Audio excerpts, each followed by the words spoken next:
they did an archaeological test before the digging.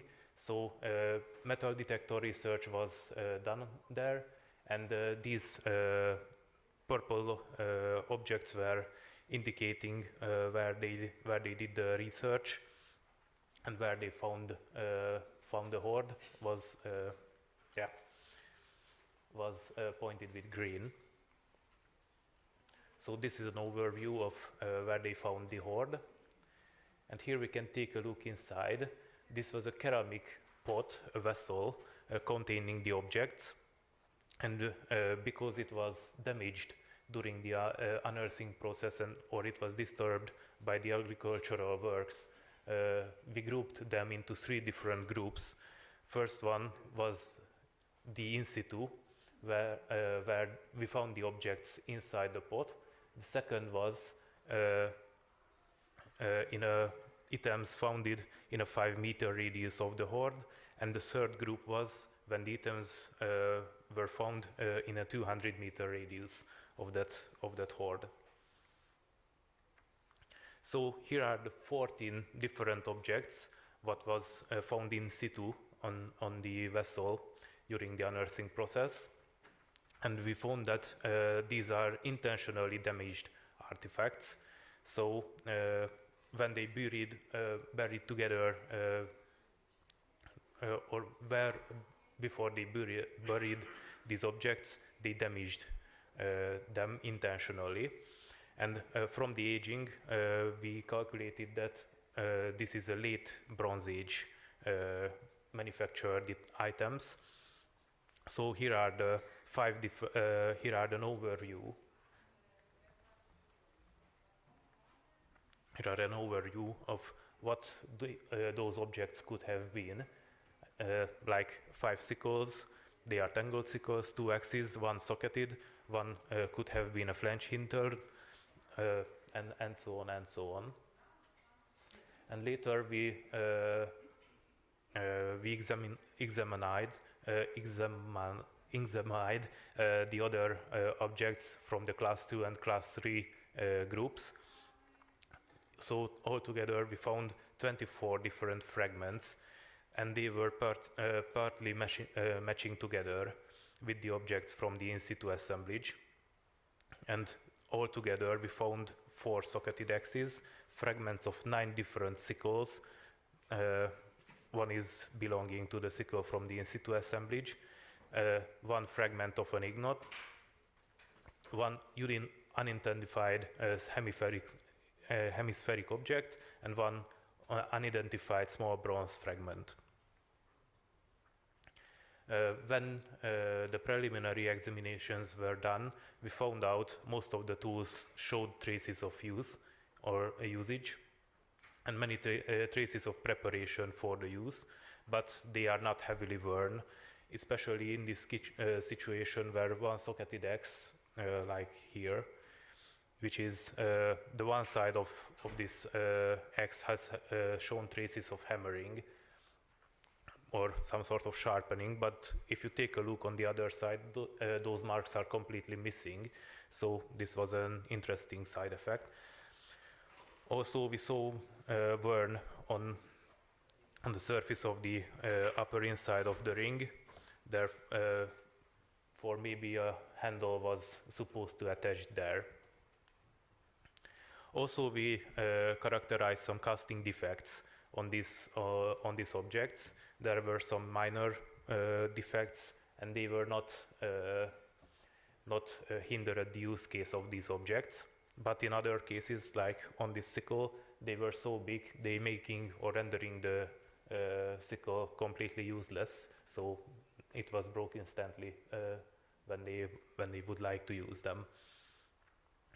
Yeah, and because of the agricultural nature of the unearthing place, there were recent damages also altogether with the prehistoric damages, and we needed to differentiate between them, because many recent damages were done during the mining before we discovered the hoards.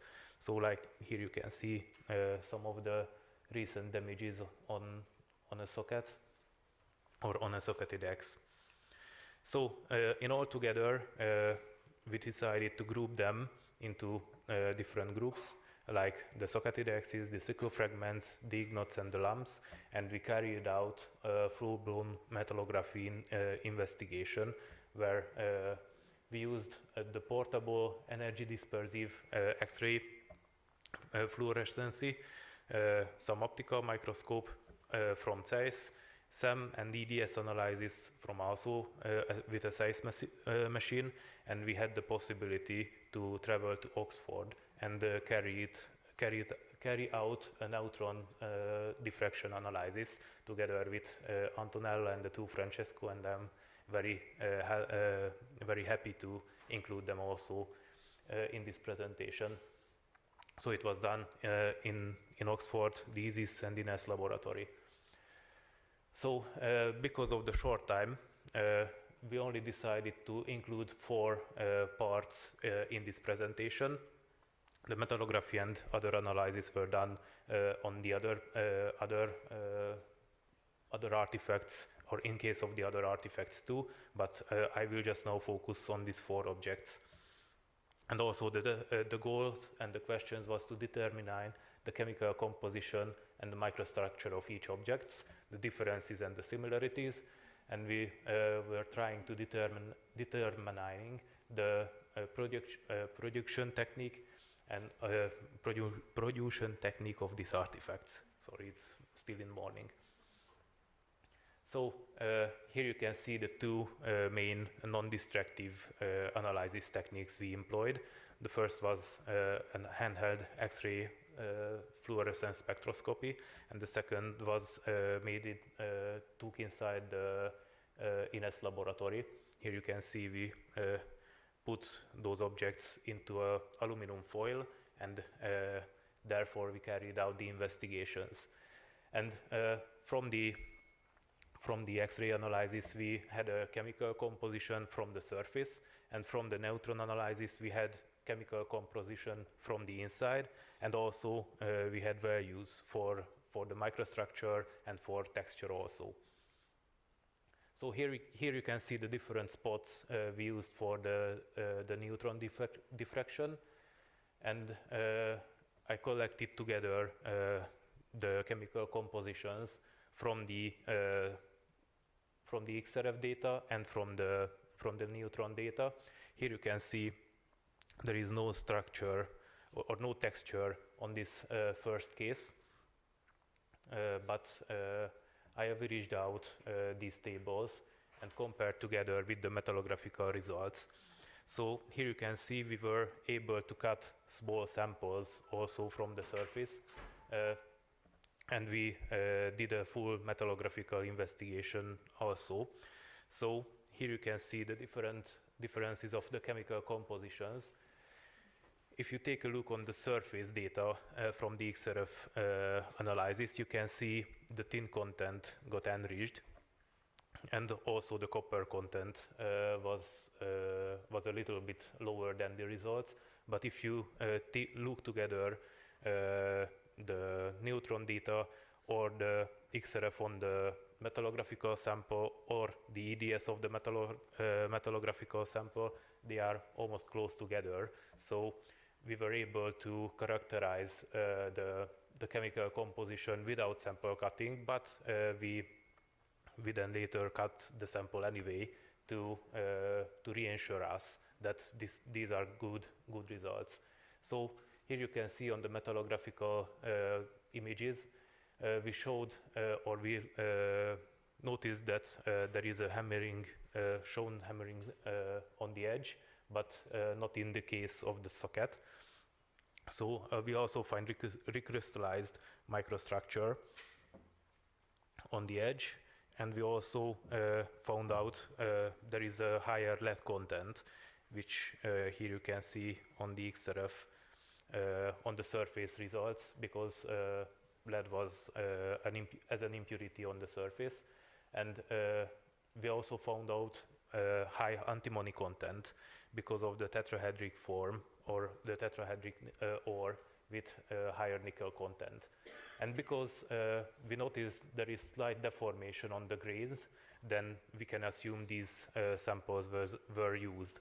So not in a worn-out condition, but they used them. Yeah, for the second Socketidex, we also did the same comparison. Here you can see from the neutron results, they have a dendritic structure. And also here or there, we can see some texture.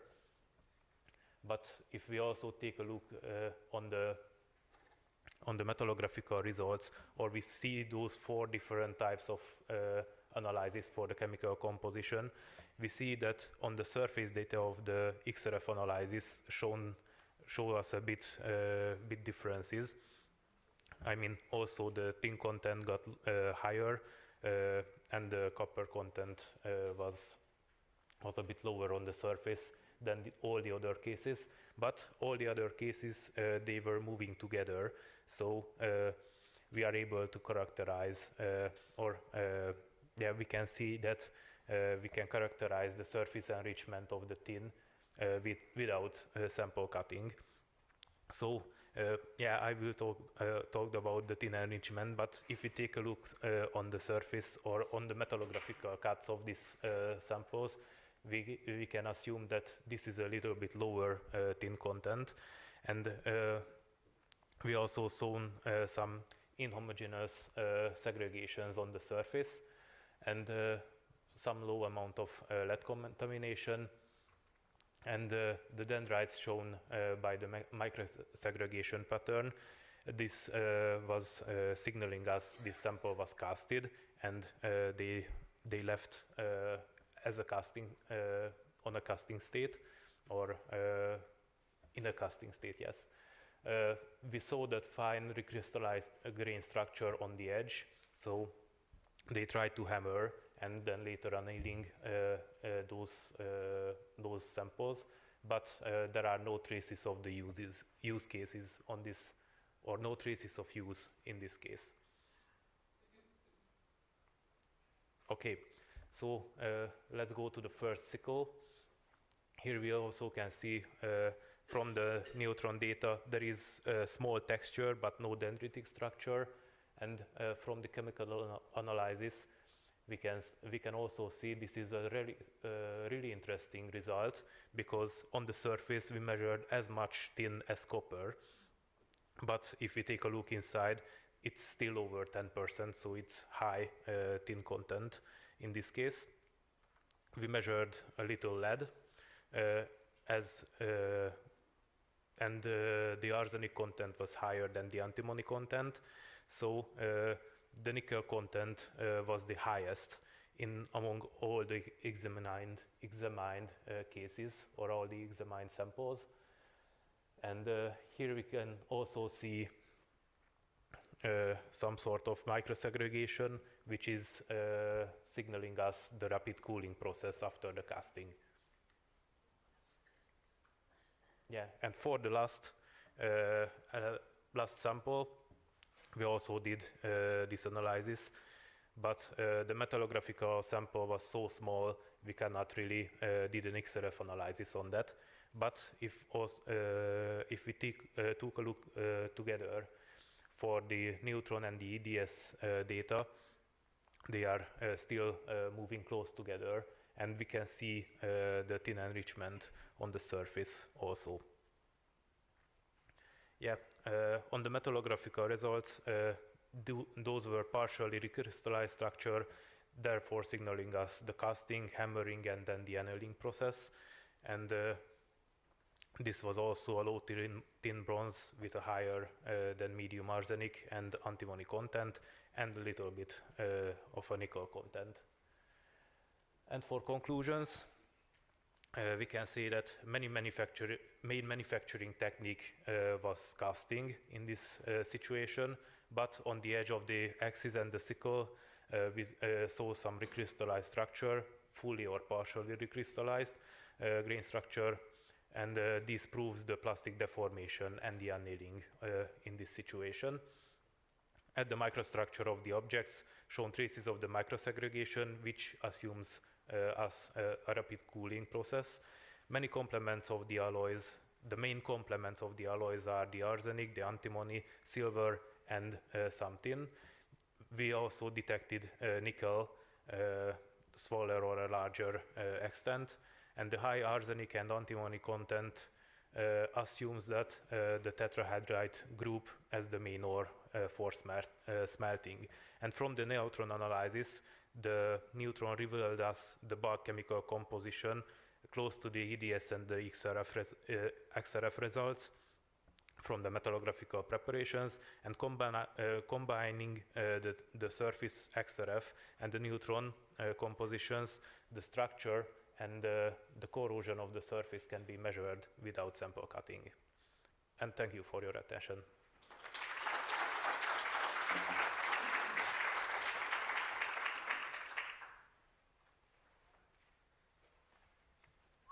So do we have any questions?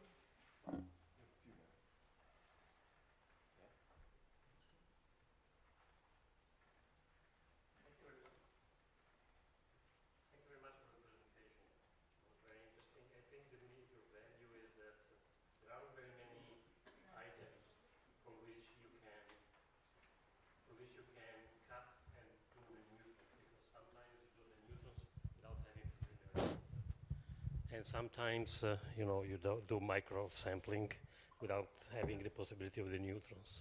As a matter of fact, I mean, your study shows very well that the surface XRF is almost useless. I mean, it gives random results. Not really useless. Well, for metals, you have patinations, you have inverse segregation, catalytic, and redeposition. I mean, you show, values of 40% and or something like that, which is total nonsense. And I would like to know a little bit more about the bulk chemical analysis for the neutrons. Which technique did you use? Because I think it can be improved. There are several chemical techniques. And also you can back calculate from diffraction. And I will see if you did anything like that and see the difference, or maybe Antonella can define that. So to show how we can improve the neutron results, actually. Yeah. This was a preliminary neutron result. So we are working together with Antonella and to Francesco from the INES, and we are very happy to work together and improving our data sets. So that was a wonderful case where we were able to travel to Oxford and carry out the investigations. But yeah, we are still have work to do. Okay, Thank you very much, Tomasz, for this very interesting presentation. We are moving to the second presentation. Yes, you can upload.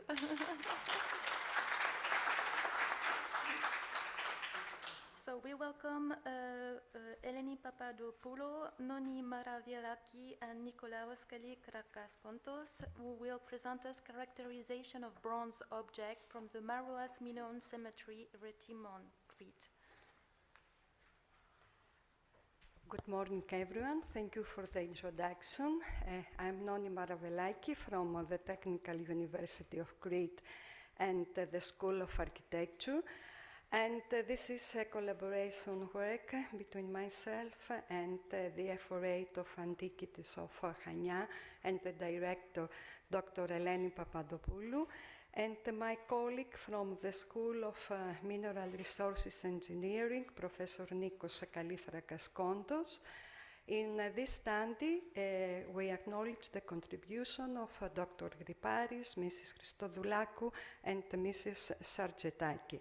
So I'm going to present the characterization of bronze objects from the Maroulas Minoan Cemetery in Rethymnon, Crete in Greece. And the outline of my presentation includes the brief introduction of the Maroulas Minoan Cemetery, the bronze objects and the optical observation, the techniques of analysis, which were the X-ray fluorescence and the Fourier transform infrared spectroscopy, some results and discussion, and my conclusions. Here you may see the geomorphological map of the West Crete, in which the Maroulas site is noticed with the 54 burial sites and a general view of the location of the tombs.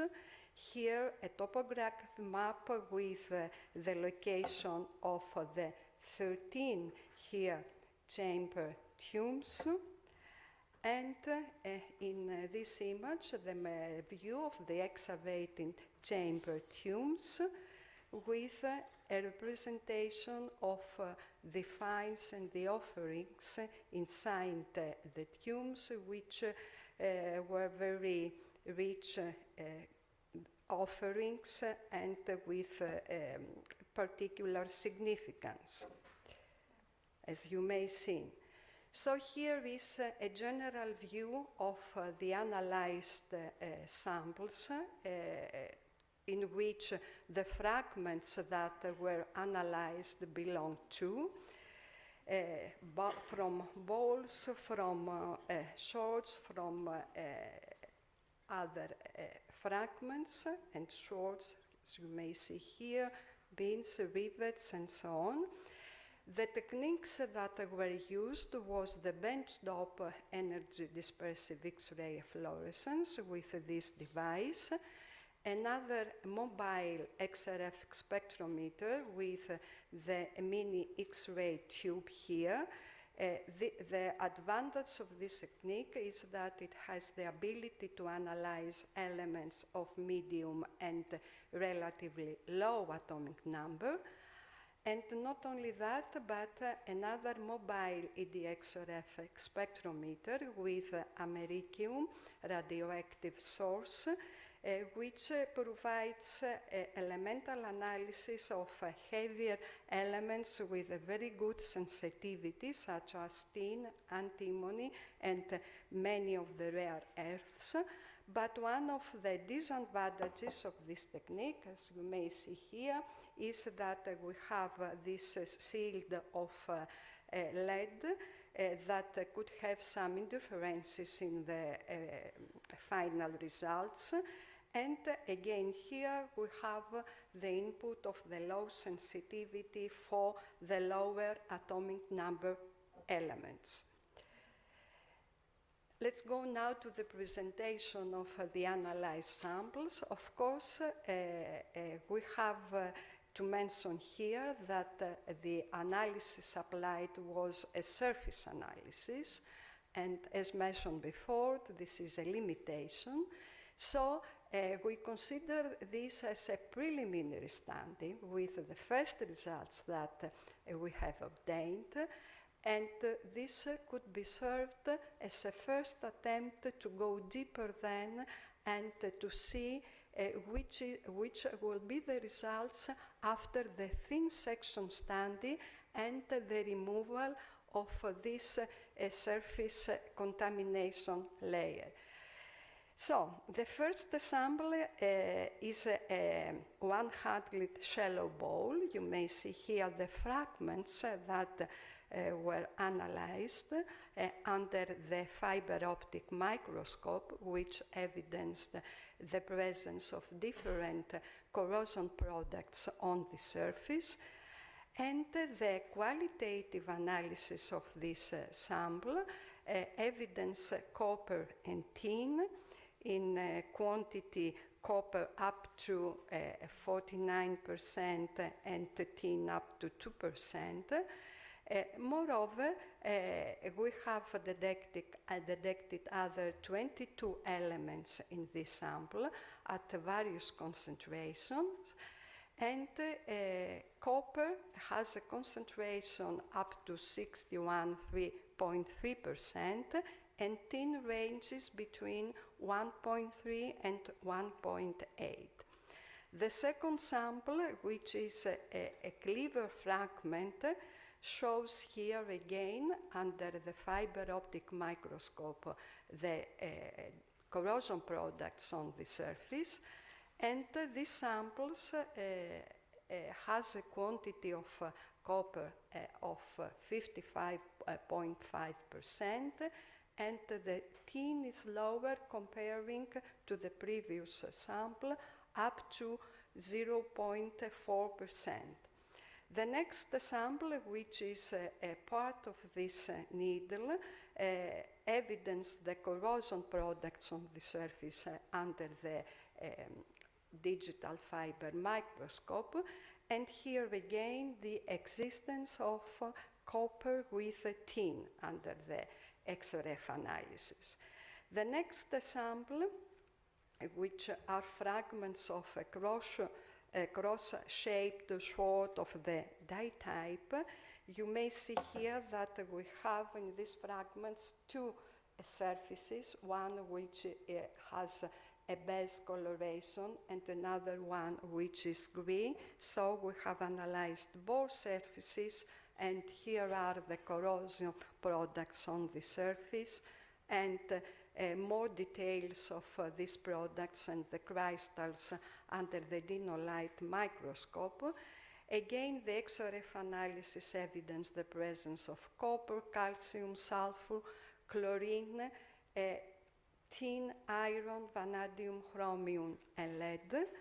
And other important finding here is the identification through the infrared spectroscopic analysis in the base part of this sample of a mixture of calcite, quartz, and aluminosilicates, which is a product of the soil contamination on this sample. And furthermore, analyzing the green surface of this fragment, it was important to notice here the presence of the mineral atacamite, which is a corrosion product after the influence of chlorine and the burial environment. Here, it is evident that this spectrum obtained corresponds and with the atacamite mineral. Furthermore, another sample, these fragments of a cleaver showed that there were the corrosive products on the surface. Another sample, the fragments of one-handled ball, showed again the corrosion on the surface, and the analysis evidenced the presence of copper and the presence of tin, again up to 1.5%. Of course, the presence of other elements such as silicon and sodium and aluminum is the result of the incrustation formed on the surface after the impact and the influence of the burial environment of the sample.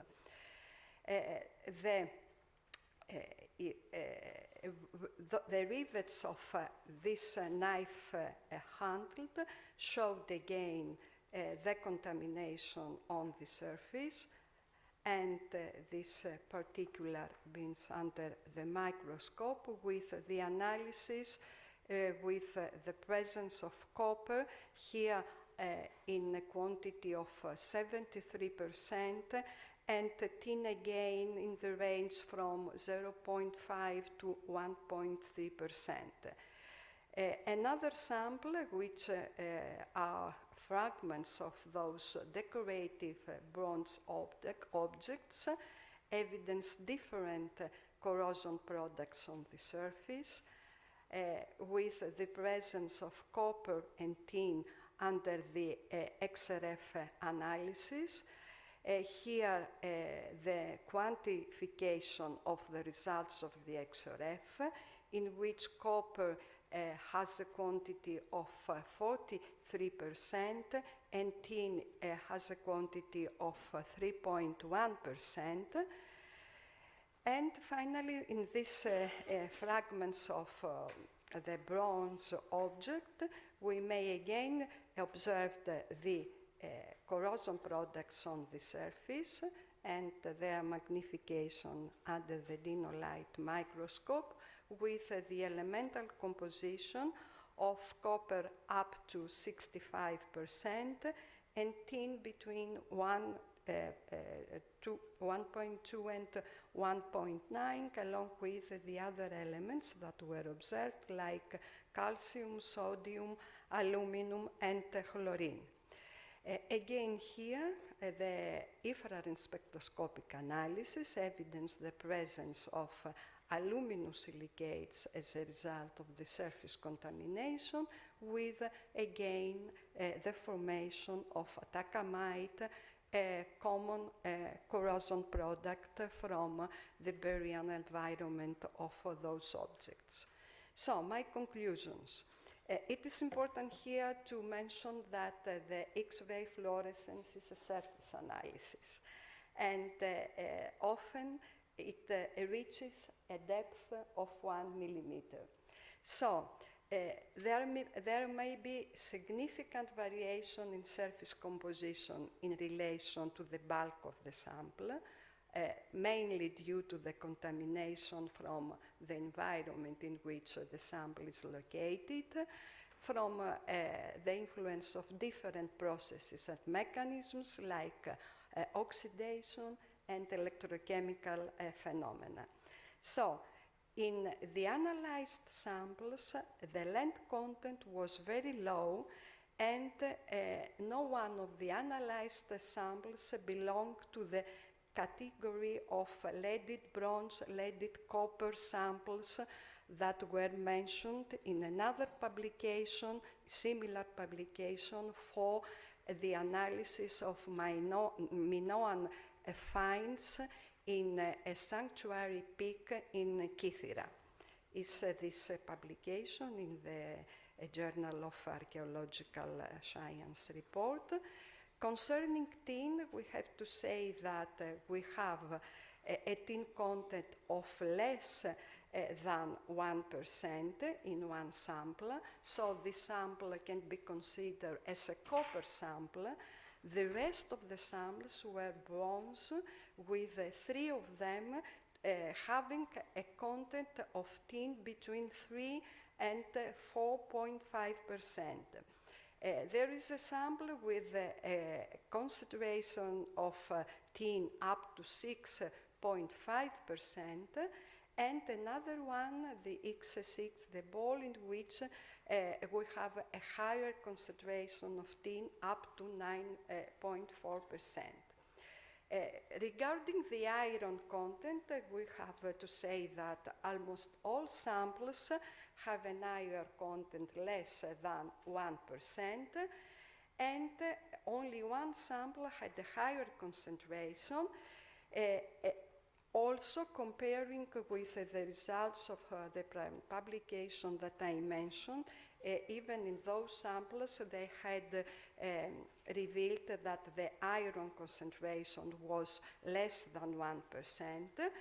In our sample, the arsenic content was usually much less of 0.1%, and compared to the other trace elements, nickel is found in low concentration in traces, up to 0.05%, and the other trace elements like cobalt, zinc, silver, selenium, bismuth are detected only in few cases. Those are the results of this analysis. I would like, even from this step, to thank and acknowledge the contribution of Dr. Alessandra Giumlia in a discussion that we had, and helped us a lot to improve the conclusions and the analysis of this study. Thank you very much for your attention. I'm ready to answer to your questions.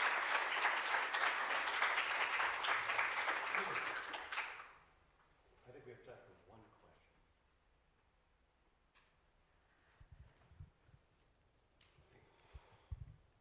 Hi, thank you for your talk. It was very interesting. It's a curiosity more than a question, because you mentioned that this is preliminary results. What's your plan for the future? Yes, thank you. First of all, we have seen that our results are mainly concentrated on the surface of those fragments. So what we would like now is to remove the patina and to analyze then the rest, the bulk part of the samples of these fragments, if it is possible, because it is not so thick. They are very I can imagine. yes, thin samples. This is the first step. And of course then to have the input of the scanning co-electron microscopy and the metallographic analysis in order to complete this study more. Yes, we have a lot to do, but we think that even those preliminary results allow us to go deeper and to have more conclusions and accurate results on the bronze technology of that period. Thank you. Okay, we're going to have one more question from Alessandra. She overruled. Down here. Down here. We'll have time for one more. And there is another question. We don't have time. Yeah. No, it is just a comment. I just wanted to say that I didn't do anything for this project. I just read the abstract and said that these elements come from the soil, nothing else. The comment I would like to make is that we analyzed hundreds of pieces and we never had much lead in them. So it is very rare that we find some lead in the objects. So I don't know which is the publication you were mentioning on Kythera, you said? Yes. Yes. Yes. We haven't got any lead. Yeah, the other comment is that we normally have the conservation people cleaning the surface before analysis. And yeah, it improves the measurements. Yeah. So it is for sure not true that XRF doesn't work. Particularly if you have hundreds and hundreds of analyses, and we always take more measurements in case of in different spots on the pieces. Just that. I would recommend that. Yes, thank you. Thank you. Indeed, it is one of our purposes to analyze as much fragments as possible with more points and at least to have at the end a statistical analysis also that helps a lot to reach.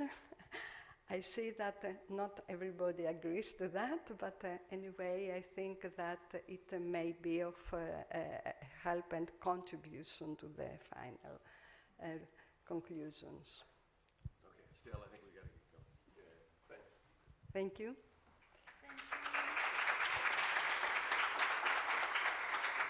So we are moving to our third presentation of the session.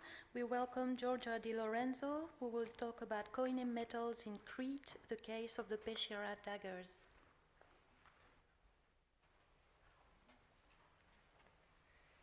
Okay. I would like to thank the organizers of this conference for accepting my proposal, in particular Dr. Alessandra Giumliamai for carrying out the analysis proposed here. Today, I bring to your attention one of the main metals included in the so-called metallurgical koine spread in the late Bronze Age, above all during the post-Palatial period. It's a part of a broader postdoc project carried out thanks to the Harriet Boyd Fellowship at ISTAP Center, East Crete. As it is well known, the term koine was coined in the 1970s to identify a series of metals belonging to the Peschiera metallurgical horizon, which is in a recent Bronze Age spread from the north to the south of the peninsula and from late Atlantic 3B, and especially in late Atlantic 3C in the Aegean, up to Levant. While the term koine has now become part of the archaeological literature, is probably outdated today. At present, there are two main interpretations. Some see in these objects, especially in the now-choose words made with italic copper, the presence of Italian immigrants, pirates, mercenaries, more generally sea people, right now difficult to identify in the absence of systematic DNA testings. Others instead see as a reflection of a long-distance trace.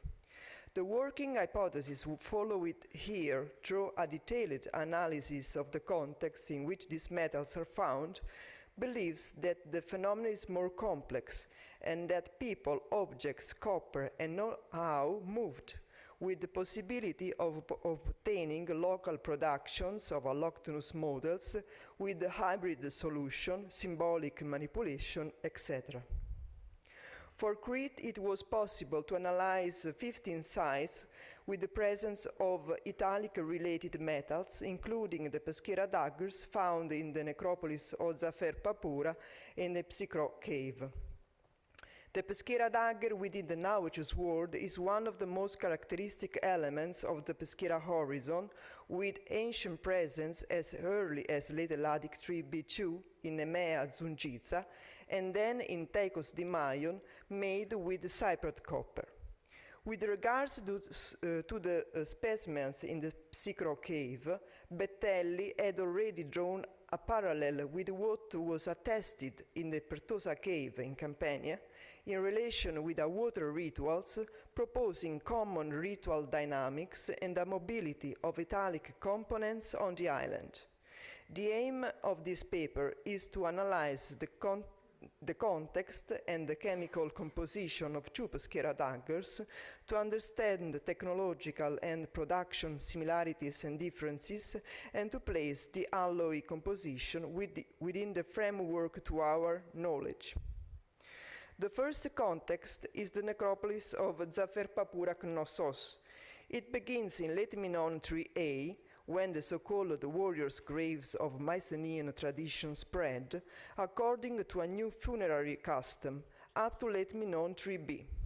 Together with the necropolis of Sellopulo, is probably connected to the new settlement that formed at the Stratigraphical Museum, where a Matrei-type knife is also attested, together with a drinking vessel in connection with an apsidal house and with other structure with cooking pot, which, according to my recent reading, could indicate the use of a precious alloctonous object by a ruler's dwelling for communal drinking and food.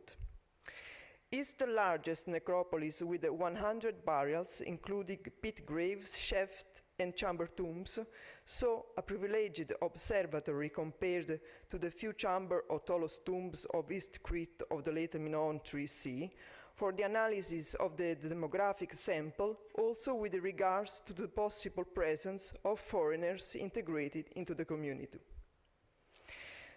The documentation is certainly very sketchy. It's an advanced excavation from the early 19th century with a good 40% of grave goods disturbed and looted. Also our context, tomb 86, from which is the Peschiera dagger. However, an overall view of the necropolis can provide us with some useful and direct information. Based on 25 unlooted burials, the first thing we observe is a possible hierarchy of weaponry and varying degrees of status visibility. Furthermore, it's possible to observe the presence of family plots, more or less extended, around a main burial. Unfortunately, we cannot reconstruct the evidence of the plot to which the tomb 86 belongs. But ours is not the only one to show a so-called alloctonous element. For example, in tomb 80, a knife with a white carved blade comes. It's unusual in the Minoan Mycenaean repertoire, but it's widely diffused in the Levant from the Middle Bronze Age, at least until the 17th century, as in Tel El Daba, a site that represents hybrid solution between Egypt and Syro-Palestine, representing traits of the material culture of the Ixos, in which had lively relations with Cyprus until the late Bronze Age, but also widely in Palestine in horizon closer to ours, as demonstrated by a parallel in Megiddo. Still in nearby Tomb 7, an ivory container in the shape of a duck stands out, whose origins can be dated back to the Middle Bronze Age, or in any case to the first half of the 17th century in the Syro-Palestinian area, and which later spread widely to Enkomi, where a workshop of production with an Egyptian taste is proposed. So, the evidence can therefore demonstrate the actual presence of foreigners of a rank who were buried in some areas of the necropolis, integrated into the local funerary customs, or Mycenaeans who, within the hierarchy of armaments, showed off a locus precious weapons, in some cases even as heirloom too. The second context is the Psychro cave, which, however, cannot be fully understood without including the Carfi settlement within the Lashiti system, one of the main Upper Hill settlements that formed in late Minoan 3C, which most likely controlled the passage to the sacred cave. A lot of metals were recovered in the settlement, as well as in the graves, including, according to Saro Wallace, around 20 Italic-related items. This can be compared with some metals of Scoglio del Tonno, for which we have archaeometric analysis. For example, in the temple area, a fibula reworked to create a chisel was found, very similar to a tool from Scoglio del Tonno.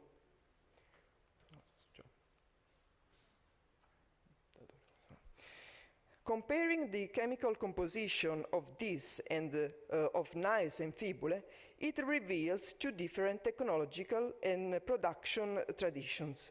Scoglio del Tonno shows a wider tier range, up to almost 20%, with only one lead-rich specimen. And in this group, with the 14%, we can put also the peschiera dagger of Scoglio del Tonno.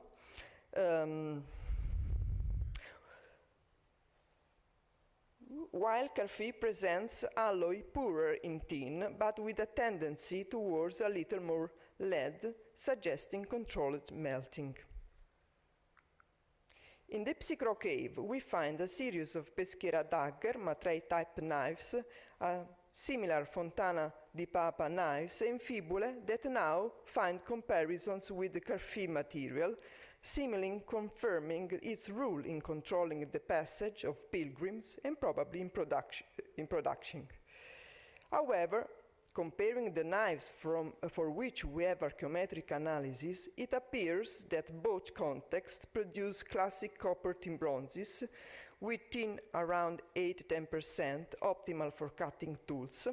However, Carfi adds lead 3%, which improves fusibility and castability, useful for complex molds. Psychro, on the other hand, shows very low lead, suggesting more controlled smelting or with purer minerals, perhaps for a cult context. The higher arsenic content in Carfi may derive from the recycling of older arsenical metals or from impure minerals. Meantime, the value of Psychro indicates a cleaner smelting process or careful selection of copper. So, both therefore belong to the same Aegean metallurgical tradition, copper and tin around 9%. However, Psychro's alloy are pure and more regular, while those of Carfi are more heterogeneous.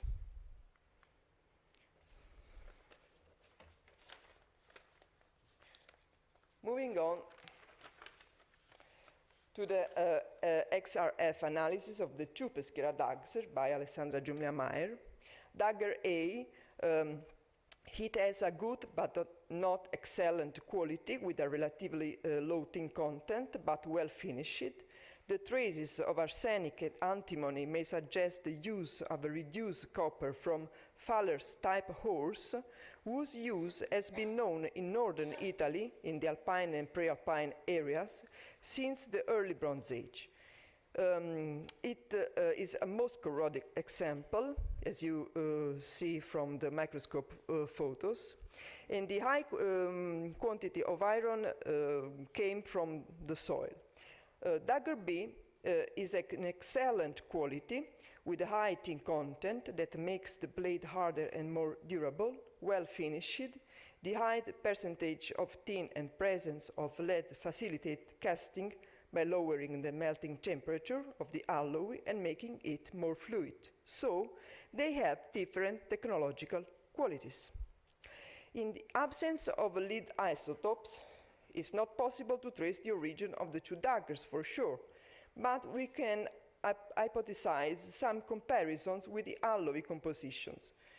The example A has a standard continental profile without luxurious finishing obtained from poorly refined copper, cast without any particular addition of lead, and is close to values from northern Italy. The specimen B, however, has a profile very similar to the bronzes produced in the eastern Mediterranean and to the rich alloys of southern Italy. The percentage of tin, 10 and 20%, and the lead at 2-3% are precisely those found in the artifacts and ingots from Lipari and Encomi in the post-Palatial period.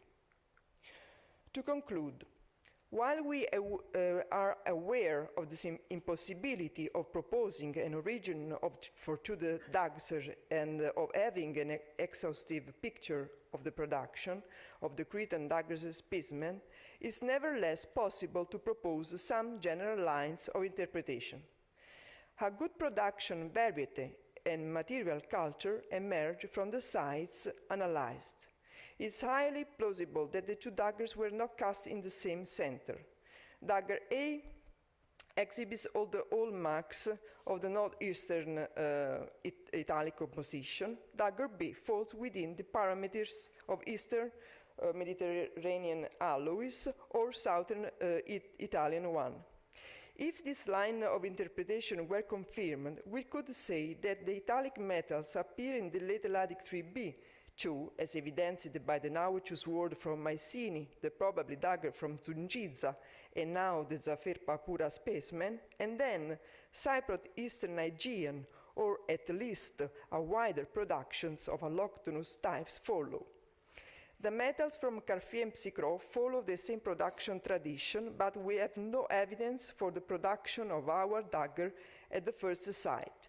The Italic metals of Cartier are similar in typology to the Italic types, but not the same. So it's suggesting a knowledge, but a local reproduction.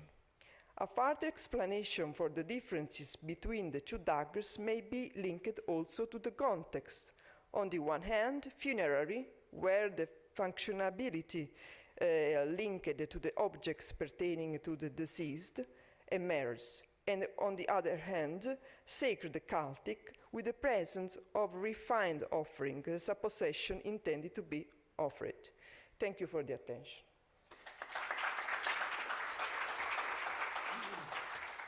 So we have time for one or two questions.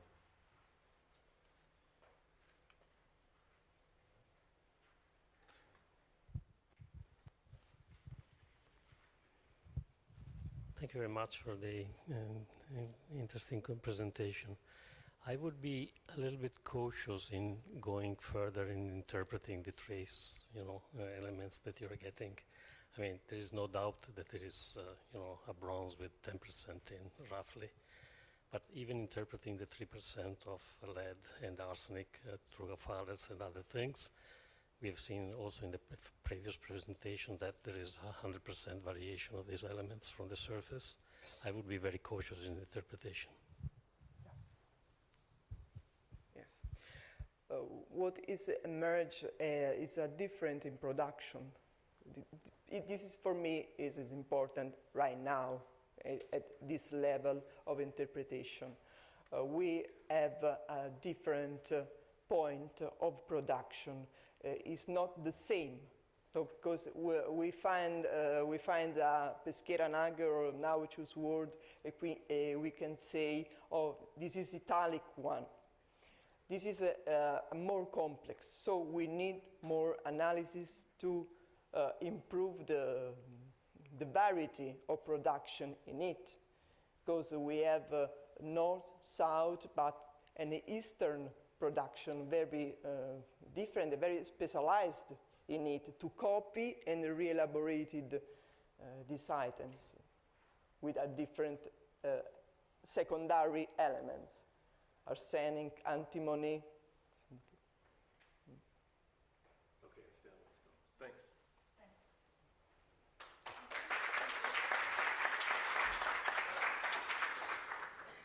So we move on to our last presentation, from mines to metal, refining the chronology of Lorient silver production through Galena analysis. Frank Ulek, Panagiotis Voundoris, Michal Baudet, Maurice Janssen, and Yanis Pasiakos. No? They are not here? Well, Frank Ulek.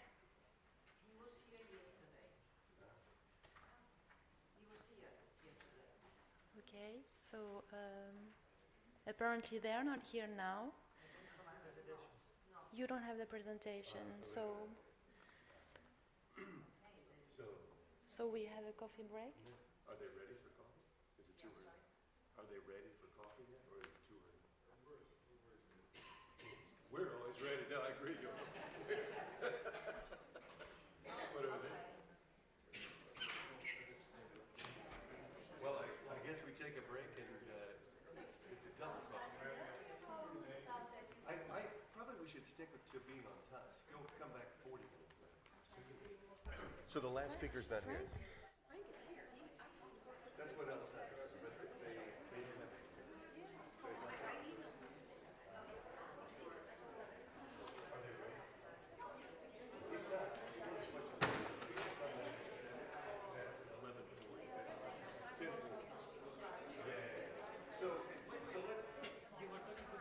Oh, sorry. So now you can hear me.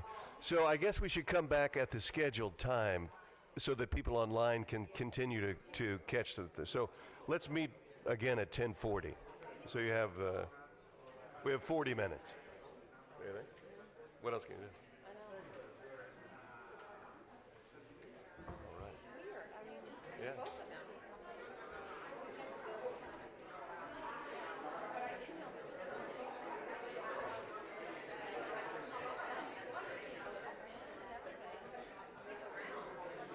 That's what Alessandra said. She had seen it.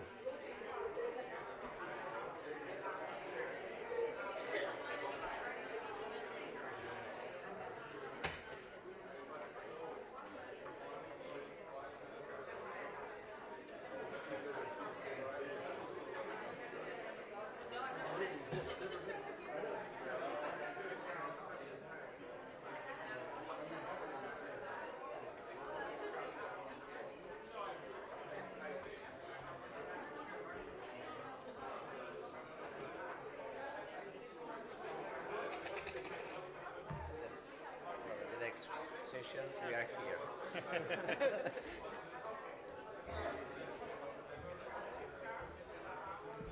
So we are on the next session. Which one is the presentation? This one. Okay. Do you remember in which? Number one. Number one. Because I have my schedule on.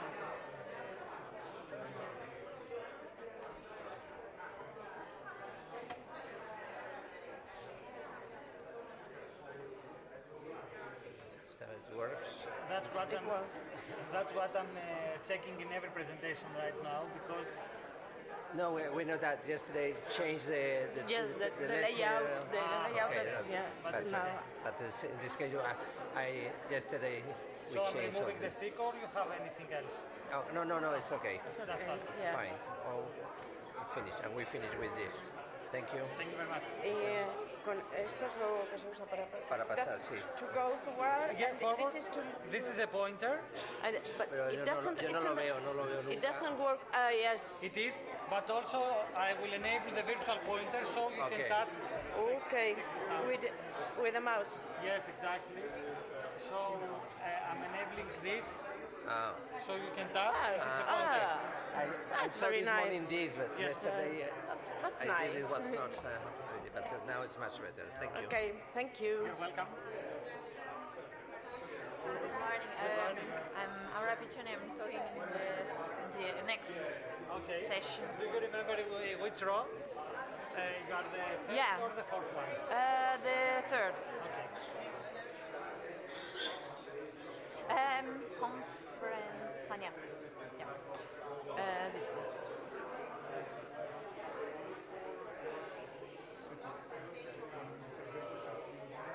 Sì.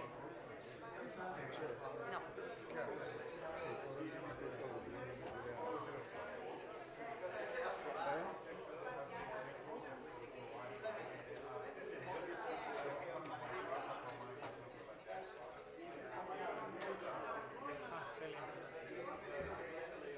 Okay, so everything appears okay. Okay. Thank you.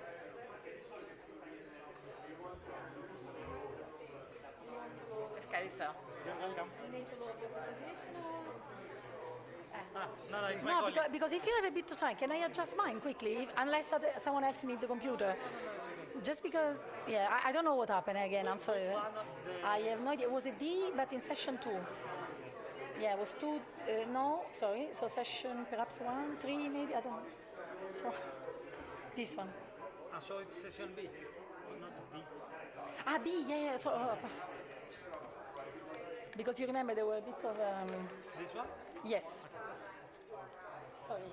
No worries. No, you're very good at doing with the computer in there, but I. So. That's fine. E Francesco sì, perché mi dà fastidio, dai. Cioè, visto che c'è un attimo di tempo.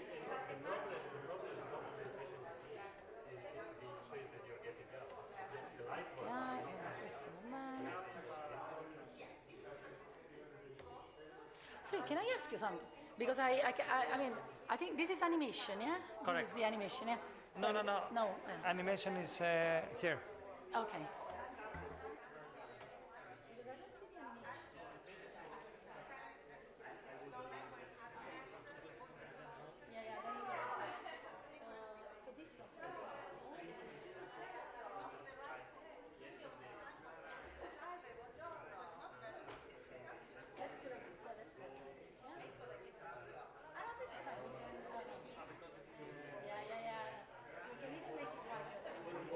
Sorry if I ask for your help, so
not only online, because we are checking the monitor, but because it's right there on the screen.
πάνω.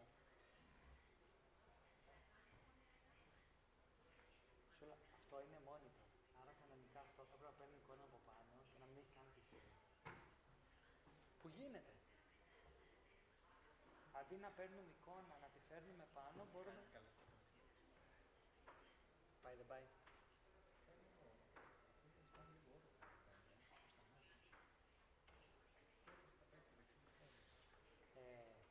Αυτό γίνεται, για μπορούμε να βάλουμε το πίσω από εδώ και να το πάμε πάνω.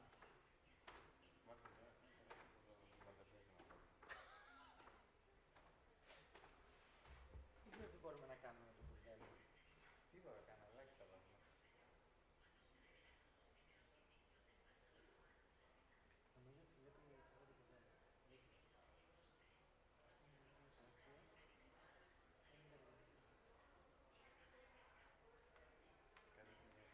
Να βάλουμε την κάμερα.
give it to me?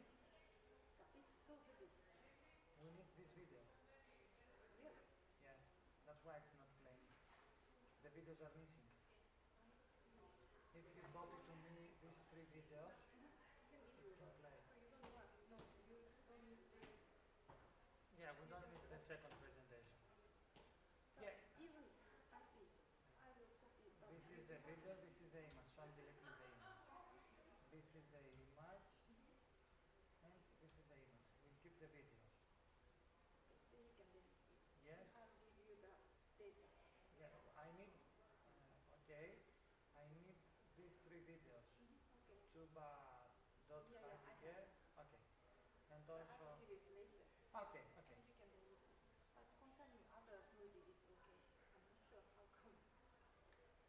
I don't know how. Yeah.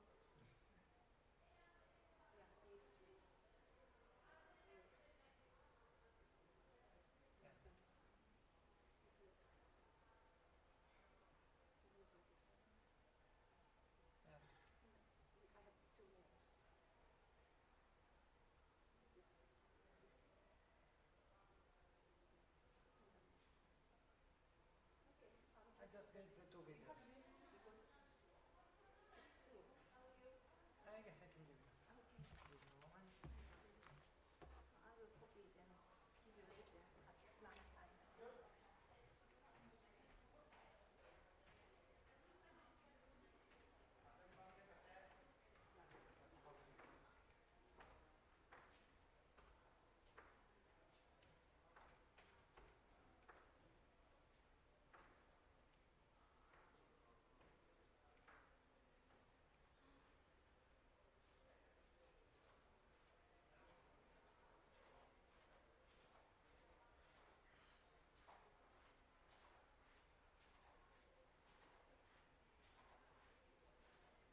Okay, I took the presentation. I just wrote it in another number.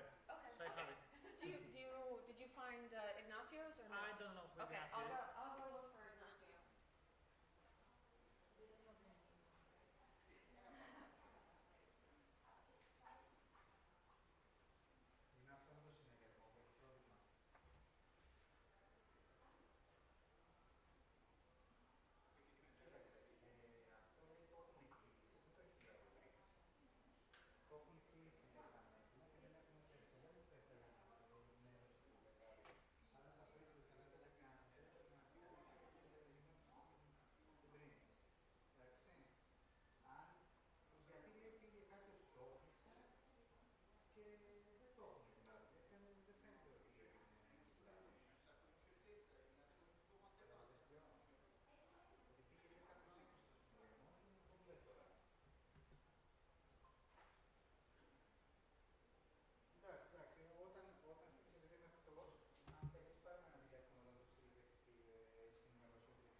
Δεν κατάλαβα ακριβώς τι, γιατί δεν έχει στείλει και κάτι με το συναγερμό, το ίδιο προφανώς δεν προλαβαίνει. Ποιο είναι, ήρθε αυτή που έλειπε το πρωί? Όχι, αλλά ήταν που την έβαλα στο επόμενο session, αυτή μου το είπε λάθος ή εγώ το έβαλα λάθος και μου έλειπε και αλλά μου την είχε δώσει.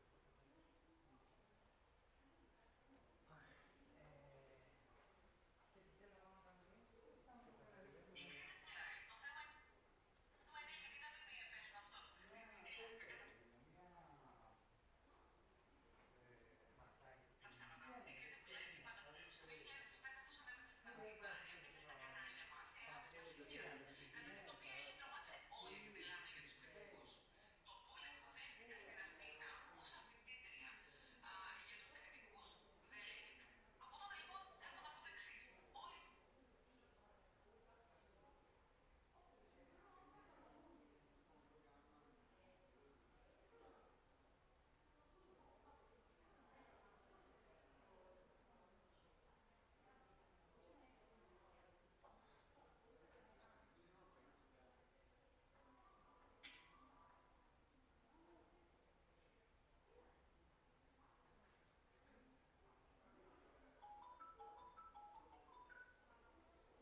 Yes, I know. I was informed just by Susan that the first two are going to speak. Yes, yes, yes.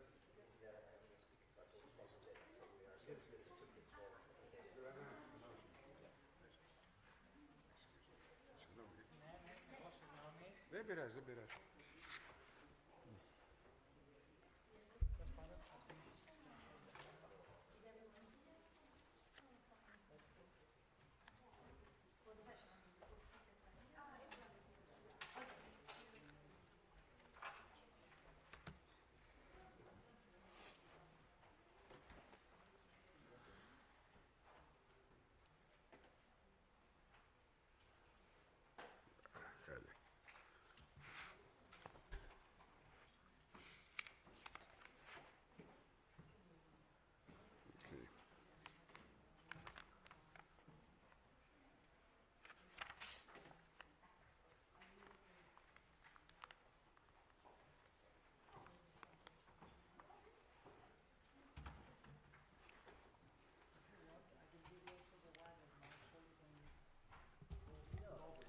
Are we ready to start?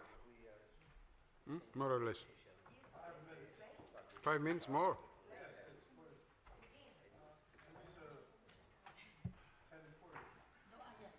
10:40. But now it's 10:40, if I'm correct. Oh, it is to wait for 5 minutes more. Okay, no problem.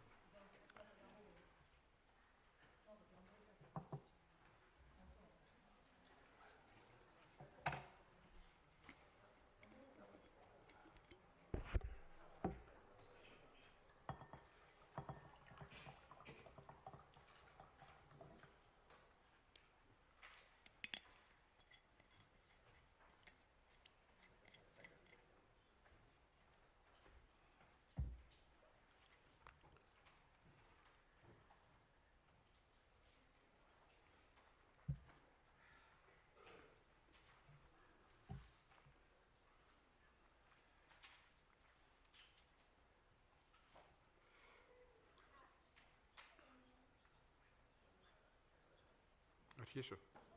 Ωραία, αρχίζω. Όχι, περιμένω. Περιμένω λίγο ακόμα. Wait a little bit. Περιμένω, ναι, little. 3 minutes. 3 minutes more, okay.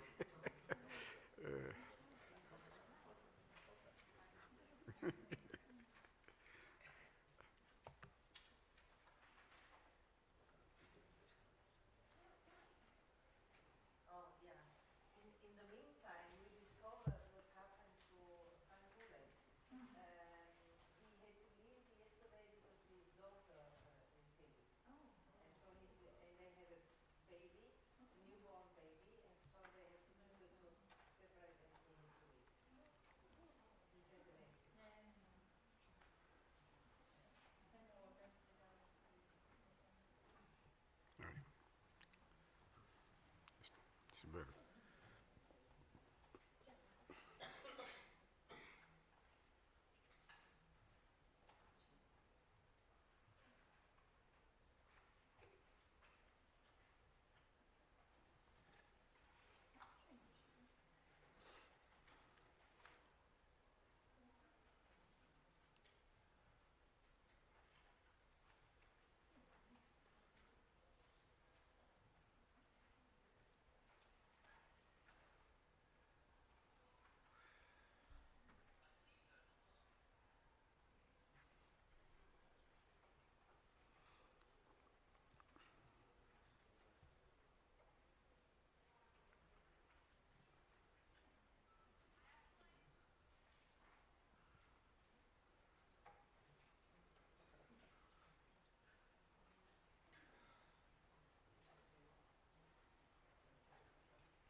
Let's start.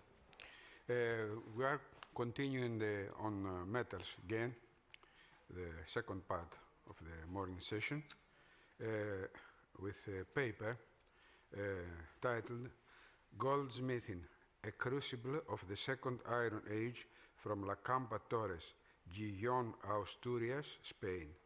There are a number of scholars here who are responsible for this paper, of whom Ignacio Montero Ruiz and Almudena Orella Saco del Valle are going to speak. Please. Thank you. Good morning. First of all, we'd like to thank the organizers of the conference.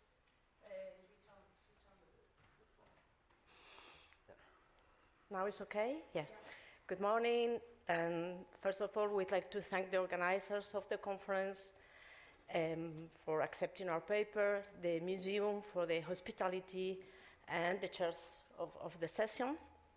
And secondly, Ignacio and I are speaking on behalf of a large team. That's important to mention. And our research program is feasible thanks to a series of projects and funding sources. In fact, we are presenting our work in progress. You will see that in the presentation. And let's travel to the north of Spain. Here you have the map with the general location. And we are talking about Campa Torres. That's here is one of the most relevant archaeological sites on the central Cantabrian coast. The site is just here on this cape. This cape is a cape, the Cabo Torres. Torres means towers, probably because of the ruins visible from the sea for centuries. Overall, the archaeological site covers 7 hectares, and there are 2 different archaeological areas. The northern one is here, is a flat area, and the meridional one is an enclosure on a hill here with an impressive wall and a ditch. We will see the wall later, and here you have the coastal profile with the 2 archaeological areas. After several and discontinuous archaeological interventions in the area, currently this project, the Campa project, present and future of the Campa Torres Archaeological and Natural Park, is the frame both for our research and for some heritage valorization initiatives.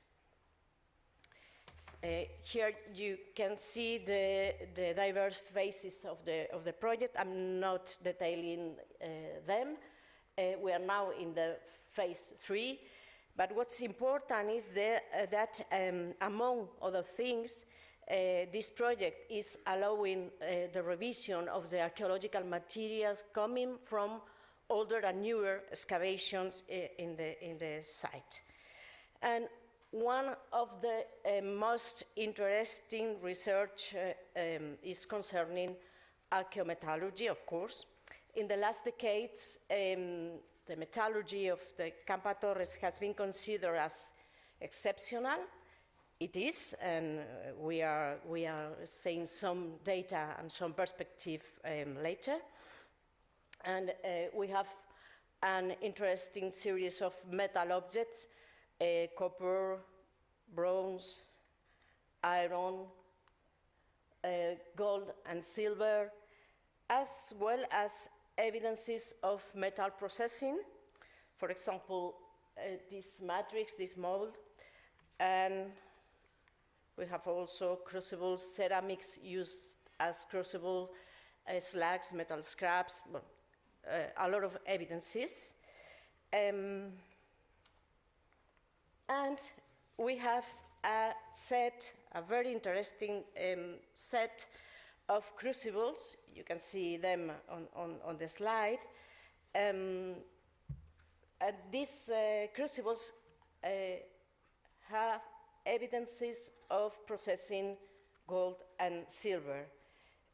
As you can see, these are small and flat crucibles, but a specific study was looking. For the study, we have implemented a series of methodologies and techniques. You can see a summary on the slide. First, a topographical study based on optical microscopy and microphotography. First, analytical characterization through XRF, and microtopographical and analytical study based on scanning electron microscope. And here you have some general data about the work in progress.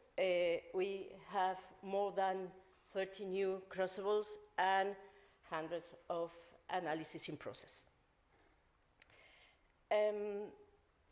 Today we are focusing on this particular crucible where silver, gold, and lead particles were detected.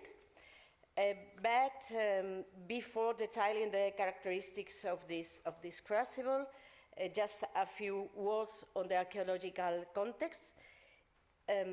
It was found near the inner part of the wall. You can see the wall here, and the white arrow indicates the place where the crucible was found in 1995, and here with this red rectangle. And on this stratigraphical section, the red arrow indicates the fifth layer where this object was found together with other items, such as bronze fragments, other crucibles, and some ceramics. One of the ceramics is this. It is Iberian calathos, and both the chronology of these ceramics and the radiocarbon dating suggest a chronology of second, first centuries BC. So once the context has been summarized, Ignacio will now explain the results of the specific archaeometric study. Thank you, Almudena. So we select this case because it was very interesting. We detect different layers in the section of this crucible. As you see before, this surface analysis detected some small amounts of gold, silver, and copper. We decide to cut a section and study what is happening here. Well, you can see here the description of the section, but if we move to a more detailed picture, we found two different uses of this crucible, and between there was a clay layer that repaired the crucible after the first use of this. Okay, the section in the scanning microscope, and you can see more clearly the thicker slaggy layer in the inner part and more thinny layer in the second phase, but between both a clay reparation of this material.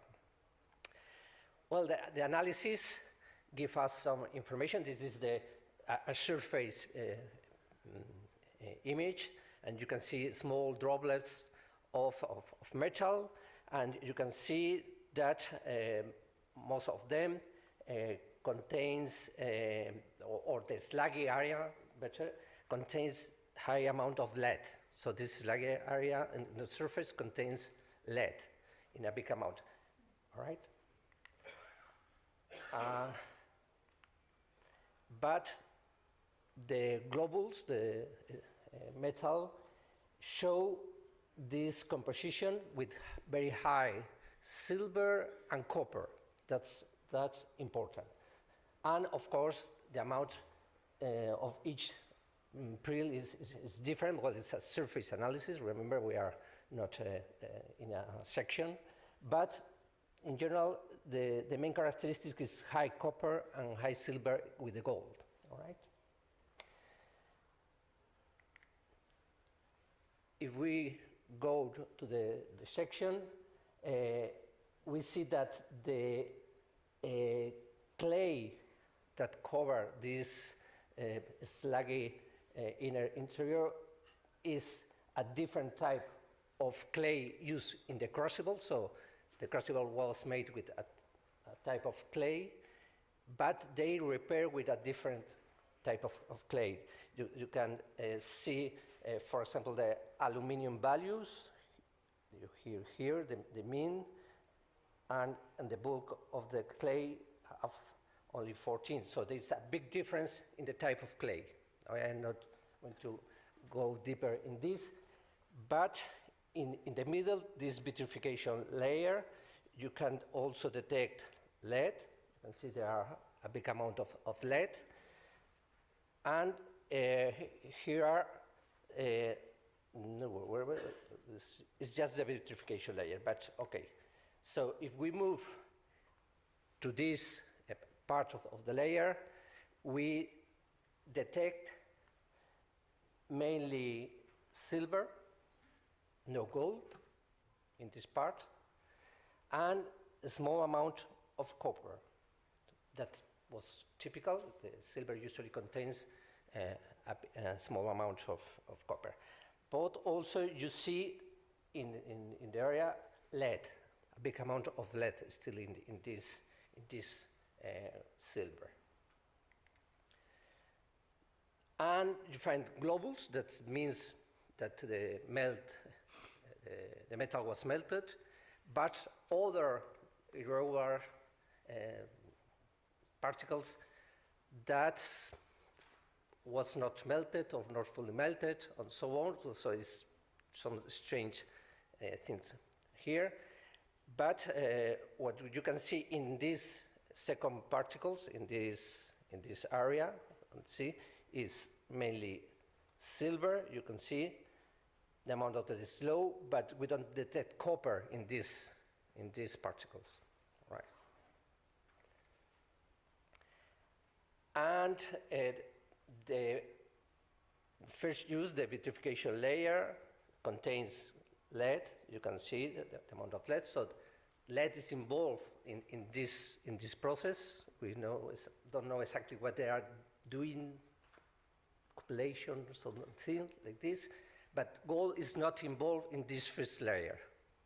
That's the important point. So at the moment, we don't know exactly what is happening here, but in our case is that, well, we have a big number of crucibles related with gold and silver works. This is small flat ashes. This case is exceptional because we can see a reuse of a crucible firstly used in silver metallurgy in a process probably refining, cupellation, later repair and used to produce gold with a high silver and high lead and high copper.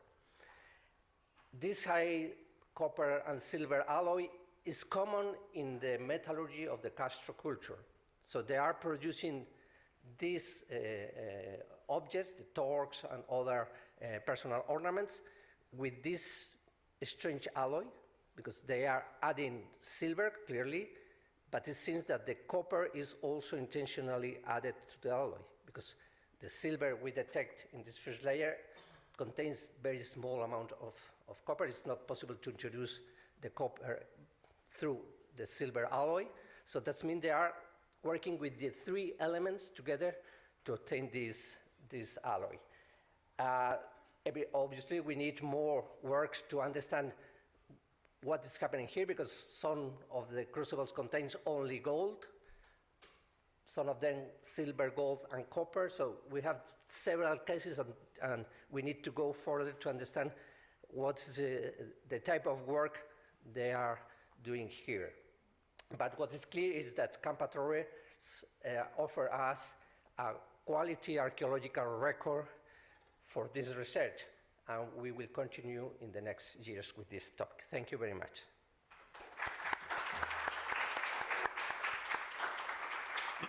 We have some time for one or two questions. Anybody?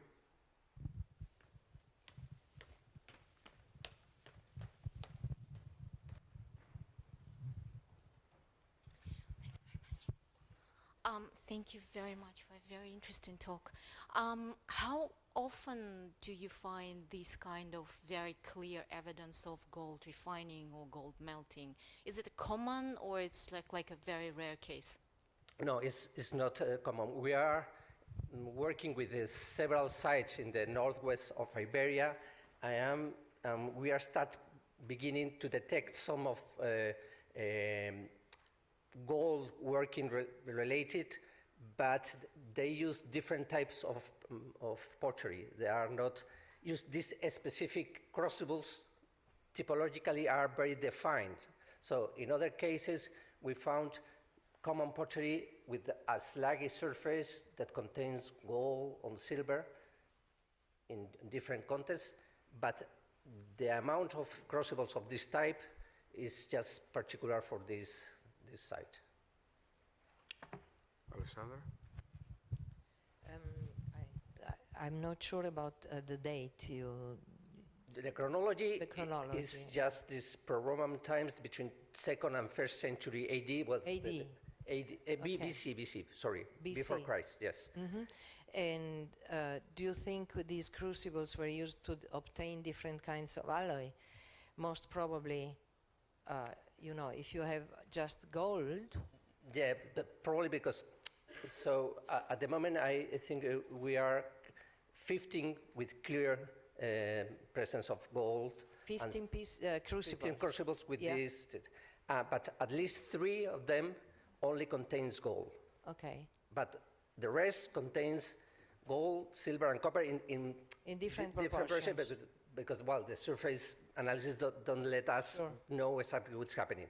We are trying to get more cross-sections to know what is happening exactly with the composition of the prills inside, and if we detect more repair and reuse crucibles. Because in this period, you find different alloys, different gold alloys, and for castings you have the addition of silver and copper, and for the production of sheet metal or foil or even leaf gold, you have pure gold. Also for wire, they used pure gold. So yes, but in this case, the Castro metals are usually high silver, gold with high silver, copper 2-3%, so but still is rated with the silver, and a group of metals that contains about 10-15% of copper, like these ones in the crucible. So, but this is the typical pre-Roman. Yes, exactly. Yes. But there are torques that are bigger objects, not only foils or yes, possibly the torques are more local production. Yeah, probably. Yeah. So they wanted to have better gold or a different kind of color. But the alloy with the high amount of copper is not usual in. Yeah. There are a specific group of materials. What is the gold-silver ratio between the objects? It's just the same. You can find about 50% gold, 40% silver, 10%, or 48 gold, 12%. So it's just not the same, but high silver more than 25%, and high copper more than 10%, between 15 to 10. So it's not a common alloy. Okay. Well, we have no more time for this paper. Thank you very much. And we go on to the next paper, which is titled goldsmithing in hierarchical and heterarchical Iron Age steppe societies by Sultanat Amir, Rinat Tsumatetayev, don't know if I spelled them well, Samate Sakenov, Rebecca Roberts, and Marcos Martinon Torres. First of all, thank you very much for organizing the conference. I know what a huge, huge work and efforts and time it takes. So thank you. It was really great organization. But yeah, okay, just a bit. Now I think that we are moving a bit to Asia, about the goldsmithing in hierarchical cities in the Iron Age steppe, and that is where we are. We are in the steppe belt, and when I'm talking about the Kazakhstan, this is the territory of Kazakhstan, but I will concentrate today on the East Kazakhstan region. Why? Because it looks like this. It's not a steppe region. Mainly, it is located on the border between the steppe and the mountains. Very beautiful region with a lot of timber, a lot of water, very beautiful pastures, which is actually so good both for metallurgy and for pastoralism. But let's look at what we have with the deposits, metal deposits in this region. Huge copper deposits in central Kazakhstan. One of the largest copper deposits in the world called Jeskazgan, which is very actively mined at the moment. Here we have also huge copper deposits which are actually visible. Which are visible from the space, I mean the ancient mining sites. But one of the most interesting is here, East Kazakhstan, which I'm going to talk about. It has the copper mines, but it has also one of the largest tin deposits in Asia, which is called Kalbanarin region. But it also has gold. So this region has water, timber, copper, tin, and gold together. So absolutely vital region for metallurgy. But also it is, as I mentioned, very rich in gold. Kazakhstan in general rich in gold, but 40% of all gold resources are located in this region. Including the easily accessible, such as alluvial gold and quartz vein gold. But I'm going to talk about these people. This is the Iron Age people called Saka. They start to appear in the 9th century BC, and they are the first Eurasian transhuman pastoralists. But I'm going to talk about a very limited time period, mid of the 8th century BC up to the 6th century BC, 100 years, the very early beginning of the emergence of this culture. What we know about it, because I think it is so important to understand who they are. We know them from the written resources, Greek and Roman sources. They are mainly connected with the Saka Achaemenid wars that happened a bit late in the 6th century, in the 7th century BC. We also know them, of course, from the Achaemenid sources, Persian sources, because of the Saka Achaemenid wars, but also we know from Indian sources. Why? Because later, in the later Iron Age, they migrated on the territory of northern India and Pakistan, and they conquered these territories and established their states. But today I'm going to talk about these two necropolises. Materials are from these two necropolises, early Iron Age, Yelikesaze and Shilikti. Yelikesaze, that is how the Yelikesaze looks like. More than 300 burial mounds are located in here, and here you can see the difference. This is the elite, and these are the normal, just like commoners' burials. And this is how this one of these, we call them kurgan or burial mound, looks like. This is one of the largest, about 7 meters height and more than 100 meters in diameter. But let's look at the assemblage that originate from these necropolises. More than 380 objects. This is the burial, only the burial assemblage, all the contextualized. This was part of my PhD, but I'm not going to talk about these objects. I'm going to talk about a bit of others, the most numerous, but the smallest of what I researched. They were called microbits, and I have about 13,000 microbeads, gold microbeads in the assemblage that I researched. The methods of research. As both the museums, the museum that keeps this collection, this is the East Kazakhstan Local History Museum, and the museum that hosted the exhibition, which was called Gold of the Great Steppe, the Fitzwilliam Museum at Cambridge. They said no destruction, no, just like absolutely, just don't touch it, do whatever you want, but no destruction. So only the scanning electron microscope and 3D digital microscopy and experimental archaeology. I'm not going to talk about the experimental archaeology today.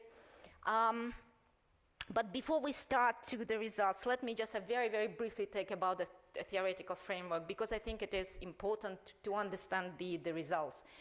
As Lucas and Rob said, that the thing world is the ensemble of objects made and used in a given society. It's universe of things. It is very important from my point of view to understand what is this universe of things.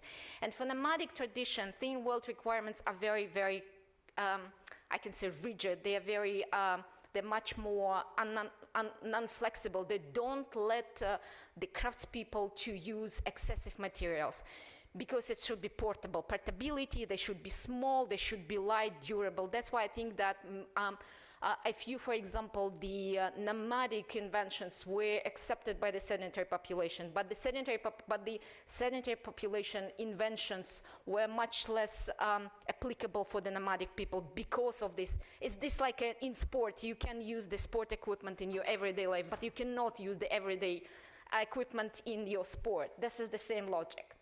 And very briefly, just like what happens with craftsmanship in hierarchical societies. We have the attached specialists, which are controlled by the elite usually. And they produce only high quality, very high quality, elite-oriented goods within a limited product range. What happens with the craftsmanship in hierarchical societies?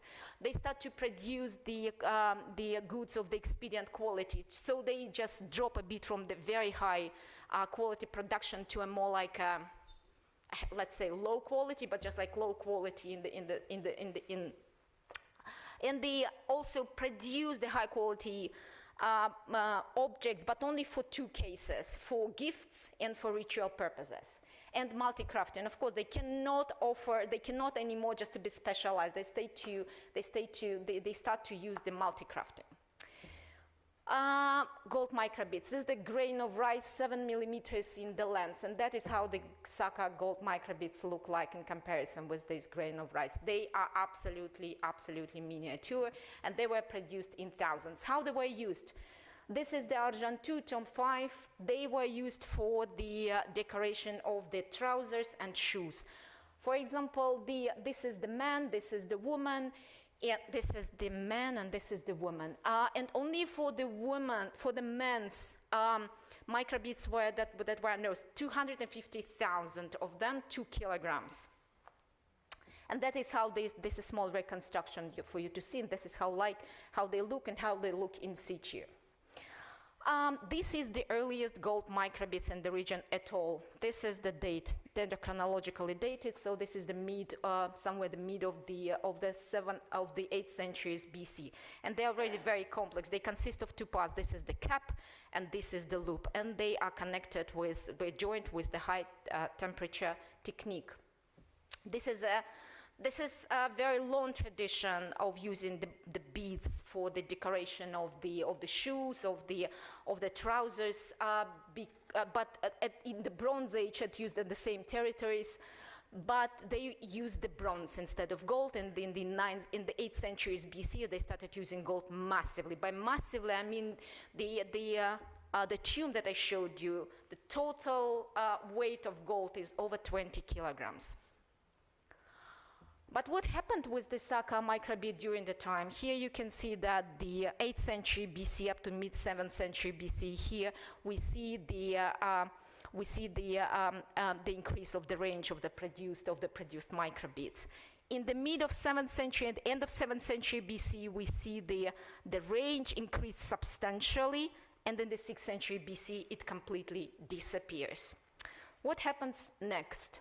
At the same time, we see increase of size. This is the 8th century BC. They are very, very small, and this is the 7th century BC. what it just like shows that actually now you do not need 250,000 microbits. Now you need 100,000. So it is easier to make them and less like time and effort was used. So we see the just like decline to the expedient quality of production of these microbits with the increase of the variety. And this is the chemical composition. So we see the very, very pure gold at the 8th and 7th century BC, 95% of gold. And by the end of the 7th century BC, it is everywhere. This is the silver. So it looks like that the control over sources of the gold was lost during these periods. But you can ask me, for example, probably these microbits were imported from somewhere. Someone else did it. I'm 99% sure that it was local production. Why? Because we have this so-called tin intermetallic inclusions in many of the gold objects, including here you can see this intermetallic compound in the microbit. Because I already mentioned this is a tin-rich region. What happens in the alluvial in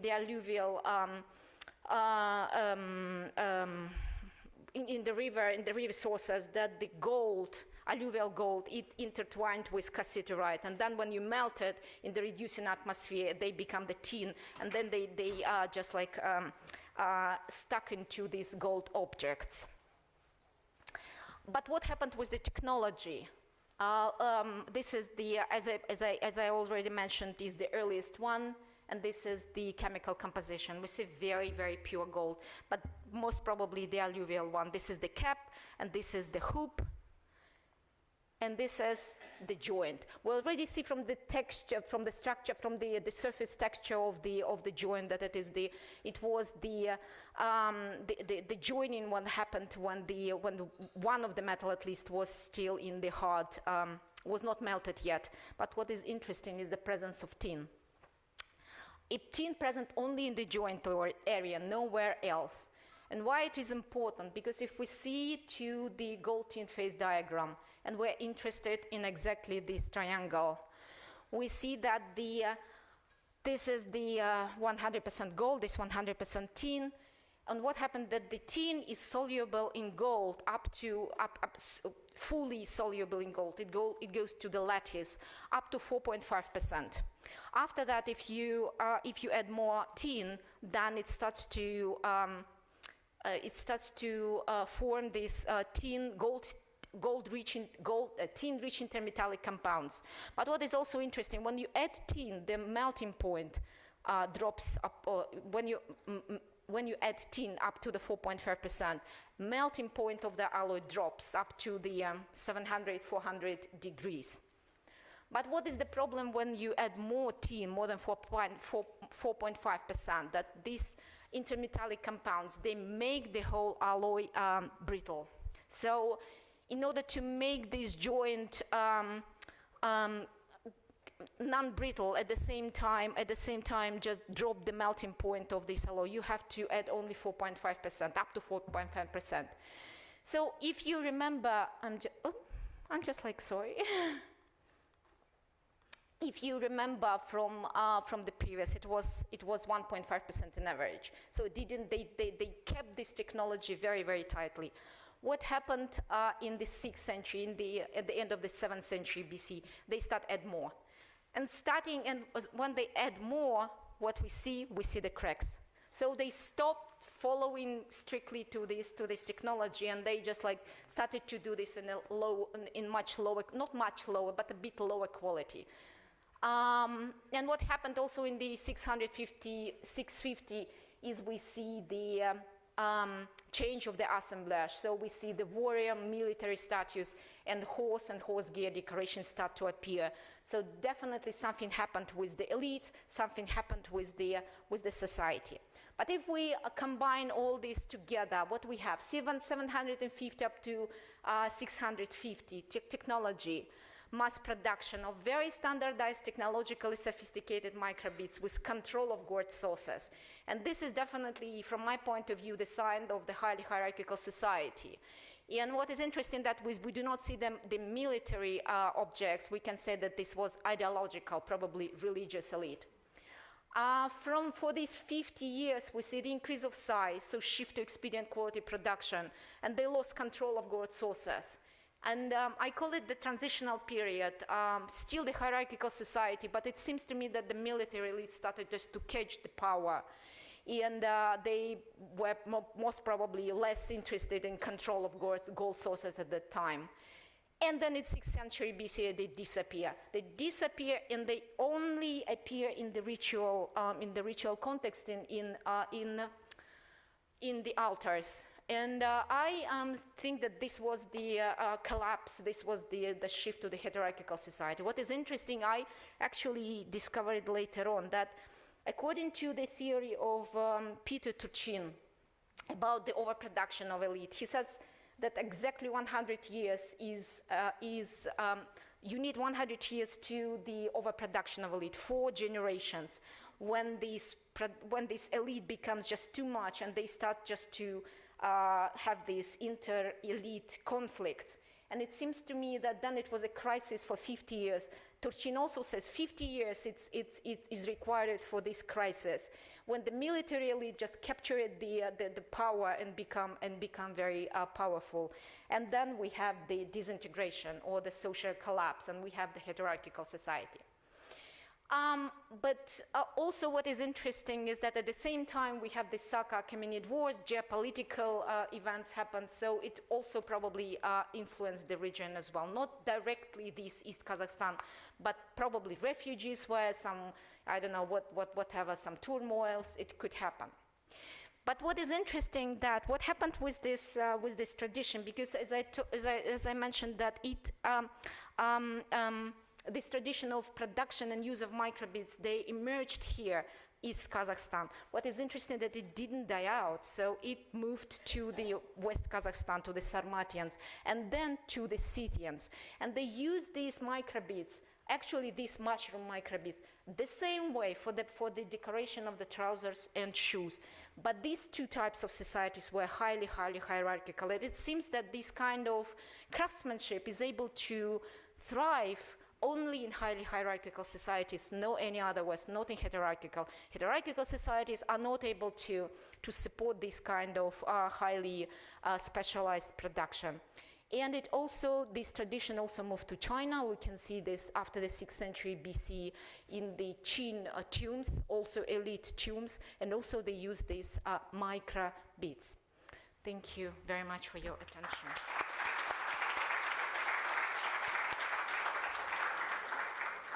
Thank you. We have time for 1 or 2 questions.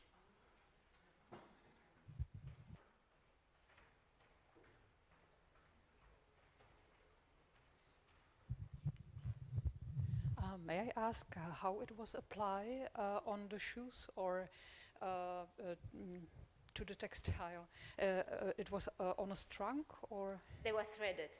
Threaded, okay. So they threaded and then applied the thread itself.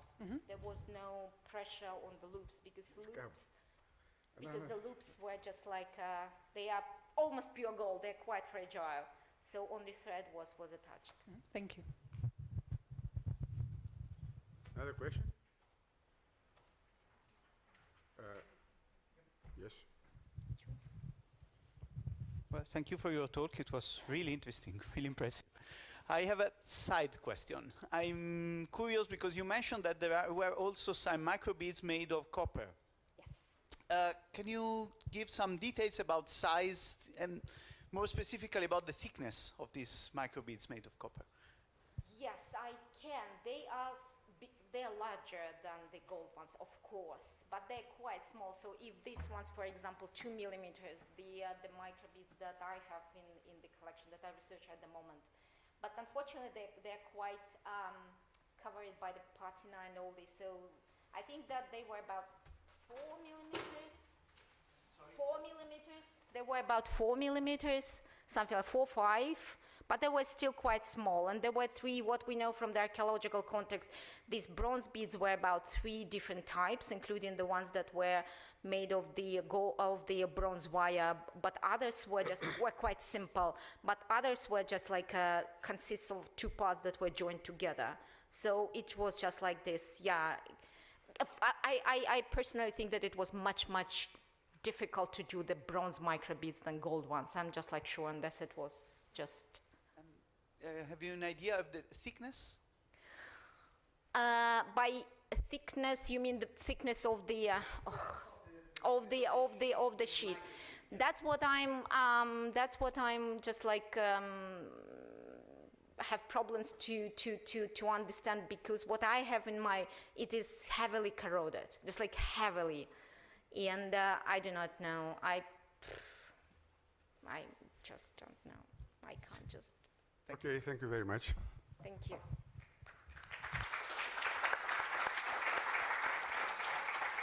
So I would like to welcome the next speaker. And the next presentation is about Roman bronzes from Brenzens, Austria, a new project from 2024 to 2026. So this will be presented by Ms. Ola Picconi. So please.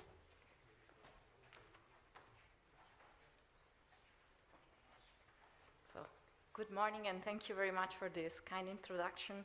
What I'm going to present here are some preliminary results of a project conducted by my colleague, Professor Carlo Behofer of the University of Cologne, and of myself, of Trier University. It is a project of the biennium, 2024 to 2026, and encompass the examination of bronze statuary fragments unearthed in Bregenz during various excavations campaigns, 1888, 1911, 2009, 2017. The objective of this endeavor was to present these fragments from novel perspectives, with a particular emphasis on archaeometrical aspects and the relationship with the surrounding context. Beside the University of Cologne and the University of Trier, the analyses were conducted by Professor Roland Schwab at the LISA Centrum. The present project is an expansion of prior research, including a database and multiple scholarly papers and books that emerged from an internationally collaborative endeavor spanning 2020, 2015, Kronzbronze Fragmenta UNESCO Welterbe Limes, 2019, 2021, Römische Großbronzenam Limes at the Katholische Universität Eichstätt-Ingolstadt, and the excavations conducted by Karl Oberhofer in the years 2016-2017 in the Forum of the City. The fort of Brigantium, which was likely the most significant settlement of Alpine Russia, was established on the shore of Lake Constance following the Alpine campaign of 15 BC. This is confirmed by the findings of 3 military camps, which date from the Augustan and Tiberian eras. Bregenz has been the focus of investigation for nearly 150 years, with the inquiry initiated by Samuel Jenny at the close of the 19th century. From the Forum come the aforementioned bronze fragments of Roman large-scale statuary, whose discovery started already at the end of the 19th century. For the Forum, 2 phases of construction have been recognized, and probably the materials, among which the statues that stood there had already been robbed in antiquity. According to the accounts of Samuel Jenny, the fragments originate from the Forum. While only small areas could be investigated in the 20th century, the opportunity arose in 2016-2017 to excavate parts of the portico. Layers with a thickness of over 2 meters were documented.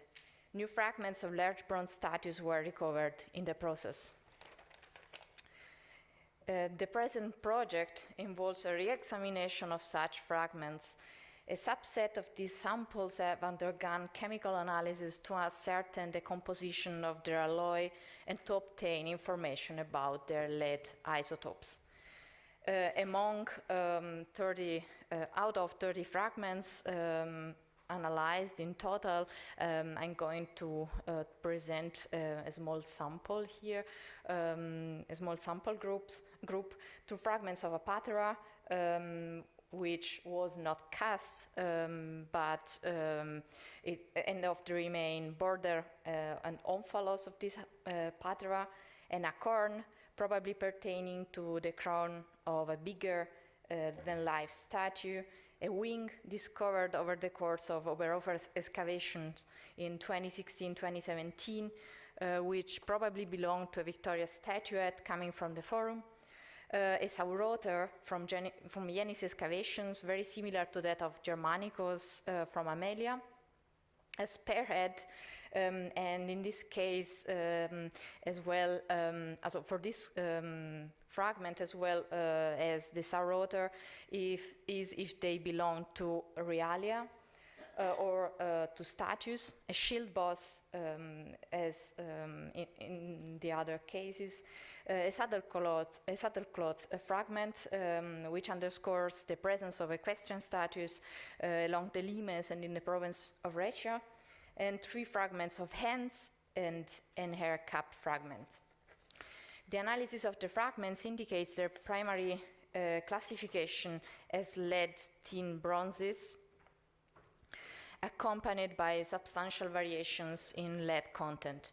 The findings suggest the possibility of distinguishing between the fragments and their respective statues, or more broadly, between objects of different provenance. The alloy composition is comprised of copper, tin, lead, and zinc. Copper and tin function as the primary alloying elements. The varying lead content has already been underscored. The elevated lead content is characteristic of late Roman and cast bronzes, a practice that was often employed to enhance castability by adding lead and reduce production costs. The lead content at 10% qualifies the alloy as highly leaded, with 2 samples reaching more than 10%, and the highest content being in the hair cap fragment, 21%. The utilization of lead may have been essential for ensuring the fluidity required during the lost wax casting process, specifically for the thin sections. Conversely, the zinc is found to be minimal, below 0.1%, thus classifying the alloy as thin bronze.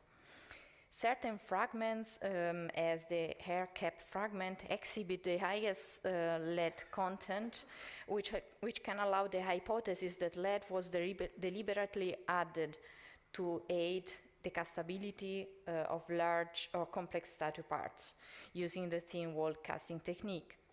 In other cases, such as the spearhead and the shield boss, the fragments exhibit a high lead content, 13%, along with slightly higher tin and other elements, for instance, antimony, silver, and iron, perhaps in order to balance hardness and casting properties. In other fragments, the copper content is higher, while the lead and tin is lower.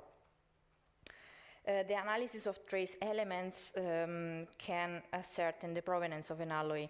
Antimony content ranges in these cases from 0.069 to 0.094%. Given its status as an element trace in specific European ore deposits, such as those found in the Eastern Alps, antimony facilitates the comprehension of several aspects of commerce and contacts. After a thorough examination of the available evidence, it appears that bronze alloy utilized in Bregenz is consistent with the standard Roman lead tin bronze alloy. The observed discrepancies can be attributed to the implementation of targeted practices, meticulously tailored to address distinct functional requirements, thereby distinguishing the scope of casting.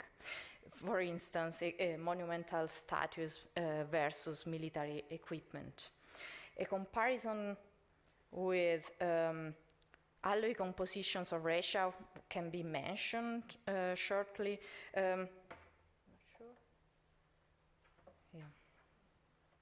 The alloy of the fragments from Bregenz,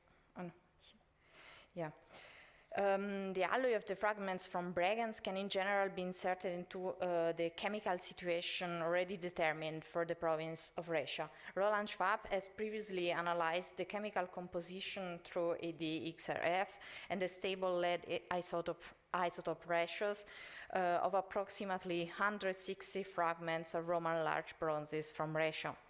As in the specific case of Bregenz, the fragments of Rhaetia, with the exception of the site of Künzing, have been found to contain a lead content of 20% or more. This lead was added with the intention of improving the casting process for large format, thin-walled statues. A mere 5% of the Rhaetian samples exhibited zinc content levels higher than 0.2%, which is widely regarded as the primary indicator of the presence of scrap brass and consequently of scrap metal recycling. The same can be said about gold occurrences, of which 8% of the samples from Rhaetia attested to the recycling of gilded statues. According to Roland Schwab, the question of why there is low content of zinc and gold remains unresolved, even if the recycling of the statues is confirmed in the province. Furthermore, in the region of Rhaetia, the presence of 4 distinct alloy types was identified, ranging from pure tin bronze devoid of lead to lead bronzes with a moderate tin content, between 6 and 8%. The isotope analysis will be conducted at a subsequent point. The evidence, the analysis of the Bregenz bronze fragments aligns with the existing body of knowledge concerning the bronze from Rhaetia. The Bregenz fragments exhibit a characteristic Roman lead alloy for its favorable castability, while Roland Schwab's hypothesis suggests that the low zinc content might imply a minimal recycling of scrap brass for large bronzes, contrasting with practices observed in other provinces. A distinctive feature of Rhaetia is a minimal reliance on scrap brass as a constituent of its scrap metal, indicating a distinct recycling strategy. However, upon a thorough examination of the comprehensive datasets, he observes that the collective evidence remains ambiguous. A re-examination of the early publication reveals a consistent reluctance to draw definitive conclusions, a stance that appears justified in light of the current findings. There is an absence of a persuasive correlation between the alloy compositions and the trace element profiles, a phenomenon that is not atypical in such assemblages, and it is evident that specific components, including the wing and the spearhead, demonstrate discernible affinities and are likely components of a singular sculptural entity. However, attempts to delineate broader groupings yield problematic results. The monumental hand, for instance, appears to cluster with these elements, a scenario deemed highly improbable. Schwab's position is that the extant evidence points to the existence of at least 4 distinct statues in Bregenz, which is confirmed by the archaeological evidence and the stylistic evidence, and furthermore, what we can conclude is that the shield boss must be excluded from consideration as a structural component, given its zinc content of approximately 10%, which strongly suggests it functions merely as an applique. Sorry, I forgot this. And thank you very much.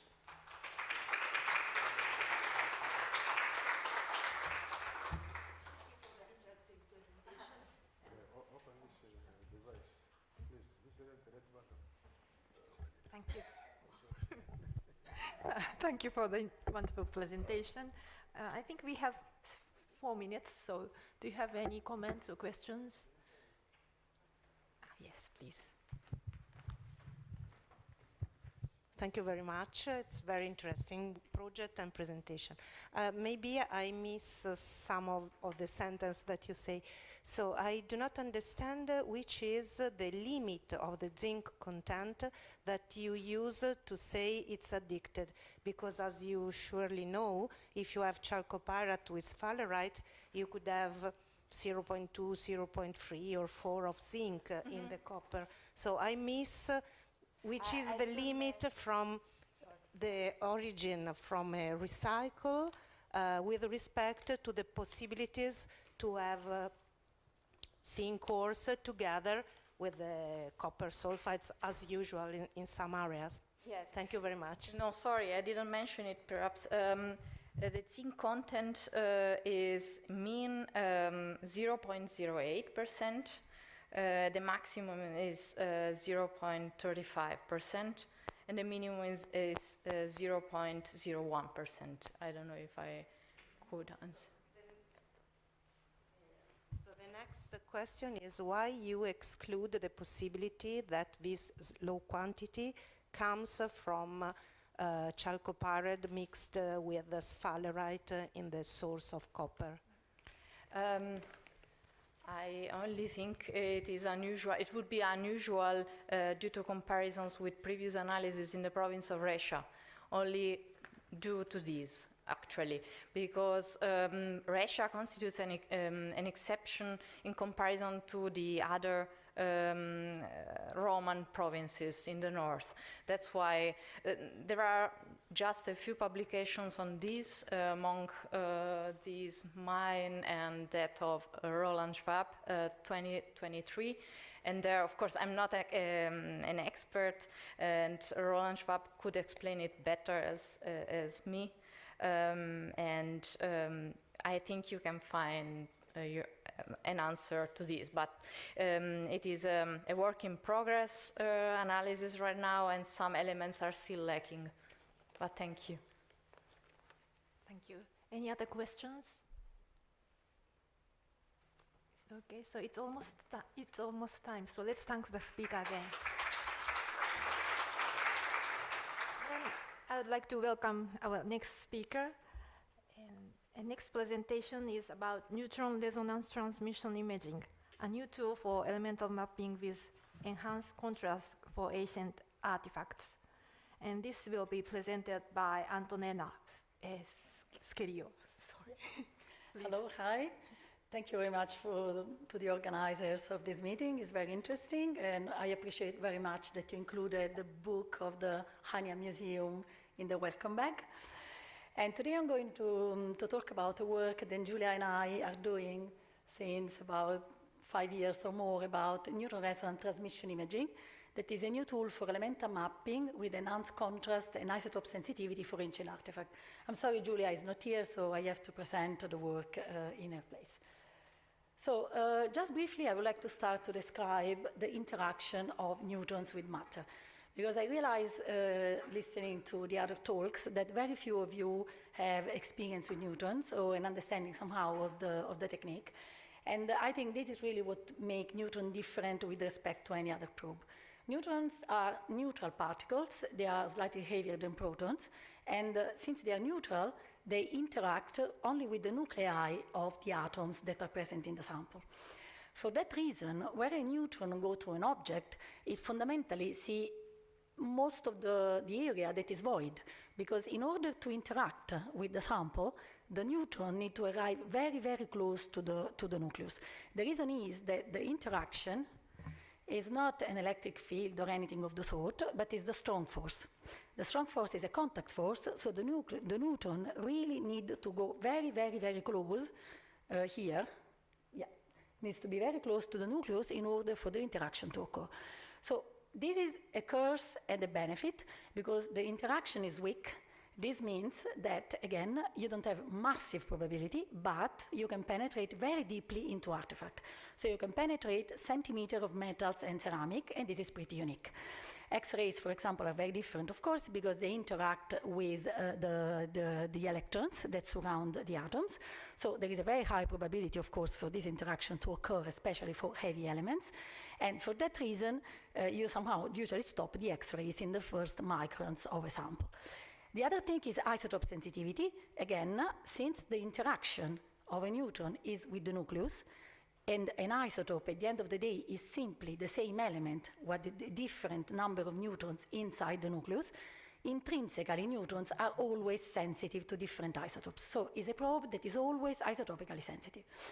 In the graph here below, I just reported, not me actually, it's a very common picture that you find in literature, the X-ray cross-section, that is the probability of interaction, versus the neutron cross-section, that again is the probability of interaction with the neutrons, for some light elements up to iron. Of course, you can continue, but as you know, for X-rays, you will have somehow a probability of interaction that actually grow the heaviest the element become, and at some point, many elements become practically opaque or indistinguishable between one another. Whereas you can see, for example, that for the neutrons, light elements like hydrogen are very well visible because they have very high cross-section. Hydrogen and deuterium, that are two different isotopes, are different because the probability of interaction, as you can see, is very different, and so on. So there is not a linear relationship. You can have very different numbers, and for that reason, these two types of probes are very nicely complementary between one another. But what I really want you to remember for all the neutron talk is that neutron can penetrate very deeply into the solid matter, talking metals, ceramics, whatever. They can go really very, very deep inside. So now, oh, sorry. There is a bit of some problem in format. I try to correct all of them. Obviously, I missed this one, but I hope you can still read. So neutron resonance transmission imaging is an imaging technique that is based on neutron resonance absorption spectroscopy.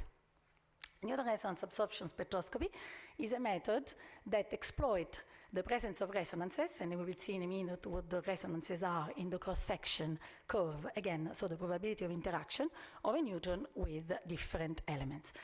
So we can therefore have somehow identification and even semi-quantitative analysis of the bulk composition of a sample in terms of element and isotopes. So this is, in this graph, I reported the energy versus the cross-section for different elements. I have selected some that are of general interest for heritage science, but similar curve exists for all the elements in the periodic table and in the table of isotopes. I have selected, oh, sorry, here there is an error. This is not gold, it's silver, 197. No, actually, okay, anyway. So gold, antimony, silver, copper, and manganese. Again, yeah, I know this is silver, sorry, it's silver 109, but yeah, it's a mistake. So as you can see, the curves are different for two different isotopes, especially in this energy range. In the green area, that is what is called epithermal neutrons. For your convenience, I reported here a table with the typical energies of the neutrons that are normally available in facilities. In this green area, that is again the epithermal, and we are talking about here, you don't have linear curves, but you do have the presence of these big peaks. These big peaks are what are called resonances. The position of the resonance in energy is characteristic of the isotope and the nucleus. So they are actually fingerprint, and that is why this nice picture is here, of element and isotope present in your sample. So different from a conventional imaging technique, you do not have, if you put your sample in the beam, just a grayscale that tells you how much your sample is absorbing. But you do have, in each pixel of your detector, you have a spectrum that contains all the neutrons that are missing from your sample. Again, the acronym NRTI stands simply for neutron resonance transmission imaging, so it's an imaging technique. So you do have your beam that in a facility like IRISIS is a polychromatic beam, so contains lots of energies, including the epithermal. And you do have your sample, and in the back of your sample, you place a detector that is position sensitive. This is just all normal transmission imaging measurements. That's how they work. But the difference in here is that each pixel of this detector will give you a spectrum like this. So where there is no sample, you see transmission that is practically 1 after normalization. Where there is the sample, and in this case is one of the crucibles that I will show you in a few minutes, you do see dips that correspond to the peaks in the resonance absorption curve. And these are you are able, if you look at the position of those dips, to identify which elements are in your sample and where they are located. So fundamentally, we are doing this for elemental mapping. This is a picture of the instruments, Ines, the diffractometer I'm responsible for, and this is Julia measuring one sample for elemental analysis. Okay, so yeah, this is just a big view of the detector, the pixelated detector that we use for these imaging measurements. And we try to test the method, making some sample ourselves. In this case in particular, we did a silver plate and a silver wire, AG obviously. They are 1 millimeter thick. And we put this sample in front of the detector.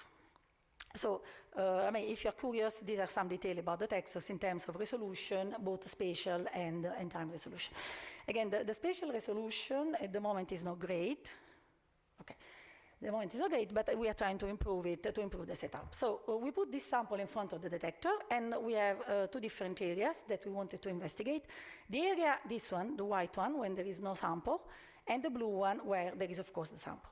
And of course, the result is very different, because in the area with no sample, we simply have one transmission, but in the area with the sample, we don't have just a color that tells us how much the sample is absorbing. We have a spectrum that contains dips, and these dips are in the position that correspond to silver. So if I didn't know before, it's very self-explanatory that this is silver, but if I didn't know, just checking in the database the position of those dips will tell me that there is silver in my sample. This can be used for, again, mapping elements, but can also be used for enhancing the contrast of specific elements, especially the one with high resonances. And again, I'm focusing on the same sample. So this is the first one is a radiography in the entire energy range that is available on the instrument. But, yeah, sorry. Okay.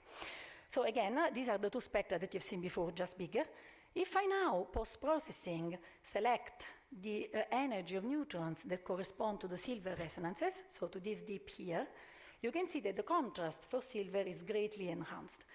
With this method, we have been able to see in sample even few parts per millions of silver that was used for decoration and so on, that if this would not be possible with standard imaging methods. Just for reference, I reported what happened if I select an energy area where there is no resonances, so I can still see my sample, of course, because there is some absorption, but you can see that the method is very effective for enhancing contrast. So, oh my God. Isotope, I promise you that it's isotopically sensitive, so again, we acquire isotope silver that is isotopically selected. The color here is artificial, they are all silver color, just to distinguish for us. If I do normal radiographies and tomographies, I can see just something that is proportional to the thickness of the sample and the fact that the sample is silver. But if I again look at the spectra, the absorption curves and so on, I can select the resonances that belong to the 2 different silver isotopes, and I can therefore identify where those silver isotopes and how they are distributed among my sample. This is, to my knowledge, is actually truly the only isotopically sensitive imaging method for bulk, for big samples somehow. And now an application. Julia will never say that, but she was awarded the Italian National Nuclear Physics Institution Award for the best PhD thesis while she was doing this work, but since I'm presenting, I do it.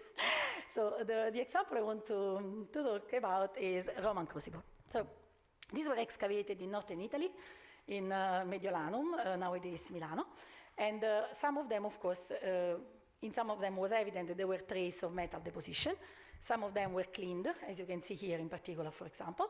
And these areas that have been cleaned have been analyzed with PIXI within the Hyperion Heritage Science program in Agli in France. So immediately it was clear that there was copper. Okay, that's not a big surprise. There was tin, but there was also quite a high amount of zinc. So this seems to indicate that possibly they were doing brass, not just bronze, into those crucibles. And apparently at the time, so far it was always assumed that in Roman time, in Mediolanum, they were only producing bronze, but not brass. Then we tried to use this method, an RTI for those crucibles. Here I'm showing just an example of one, but we measure practically all of them. So we put this detector in front, this crucible in front of the detector, and we could see the map of the elements. So we could see copper, we could see zinc, we could see tin, but we could also see trace of antimony, silver, and in some case arsenic. So, okay. So yeah, here again is the sample.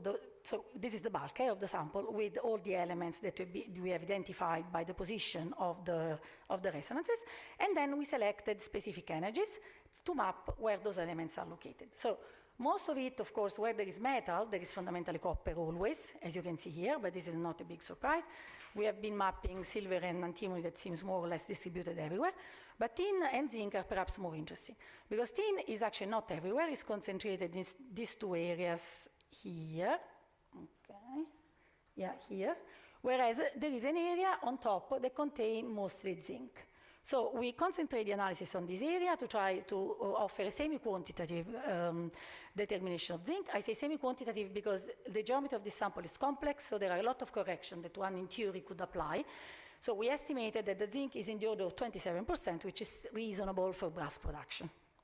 So this was considered, again, one of the first evidence of production of brass in Mediolanum, and it was published relatively recently in European Physics Journal, if you want to know more. Okay. It's not working. Good. So one thing that I also wanted to say is that, for example, usually we always say, and it is true most of the time, that destructive methods like PIXI or others are more sensitive to elements. We found one case in which this is not true, because actually arsenic has such a high cross-section that we are more sensitive to arsenic than PIXI, because for PIXI this was below detection limit. We could clearly see that arsenic, in fact, was present in the sample. Again, this is another proof that you really have to apply as many methods as you can, because they are very complementary if you want really to understand a complex sample like this.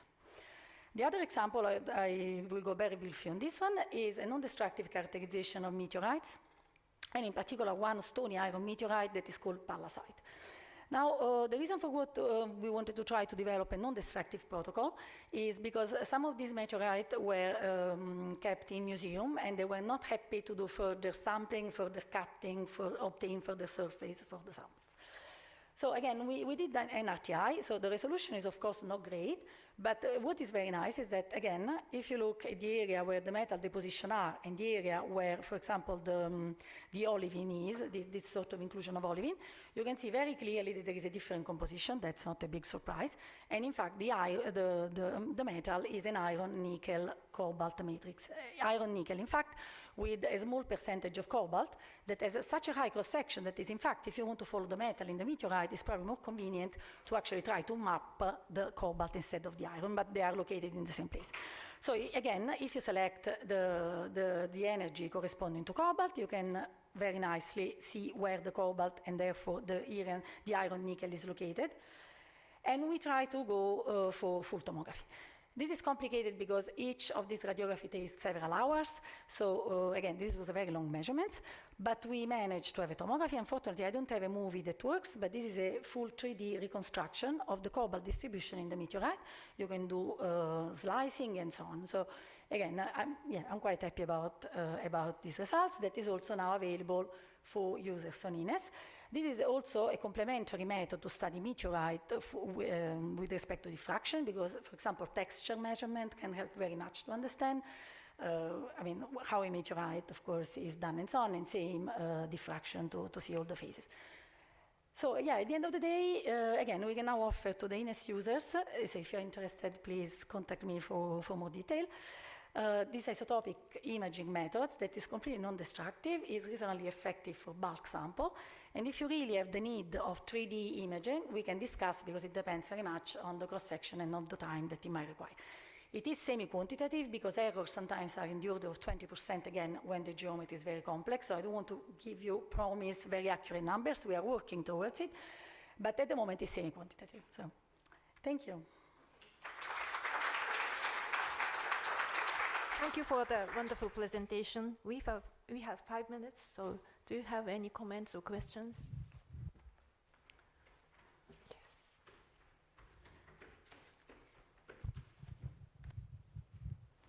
Thank you. Yes, I'm curious about those crucibles did you say the production of brass? Yeah, from the amount of zinc, the ratio copper-zinc, it seems that...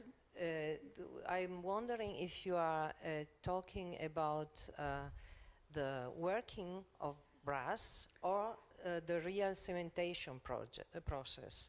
I have absolutely no idea because I'm not the archaeology that was following the project. No, it's a question of metallurgy. No, yeah, but I mean, what we did here is purely an elemental analysis. So we wanted to try to find out from the deposition of the metals whether the amount of, in the area where there is mostly zinc or the area where there is mostly tin, with which type of alloy it could be potentially be compatible. Again, the work was spurred by the fact that there was a surprising high amount of zinc already from this type of analysis.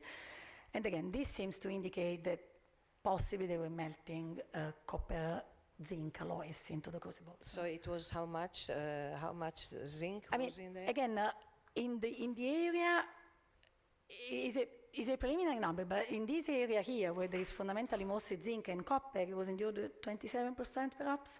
27% might be the process of cementation. Could be already. Again, since it's not super accurate, this number, I prefer to be careful, but yeah, it's...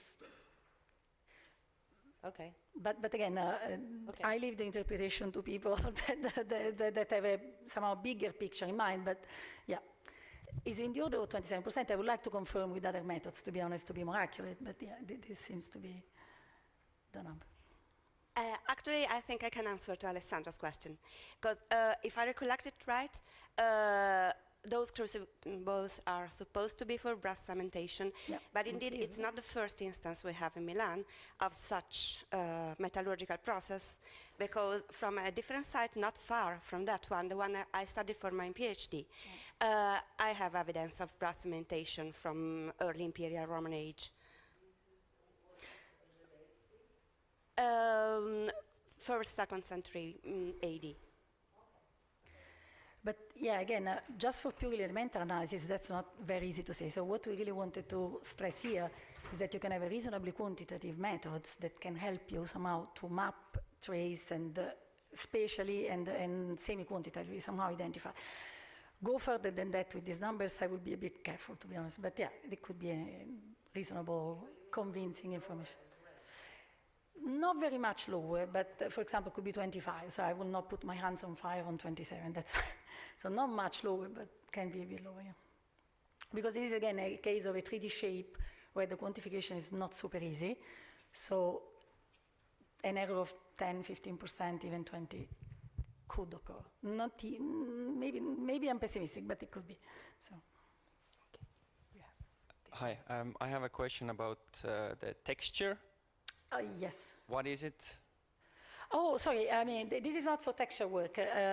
Texture I just briefly mentioned because when you study meteorite, it's not just the elemental distribution and composition that is relevant, especially when you have metal meteorites. Texture is the orientation of the grain of the metal in specific direction. So normally, a metal is what crystallography is called a powder. So you have grain that are randomly oriented in space. But if there is any, can be mechanical working, pressure, whatever, some event that somehow put a force on those grains, you can have an orientation in specific direction. So texture is what gives you an indication on how much orientation you have in the crystallographic grain that deviates from the random that you are assuming for a powder. This is what texture is. Thank you. Since meteorite, of course, have an interesting history of being subjected to pressure, for example, and so on, you can definitely, or in the formation, whatever, in the travel to Earth, so there can be reasons for, but it's a subject in itself, but yeah. Thank you. And a follow-up question, have you tried using it on corroded steel and iron artifacts? The NRTI, you mean? Yes. Yeah, I mean, definitely. We have been trying several samples, actually. Here I don't have any. The thing is, to be honest with you, if a sample is very corroded, what is really convenient is to try to do a bulk analysis, perhaps with neutron diffraction, for example, on other methods that give you a description of the metal, actually. So if you take steel, for example, you would like to know in the uncorroded part how much ferrite, how much cementite you have, and if there are other phases related with iron working that can tell you manufacturing method, composition, and so on, more the NRTI. Because you can have, again, bulk measurement with neutrons, but not necessarily just elemental analysis. Because especially for corroded artifact, you have to be extremely careful in just the ratio of one element with respect to the other.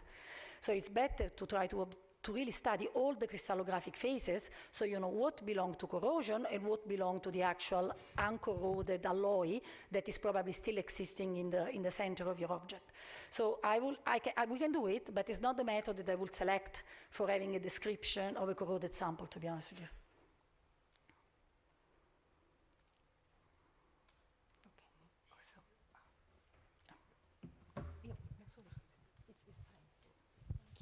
Thank you very much.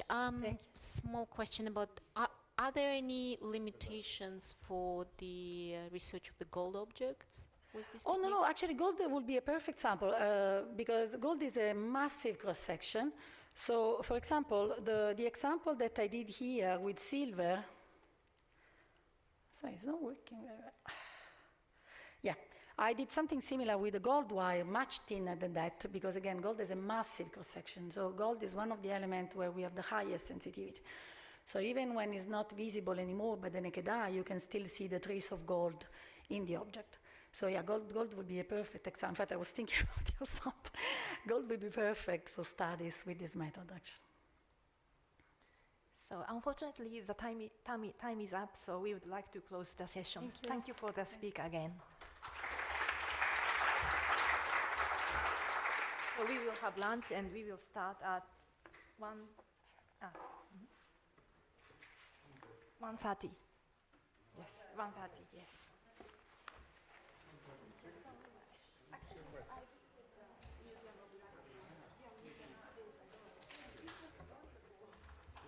We started both when I was director with my wife over there, the blonde one. Yes, we're the directors, one after the other. Also we issued the guides in the bookshop.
to check your voice.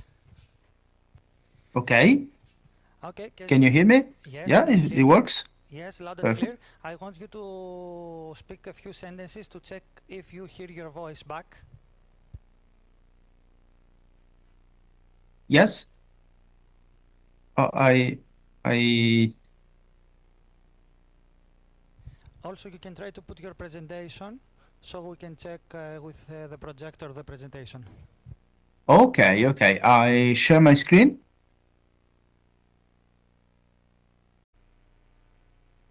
Okay. Can you see my screen? Yes, we can see it. Give me a second. Clean.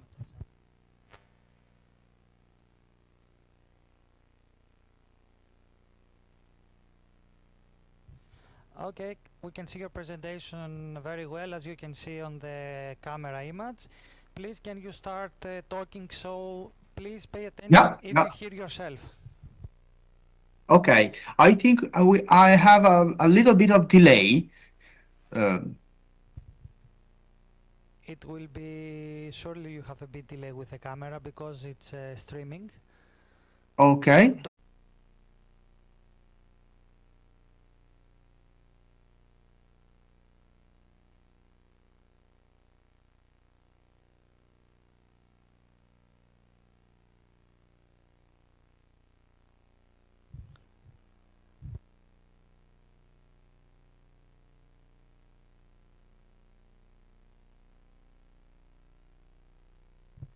Okay, can you please start talking to check if you hear your voice?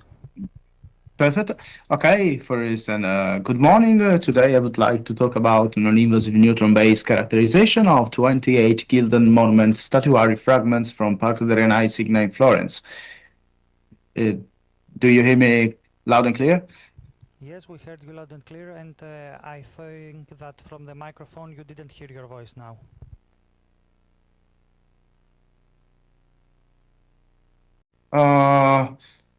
Oh, yes. This could be. Yeah, because I was following the conference. Let's try again. Okay. Non-invasive neutron-based characterization of 28 Gilded monument statuary. I wait. I do not hear anything. Okay. Yes, it was the case. Thank you very much. Yes, very easy. It looked really strange to me to have a 30-second delay. That's why I thought it's YouTube.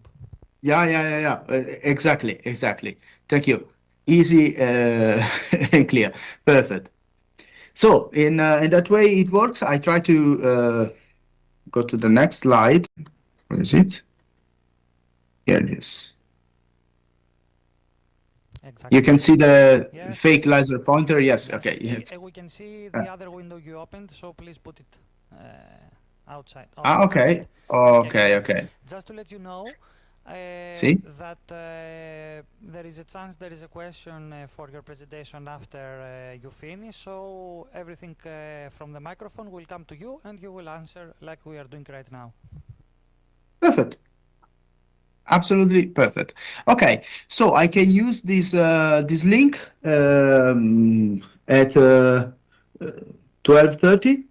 Yes. 1:30. Yeah, our time is 1:30. Yes.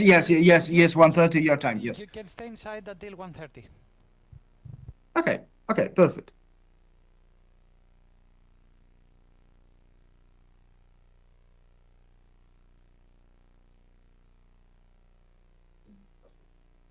Okay, so see you later. I put down my camera now, and let's see at 1:30. Okay. Okay. Yes. Thank you very much. Bye. See you.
excuse me, is Zillem or Peter Pansel here? Zillemer Peter Pansel? No.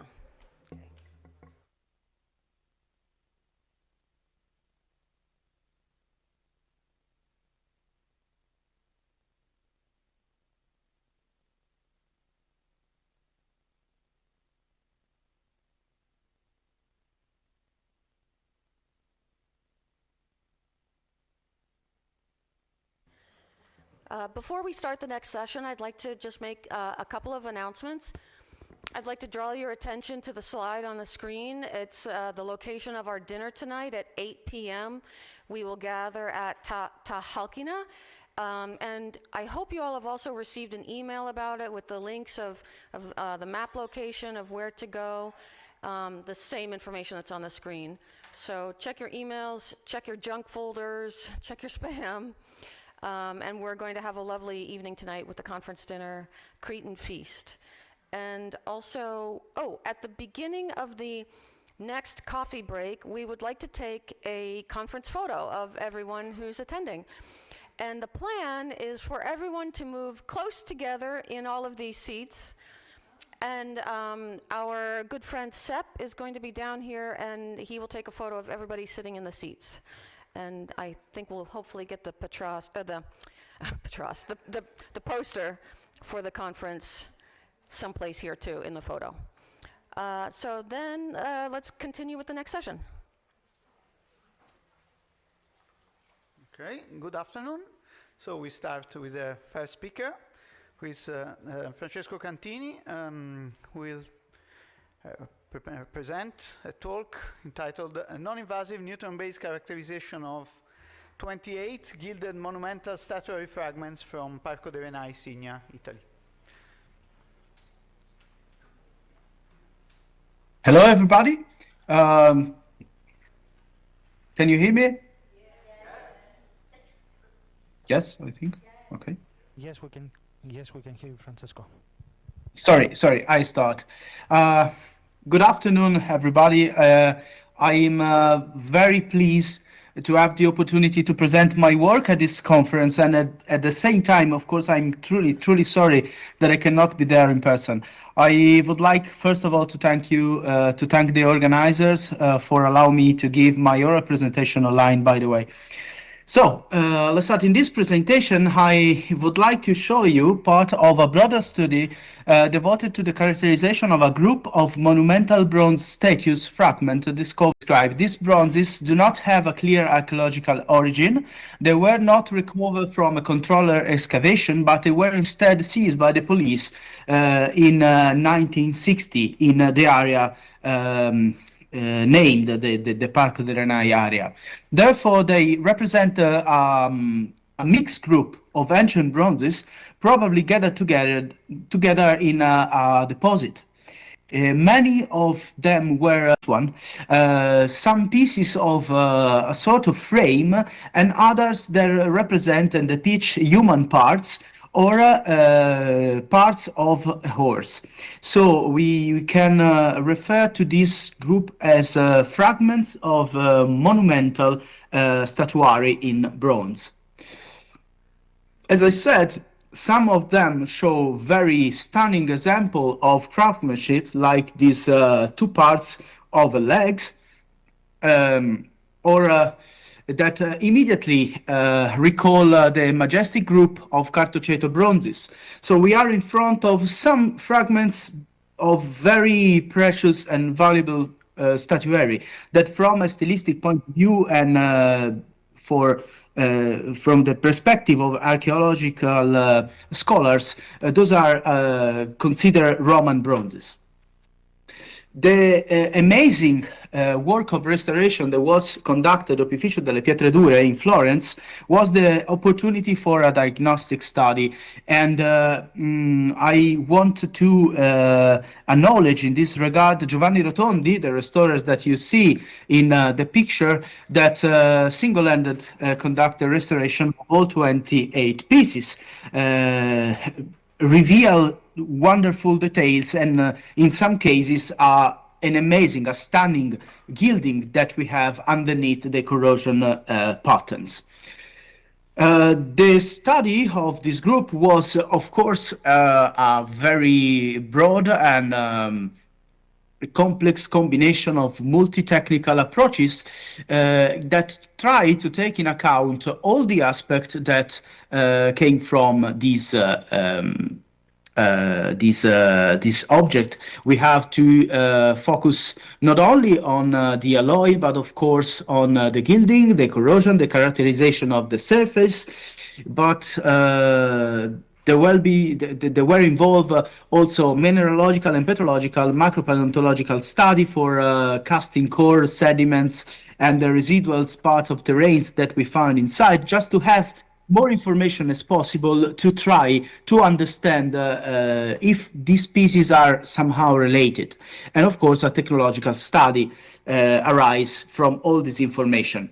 In this presentation, for time reason and also to stay on my topic, I will present only some results related to the characterization of the alloy and as a consequence some technological hypotheses that we managed to obtain. The complex system of archaeological bronze is a very important problem that all the archaeometry conservators and scientists have in mind. You can see these two pictures. This is a modern copper alloy replica of a bronze, and this is a piece from the Vittoria Lata of Brescia, a piece of alloy.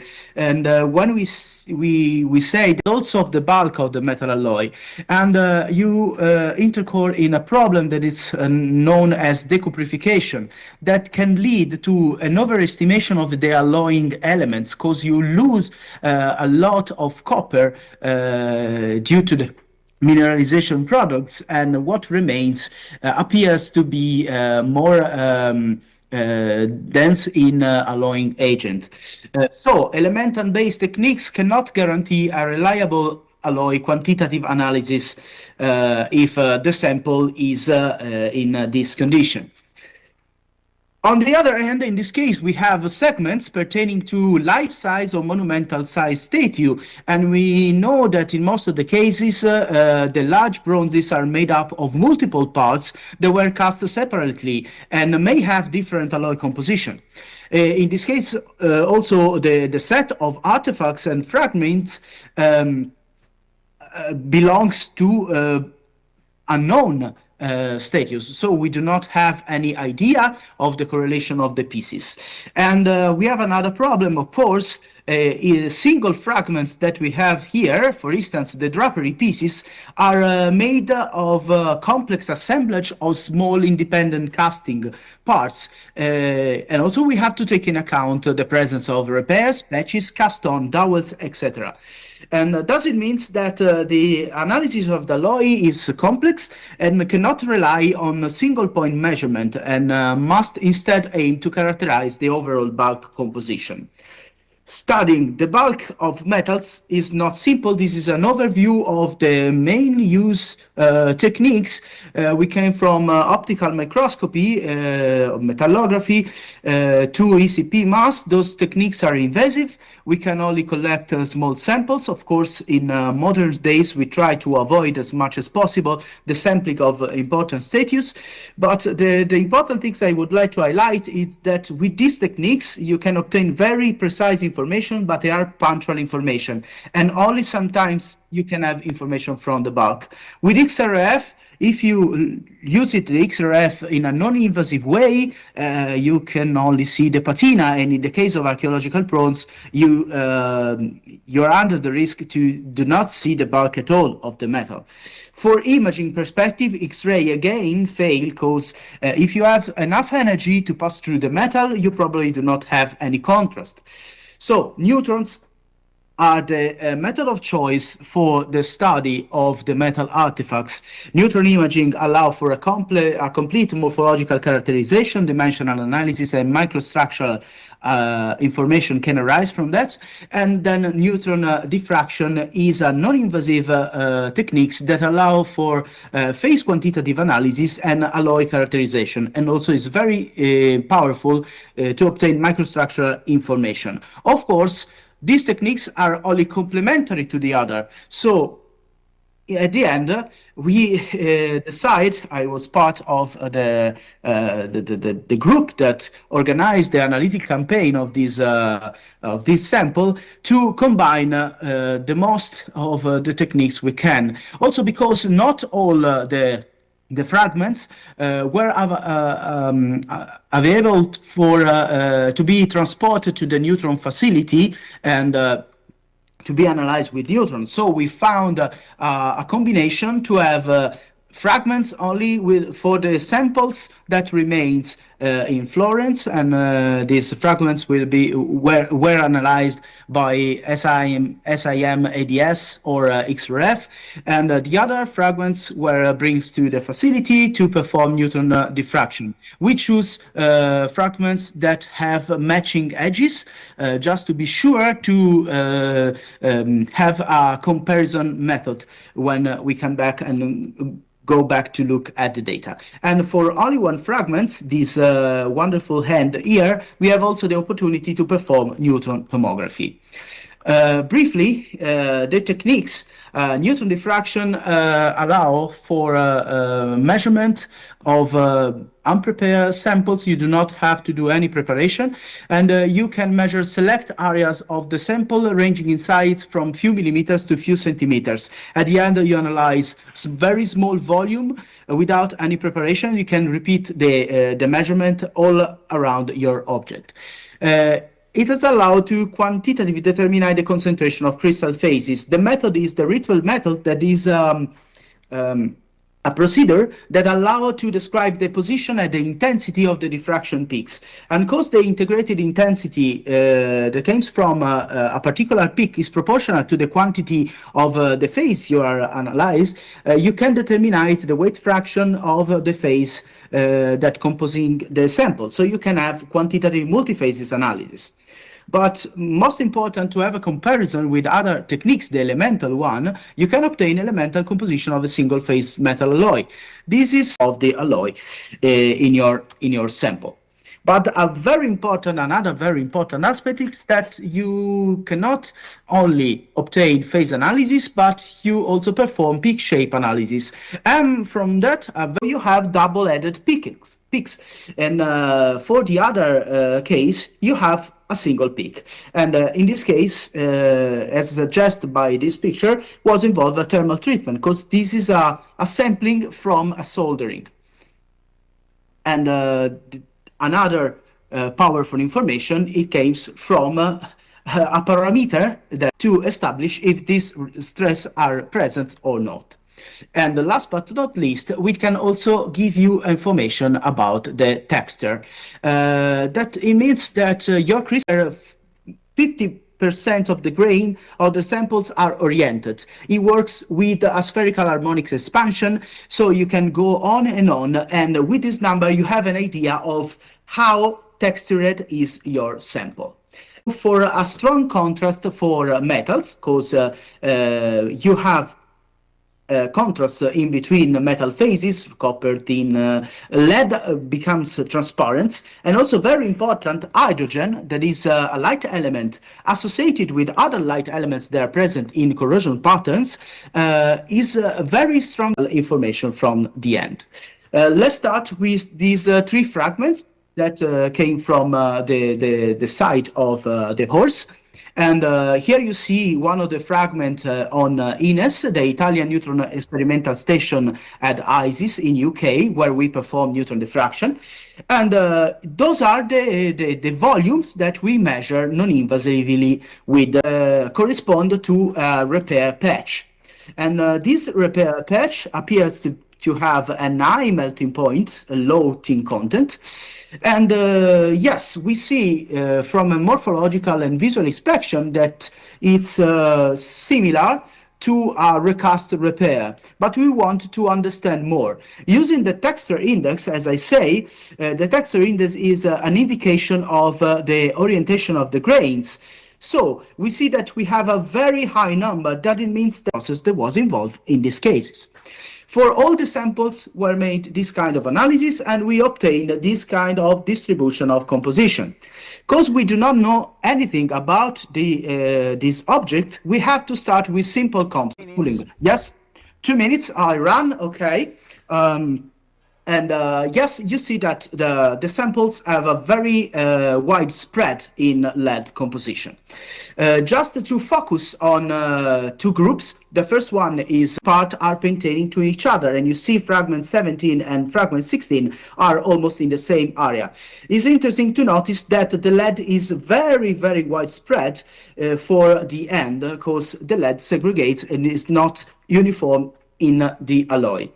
I would like to skip this part just to show you the last result, chlorides inside the metal, and not only in the surface. But the most important thing is that we see perfectly the porosity, and as you can see in this detail here, the ring finger is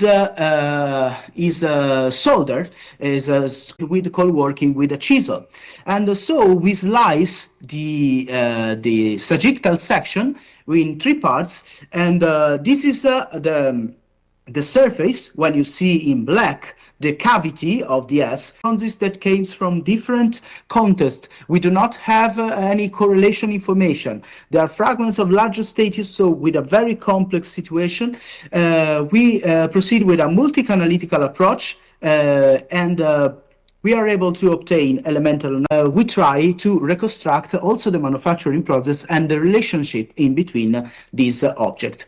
That's all, and I thank you for your kind attention. Thank you. Okay, thank you, Francesco, for your talk. I think we are a bit long, but since you are not here and nobody can ask you things later, maybe we can... Okay, we are going to the next presentation. It's about silver ornaments from Ponte nelle Alpi, Belluno, e chiamiamo Chiara Dinca con noi. Thank you. Thank you. Good afternoon. So, our presentation will deal with a number of silver ornaments found in the northeastern part of Italy, in the province of Belluno. We are in a mountain area. We are very close to the Dolomites, and the small town where this finding occurred is called Ponte nelle Alpi. It means a bridge in the Alps, because indeed there is one important crossing of the Piave River here, and Piave is one of the main rivers going from the mountains to the North Adriatic Sea. The objects were found, I better use this one, were found in 2022 during renovation works in a private property, and there were also minor excavations going on in this land, and the jewelry was recovered from the backfill soil of the excavation. It was found by a young boy, the son of the owner of the land. He was only 15 at that time, and as you can see, I skipped one maybe, I'm sorry. Doesn't work. Yes, I'm doing that, but there is something missing. There is something missing? Yeah, I think so. Okay, that's okay. Devi usare questo. Yes, I did, but maybe I skipped one. Yes, just a more precise location of the specific site of the finding. You see we are close to the mountains, but and we are in a rural area with lots of woods and meadows, and there is still very little pressure as for buildings and infrastructures, so it's quite a safe context and it has not been transformed so much. We have already seen the objects which were found. We have 4 bracelets of 2 different types and 7 rings. As you can see, the objects were cleaned heavily because the finders at first did not realize that they came across archaeological artifacts.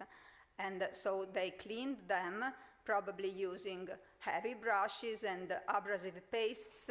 They declared that they only used toothpaste, but we actually do not believe them.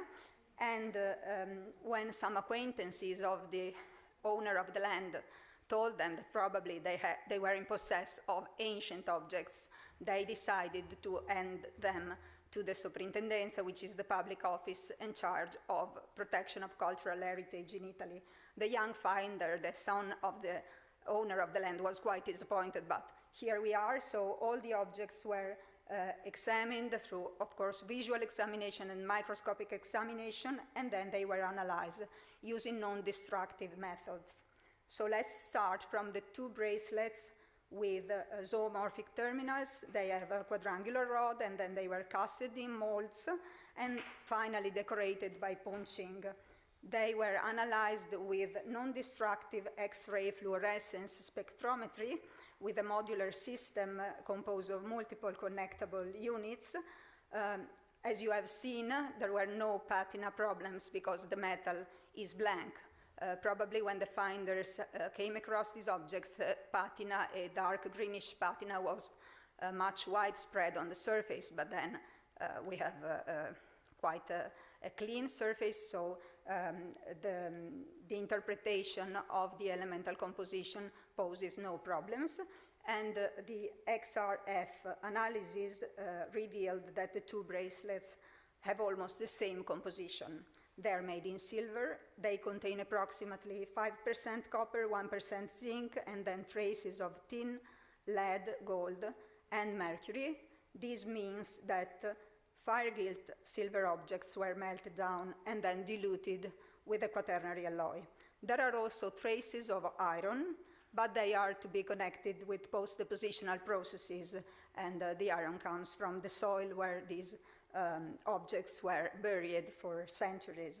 The almost identical style and composition for the 2 bracelets shows that they were cast as a pair. So here we have a few details, the very, very few traces of this dark greenish patina, some evidence of the rubbing, they really made a thorough cleaning, and some details of the punching. They used 2 different tools for punching, one for the circular shape and the pointed tool for the dots. We know this because in the eye of one of the animals of the zoomorphic terminals, there are 2 dots inside one of the circles. So it's 2 different punches. So the other pair of bracelets have a hook and ring fastening, and again, we must consider these 2 twisted bracelets as a matching pair. They were made from a quadrangular alloy. They were a quadrangular rod, sorry. They were hammered and stretched with several annealing phases and twisted. They had 2 small spheres at either ending. Probably one of them was hammered and flattened to obtain a disc, then it was perforated to obtain the ring, and in the end it was decorated with incisions. We have again some traces of patina and some traces of corrosion. The alloy is again made of recycled silver and recycled gilded silver diluted with the quaternary alloy. So the result of XRF analysis is 87% silver, 8.3 copper, 2.5 zinc, then tin, and traces of lead, gold, and mercury. As well as the bracelets, there were 7 rings in this hoard, because we should consider this group a little hoard. Most of them have quadrangular bezels, and 3 of them are decorated with engraved figures. The most peculiar one, probably, is this, with an incised bust and a cross on the left.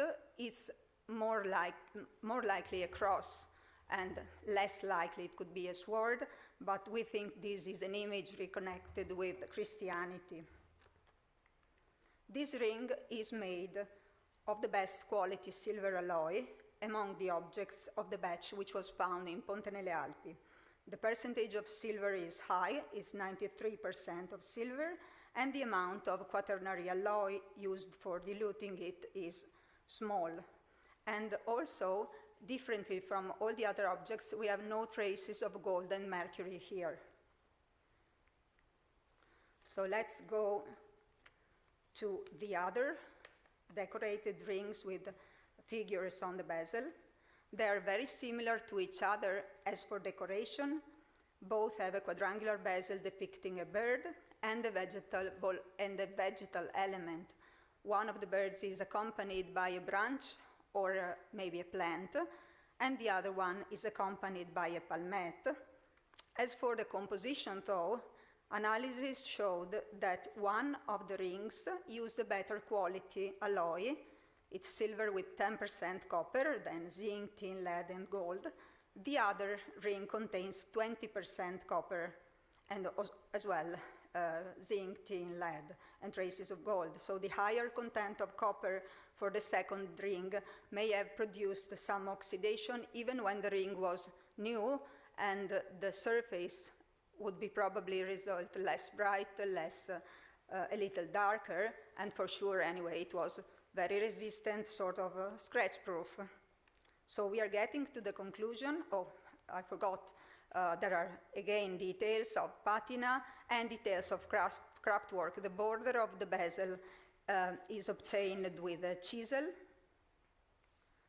The last rings are all with incised letters and monograms. Some of them are very simple to read. Up left we see that the bezel bears a very clear Latin N. On top right we can see the letters PT on a flat ellipsoidal bezel. Again, the reading is straightforward. Some more questions arose when we considered the other 2 rings, both with a visual and microscopic examination, because in one of the rings, maybe we could read an FA of the Latin alphabet, provided that the vertical marks are not the borders of the bezel, but also we cannot exclude that a sign from a different alphabet could be used. There is the hypothesis that it is the letter N of the Futhark alphabet. Of course, it's very intriguing to think about that, but we must be, of course, very cautious. The last ring bared what seemed to be an E, clearly detectable on the right, and the B on the left, but the B was smaller and very strange in shape, and maybe we evaluate the hypothesis in a first time that it could be, again, non-Latin alphabetic signs. At the moment, I strongly suspect that we will probably need to turn it upside down and mirror it, and we will probably detect a ligature among different letters and a Christian monogram in the end, but we are still researching on that. So, which are the main results so far of the examinations and the analysis on our jewels from Ponte nelle Alpi? First, the analysis revealed different alloys, all made of silver and all containing copper in varying amounts, along with zinc, tin, lead, and traces of gold and mercury, with only the exception of the ring with bust and cross that we have seen before. This composition means that they were made from recycled metal, that is Roman silver objects and Roman gilded silver objects. Maybe some of them were damaged or they were not fashionable anymore. and the silver was diluted by adding a quaternary alloy containing copper, tin, zinc, and lead. The second result is that the bracelets are both made as matching pairs. So one pair with the zoomorphic terminal and one pair with hook and ring fastening. They employ nearly identical alloys, and they seem to have been produced at the same time from the same batch of metal, maybe also using the same mold. So according to both composition and the craftsmanship, we preliminarily propose a date after the 5th century AD or from late 5th century AD on, and a possible attribution to Langobard or possibly Gothic groups or worship traditions. And we definitely will exclude any forgery, which was one of the doubt that was arised in the first time when these objects were handed in. Of course, research is still going on, and it aims most of all at broadening archaeological comparison for each of the objects.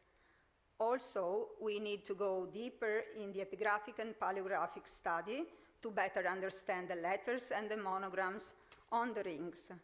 Finally, if archaeological comparison and epigraphic comparison proves to be successful, it could be interesting to conduct comparative analysis on similar silver objects found elsewhere, especially in the northern Italy, of course, but also in a wider area. So any suggestion is welcome. Thank you.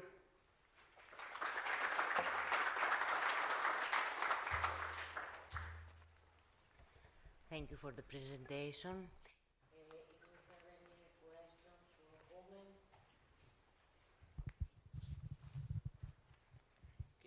Thank you very much. I have a doubt.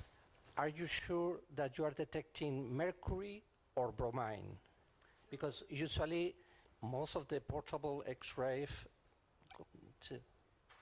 is sure mercury.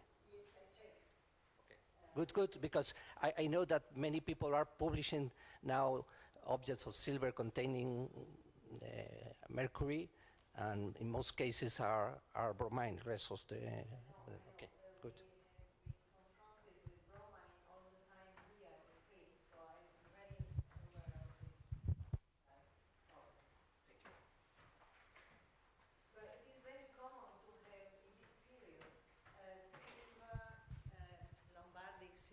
Or Gothic silver alloyed with quaternary alloys as well, and with gilding from Roman objects. It is very common. But the amount of gold you are detecting is very, very low. It's very low, yeah, it's very low.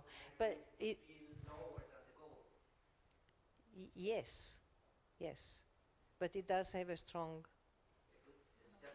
Just to check it, because yeah. I know that some people publish the information that the machine gives you Yeah. the screen and Yeah. doesn't aware that Yeah. they usually give mercury instead of bromine. Yes. Yeah, yeah.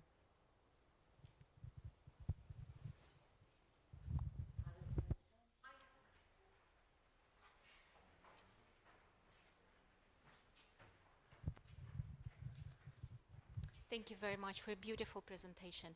I have a question to these twisted bracelets. Do you know what are the steps of the, first the rod was twisted and then the terminals were formed, or the terminals were formed and then it was twisted? What was the steps, technological steps? Or the terminals were probably soldered later on? No soldering.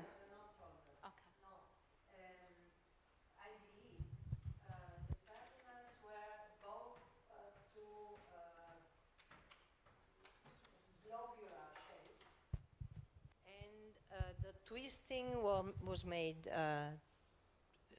during, the working the rod, which was which had a square section, and then as a last step they flattened one globule on one side pierced it, because it is quite clear that it is pierced, and then made the decoration.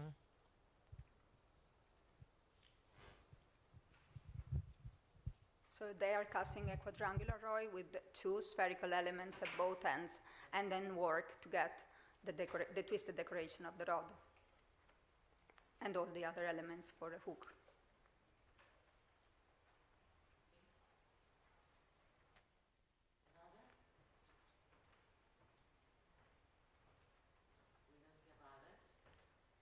Thank you.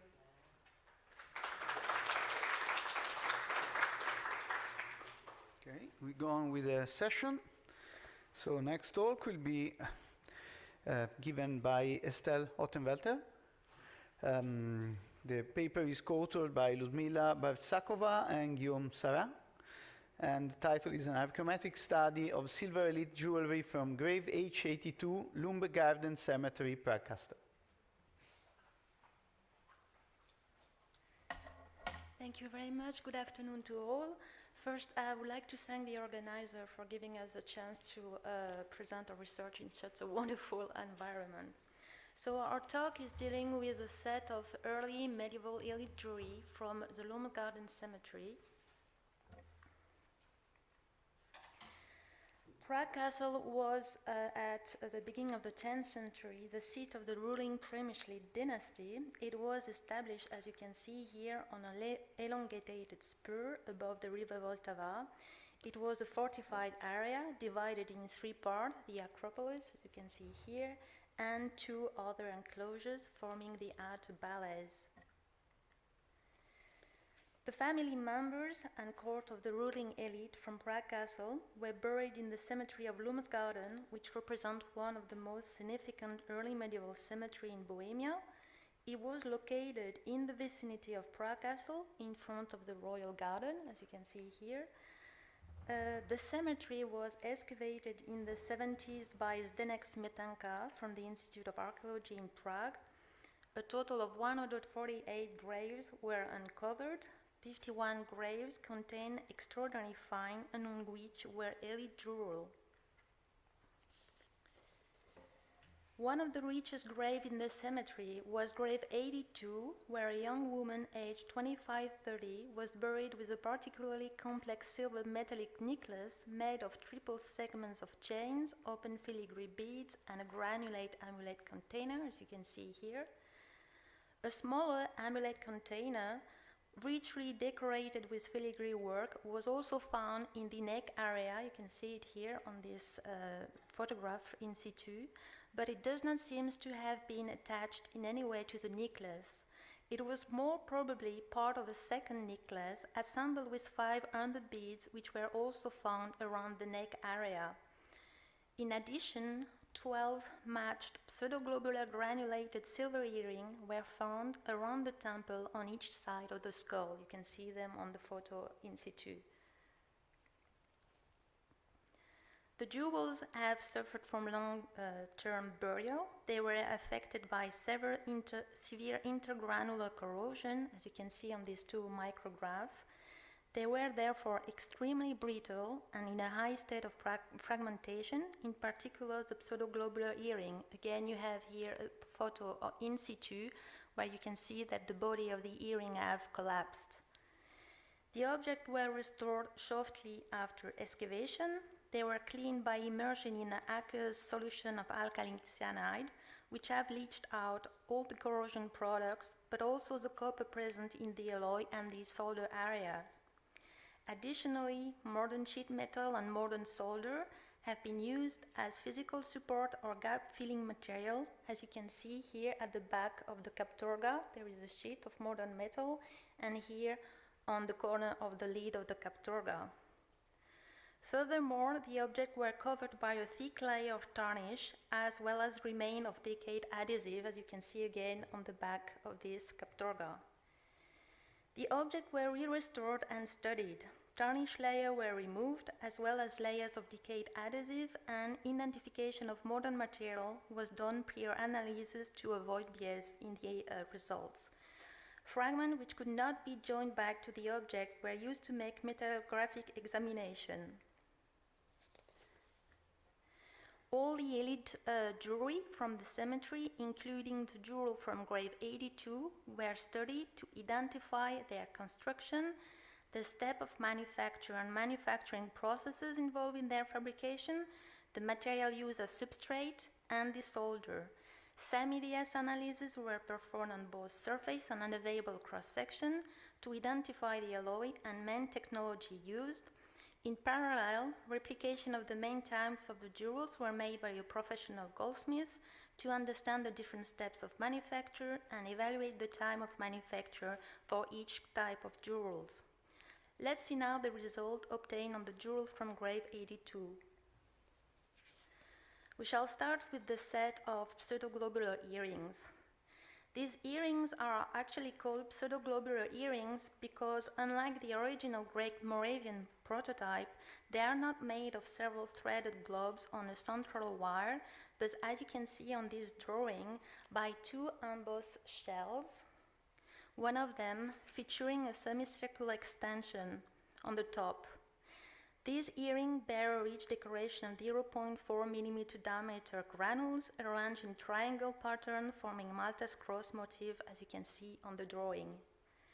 They were most likely sewn onto a textile veil or headdress, so they are not really earrings. Each of them is composed of 9 main components and approximately 1,000 granules. So the different steps of manufacture of these earrings, including, first of all, embossing 2 metal sheets, as you can see here, on a lead pad, to form the main body of the earring. The excess of material was then cut away. The 2 halves were then soldered together by diffusion bonding. We have used ported malachite and tragacan gum for the replication. The body of the earring was then threaded onto the central wire here, and then followed the long positioning and soldering of the granules.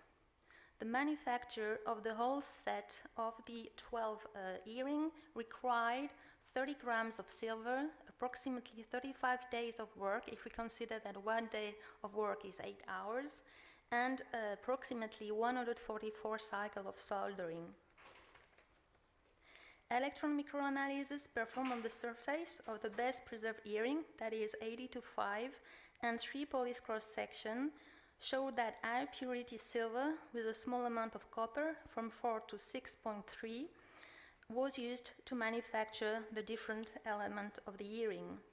Analysis performed on the solder area show a higher content of copper, as you can see here. More variation in the alloy can be actually visible in the granule, in the analysis of the granules, since we have an alloy which contains from 3 to 5 up to 8.1% of copper, which show that even in a matched set of jewelry, we can observe variation in the chemical composition of the alloys used to manufacture the different components. Gray particles were observed in the cross-section on the granules. You can see them here. They contain phosphorus, which may come from the bone ash, which was used as a lining material for the cupellation process. But this remains an hypothesis. Let's see now how the different elements of the necklace were manufactured, starting with the granulated amulet container, the so-called captorga, which is very characteristic for this period. So the captorga is composed of 2 parts, a box and a cover, made of 4 folded and soldered metal sheets, as you can see on this drawing, and approximately 2,000 granules of 0.5 millimeters to produce this rich granulation work, forming rows of triangles and rosettes. The object was produced by cutting different pieces of metal sheet, as you can observe here, folding them and soldering them so as to produce a trapezoidal box and a cover. The granulated decoration was then soldered by diffusion bonding, and a total of almost 10 grams of silver, 5 days of work, and 23 cycles of soldering were necessary to manufacture this object. EDS analysis showed that the same binary silver-copper alloy containing approximately 95 weight of silver and 5% of copper was used to manufacture the sheet forming the box and the cover. You can see here the analysis. Different binary silver-copper alloys with lower content of copper were used to manufacture the granules, as you can observe here. Solder areas on cross-section have detected a higher content of copper between the granules, and here again we observe these gray particles on the cross-section with a high content of phosphor, here reaching up to 17%. The small capturga necessitated the manufacture of 3 different kinds of filigree: twisted wires, twisted stripped, and corrugated stripped. These filigree were then soldered onto the box and cover progressively using diffusion bonding. Basil and blue glass cabochon were then added. Although only a small amount of silver was used here to produce this capturga, only 3 grams, the manufacture of this capturga was equally time-consuming as the previous one because it's difficult to, it's very time-consuming to produce first the filigree and then to solder them. So it also necessitated 4.5 days of work and 25 cycles of soldering. Electron microanalysis showed that high-purity silver with a variable amount of copper from 1.4 up to 5.4 were used to manufacture the different components. Analysis made on the solder area did not detect here a significant increase of copper alloy. As you can see here, we can assume that the copper was leached by the alkaline cyanide solution in previous restoration treatment. The open filigree beads are formed with 2 hemispheres made, as you can see here, from 6 oval rings and 1 circular ring soldered together and embossed as shown in this picture underneath. The chain segments are made from a simple loop-in-loop system, as you can observe here. The chain segments were linked together through the beads with 3 staples, as you can see here. Some EDS analyses have shown that a silver with 3 to 5.6% of copper was used to manufacture the bead, and that the chain and the links between the segments were made with a silver with a slightly lower amount of copper, 2.3%. The chain on the fine beads required 23 grams of silver, 6 days of work, and a total of 363 cycles of soldering since each loop of the chain were separately soldered. To complete the material characterization of the jewel performed by SEMIDS and bring new data on the chemical signature of these artifacts, laser ablation ECPMS analyses were performed in Iramat in France. Analyses were performed on a selection of objects from Lumsgarden Cemetery, including 7 from grave 82, 3 earrings, 2 beads, and 2 capturges. On the whole, 18 different parts were analyzed. The analyses were performed, as you can see here, on police cross-section of available fragments which had been previously prepared for SEMIDS. 2 to 3 measurements were done for each component, as you can see on these cross-sections. We compare the concentration in trace elements, and particularly in gold and bismuth, which are relevant for identifying stocks of silver sharing the same origin or the same recycling history. And on this diagram, you can see the concentration of bismuth and gold for the 7 jewels from grave 82, which are symbolized in blue, compared with the jewels from other graves of Lumsgarden Cemetery, which are symbolized by black crosses. So the general trend is that gold levels are high or very high, from 1,000 ppm to more than 20,000 ppm, while the bismuth levels are more variable, from 10 ppm to several thousand of ppm.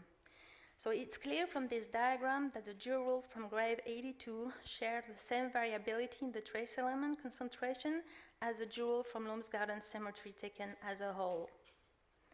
Looking at the different scale, we can observe some similarities for objects of the same type. It is the case, for instance, for the 3 earrings here, 82, 5, 7, and 8, which all have high concentration in gold and bismuth. This is not, however, though the same case for the two beads here and the two Captorgas, for which the concentration in trace elements show only some partial correlation. Oops, no, sorry. Yeah, so if we consider the jewels themselves, we can see that the earring 82 and 82.7 and 82.8 share the same pattern in trace element, and that two more groups are visible here, and this one involves different components of beads and Captorga, which show that different stocks of silver were used to manufacture the object, but also sometimes a component within the same object. So the result in trace element obtained for the jewel of Lumgarden Cemetery were then compared with those obtained for 9th century Carolingian coins, the most abundant coinage of this period. And you can see here that the comparison with the coins of the period 822, 864, that is under Louis le Pieux and early period of Charles the Bold, the results show a global consistency between the jewels under study and the coins from Western Europe, dating from the middle of the 9th century.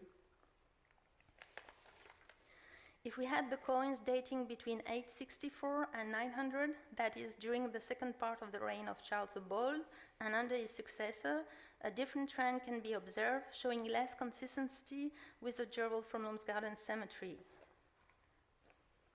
So as a conclusion, we can say that the silver lead jewelry from Grave 82 constitute an exceptional assemblage, which was made in high purity silver, but with different stocks of silver, made by specialized craftsmen having very high skill in granulation and filigree work, required an important amount of precious metal, in total 66 grams, a huge amount of work, almost 2 months, and that the Carolingian coins in circulation, in particular those emitted by Louis le Pieux, may have been recycled to produce this jewelry.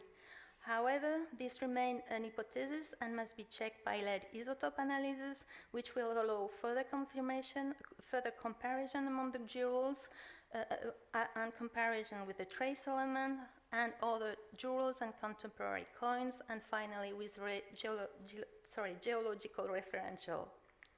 Thank you for your attention.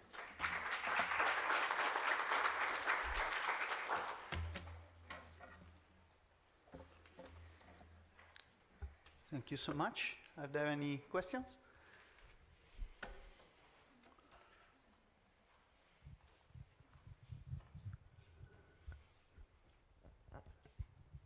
Thank you very much. I really enjoyed your talk, and this experimental part was absolutely amazing. But I have two questions, if I may. First is, what glue you use to glue together this Tragacan gum. Okay, thank you. And you use the modern torch. What do you think were used in the past? Open fire, furnace? No, it was a blow pipe probably. Okay. Oh, yeah. Yeah, thank you. Thank you.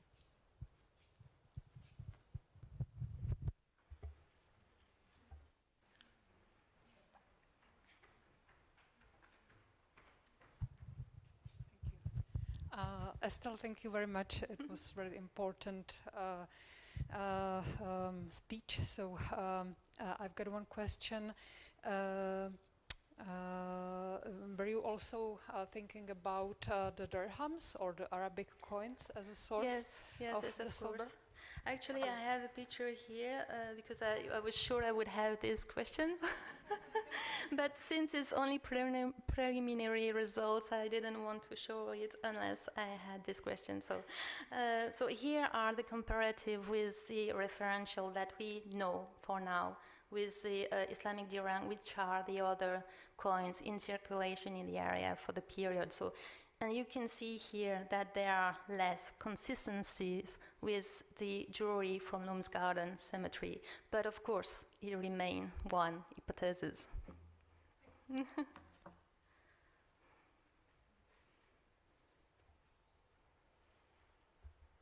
I think there are no more questions, so thank you again.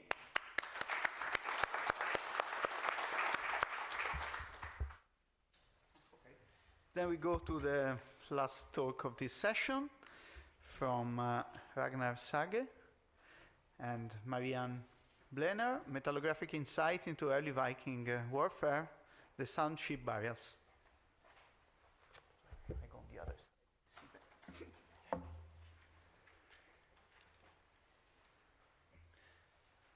Thank you. I will join in with the previous speakers of thanking the organizers in choosing this place for the conference. It's nice to be outside with a t-shirt.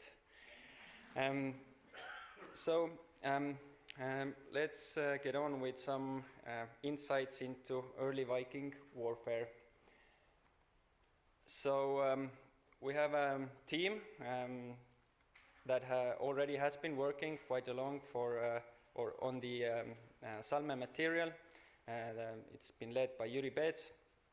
And now my project is being funded by the Marie Curie Fellowship and taking place in Aarhus. So, a few facts about the Salme ship burials, because it's quite a complicated site. So it's dated to the 8th century AD. Jüri Peets dates it to approximately around 750. There are two long ships that are buried with 42 men, and the ships are buried on dry land. The men were killed in a battle. They were buried with grave goods, sacrificed animals, and it's thought that they were buried by their own men. So it was a winning side of the battle. And according to the ancient DNA and isotope analysis, these men were of Scandinavian origin. Narrow strip of land at the moment, but it used to be a strait where ships could pass through. So a great place for an ambush or a battle. And they were buried approximately 100 meters from the 8th century coastline. They were found during the road construction and also some other electrical works very close to the school. So two ships were found, one in 2008, the other 2 years later, and we're pretty sure there are no more ships between the two ships, but we don't know about the other area. So the first ship was heavily damaged, but we know that there are at least 8 men from the ship, spearheads, sword fragments. What is very characteristic to Salme is that the weapons have been destroyed. So they have been killed as well as with the men. There were also gaming pieces and dices, and also 2 birds of prey that were sacrificed. The ship itself is preserved as the iron ship rivets. All of the wood has decayed. The first one was about 10 meters long. The second ship is much better preserved, and it's also larger and has more fabulous finds. There are 34 men buried in 4 rows. Lots of weapons with them. A lot of arrowheads, some of them deposited as grave goods, some arrowheads in their bodies or in the shields or probably in the wood of the ship itself. And there are also combs, so forget the Vikings with messy hair. They're groomed. A lot of gaming pieces. This is probably the largest gaming piece find in the world. So several sets, and so on. So this is what the excavation looked like. I took part in the excavation as a bachelor student, and when taking part of it, I knew that this is my highlight of my archaeology career, and the rest will be worse. So, yeah. So they were buried in quite a small area. Quite neatly placed inside the ship, covered with soil. And here you can see all of the skeletons on top of each other. They were definitely killed in a battle because we see a lot of wounds on their bodies. So some of the arms had been chopped off, heads had been chopped open, and so on. And the second ship is also quite well preserved by the ship rivets. It was 16.10 centimeters from the rivets that were furthest away, so altogether probably a 17-meter long ship. It had a keel, so it's a very early sailing ship, 750. They were buried with mostly saxes or single-edged swords, which some of them had been destroyed, or most of them had been damaged. They were also double-edged swords, and all of them were hacked into or broken into pieces. Some of the swords were of very high status, made out of bronze and gilt. Some of them, one of them covered with garnets. On the right you see a X-ray of a sword blade that was inlaid with a golden wire. So this is a unique way of decorating a sword blade from that time period. So we have lots of questions. We do have an idea that maybe they come from central Sweden, but where exactly, we don't know. And a really interesting question is who killed them? I call it the first Viking raid. I'm not the first one to call it that. We don't know actually what they were doing, but they were there with weapons and they got killed, so something went wrong in their diplomacy. So my project, Brothers in Arms, provenancing metal war gear from the first Viking raid to the east, started 2 months ago, so pretty early in the project. The Brothers in Arms refer to the work led by Margarian, who identified 4 brothers from the ship. So we have an opportunity to study 4 swords from 4 brothers to see the provenance of that. So the research questions are, how was the warband equipped? You know, did you have to bring your own sword, or was it centrally distributed? Can we find the region where the boats or the swords came from? And for that, we have to do a lot of sampling from smelting sites. We also look at some of the more elaborate copper alloys. Maybe if we find where the copper came from. And maybe the most exciting one is who was the enemy shooting the arrows. It will be done by, or the iron will be provenanced by the slag composition using a method that's already quite well established, metallographic analysis, then SEM-EDS and laser ablation. So in order to do that, we have to look at the metallography, and I'm going to show the first results of that. We also will do the copper alloys through ICP-MS.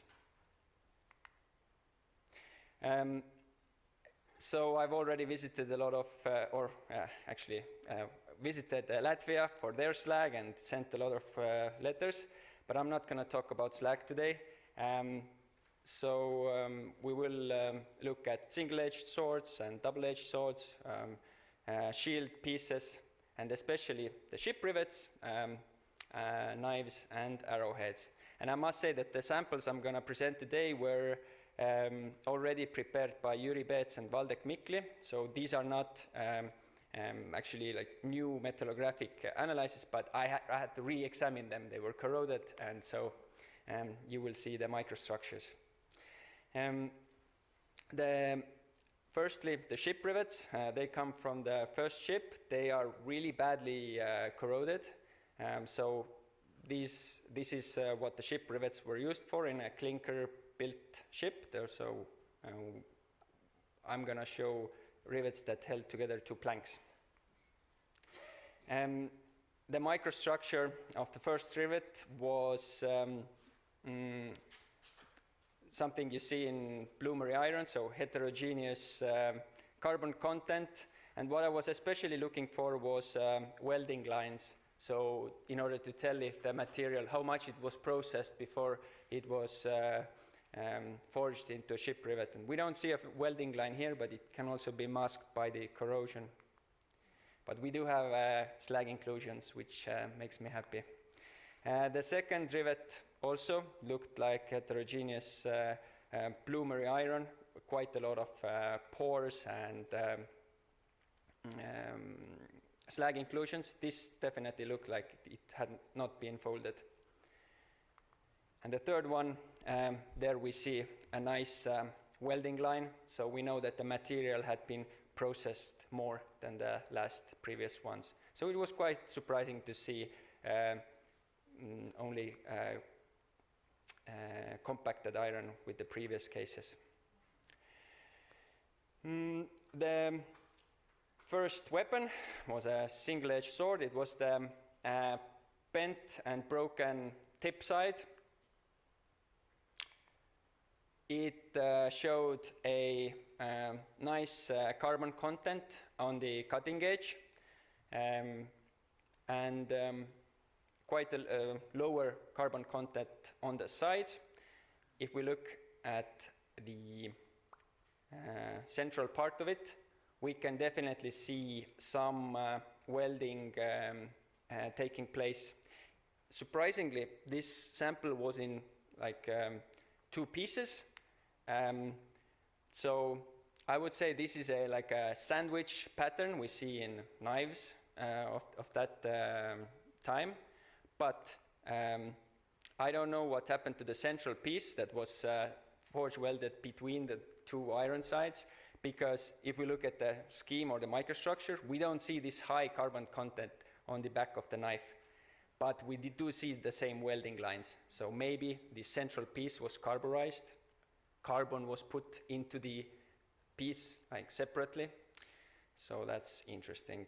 The second one is also a bent and broken sax, single-edged sword. It's not from the same sword. So we know that they weren't,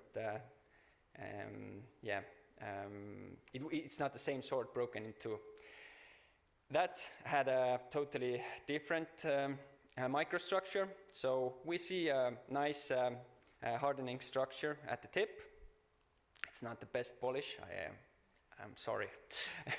And we do see a lot of layers throughout the blade, so we can call it piled iron and steel. This is the forging pattern I could observe. So it had roughly 16 layers, so you get it when you fold the iron 4 times. And this is a normal thing to do if you want to get a good quality weapon. The cutting edge seems to be carburized after it was forged together, because you have the same layers throughout the blade. This type of sax would have looked something like this. So we did an experimental knife. It was folded 3 times, and it gives a really nice pattern if you polish it and etch it as well. So something to bear in mind, that every artifact could have been like this in the past. And last one is a double-edged sword, also in a pretty bad shape, broken into pieces. So this cross-section doesn't cover the whole, it doesn't have both edges, because it was put in a 3 centimeter mount. So this one had a really nice martensitic edge, so we can see high quality steel being used for the cutting edge. Interestingly, the central part of the blade was also, or could have been, quite decorative. It was piled iron and steel, but on both sides it had like a decorative pattern welded plate welded on top of it. So the central part was actually hidden, so you couldn't see it. So this is the forging pattern of the blade. We can say that it was definitely good quality steel, and definitely something that looked really nice.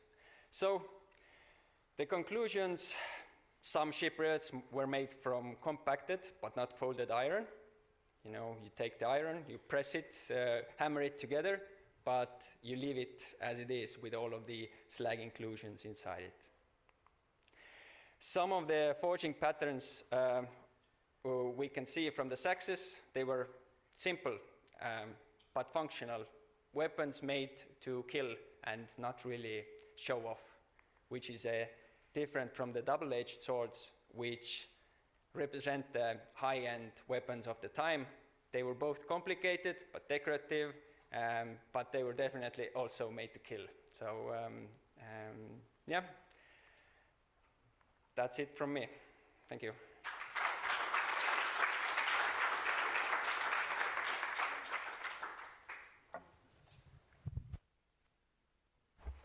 Yeah, thank you so much. Are there any questions from the audience? Oh, Antonella?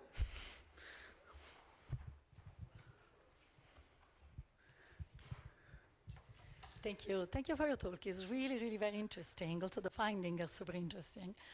And I was just wondering, because since you asked me a question before, is there anything else that you somehow are not happy, are not fully happy about the characterization that you've been doing so far? Because in particular, you were mentioning provenancing of the iron, which I think is hard to do with the technique that you applied up to now. So you were considering some elemental analysis, some trace elements, so to investigate more the manufacturing methods, combination of all these things, I don't know.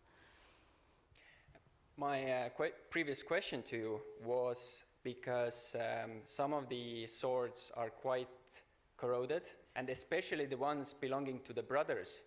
So my main objects of interest are so corroded that I'm forced to search for the best place where to take the sample at all.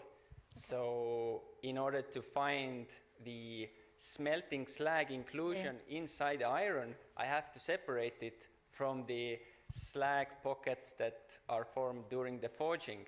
But I would need to see the microstructure for that. No, I understand that, because in this regard, for example, if you do neutron imaging, you could, for example, quite nicely see the corroded part and separate it visually from the uncorroded, so you will have a map of the entire objects, again, non-destructively, that can tell you where the uncorroded metal is, and then you can go to do further investigation on those specific areas of interest. So this could be something that can help. And again, regarding provenancing, sometimes you can have some elements that can pinpoint some origin with respect to the others, but it's not that easy, at least not with these methods. But yeah. We have tested out provenancing from Estonia, and if we look at the geological map of Estonia, we see that the slag composition is strongly correlated with the different geological stages. So we hope this method works in other Baltic countries as well, and then we know. So far, we haven't really even tried to pinpoint which elements are the best ones, but it's like the... I understand. Yeah, 25 elements and their ratios. The last comment, sorry, 30 more seconds. I don't know if you're aware, but 10 years ago we did an extensive work on Viking swords using neutrons, both imaging and neutron diffraction. The main author is Anna Federigo. There is also me and Francesco among the authors. So if you want to give a look just to see what neutrons can tell you in those cases, maybe. Yes, you I can would be interested. Yes, I Thank will. you. Yeah.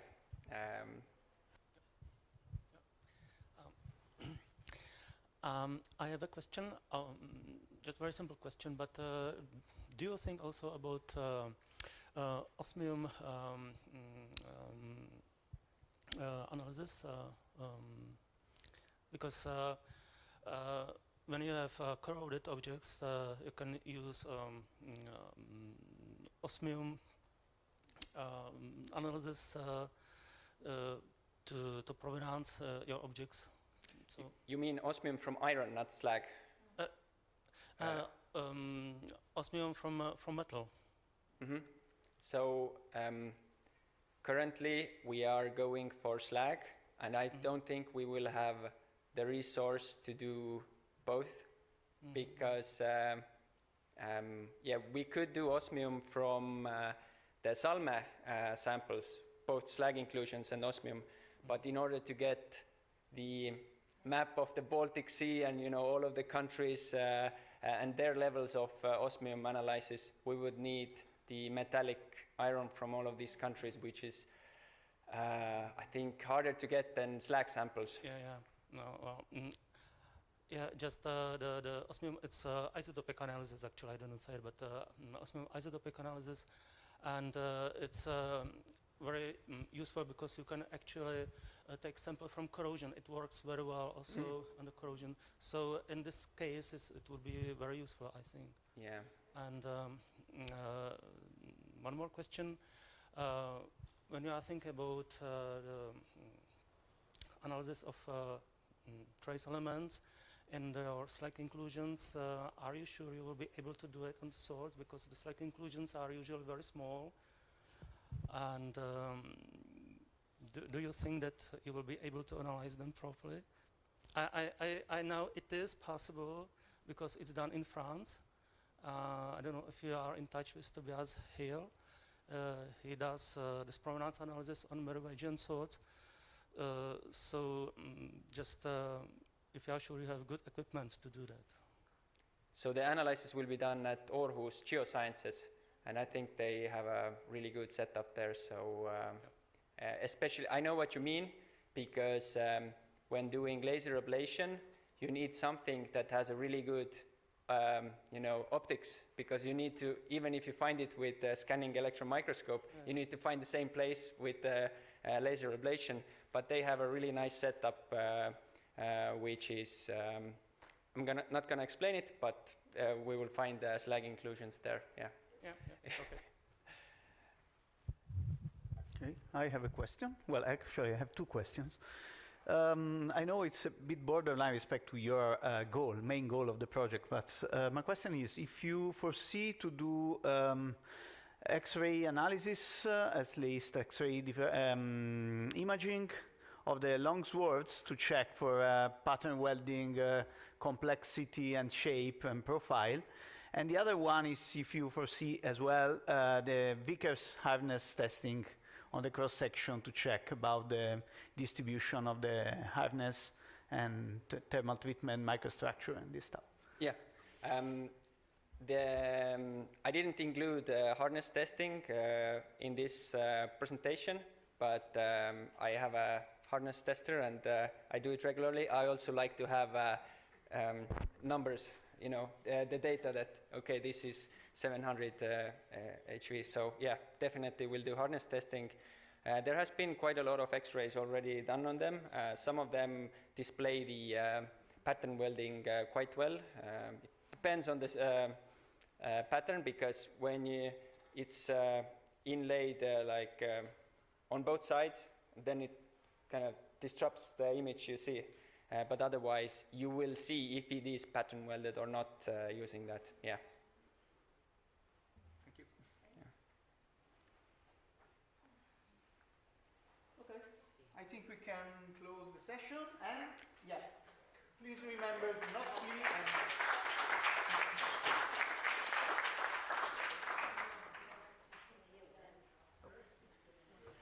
I can see it here.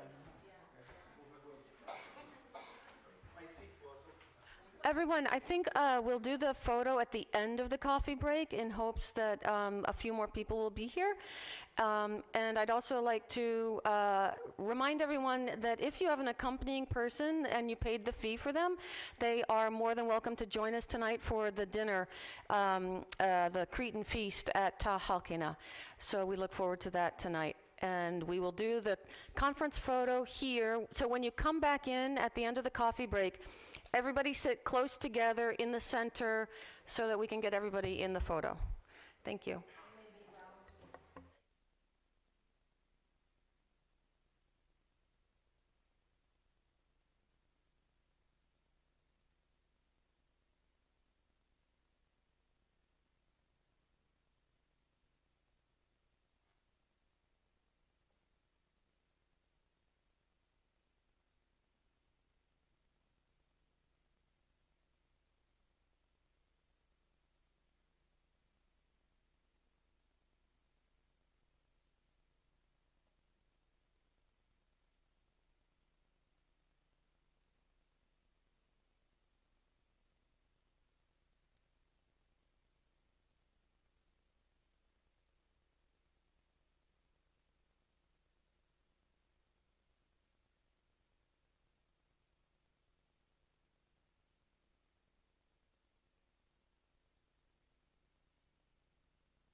Since Lefteris is here front and center, I would like to thank him. He's been amazing with this conference and the IT setup. So maybe another little round of applause for Lefteris.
Good afternoon. I'm David Rupp. My co-chair is Chiara Bianca, and this is the last session for today. And since it is the last session, we might be a little loose on the time, a little. So we continue with military items, as well as other techniques. And Chiara, would you introduce the first speaker, please?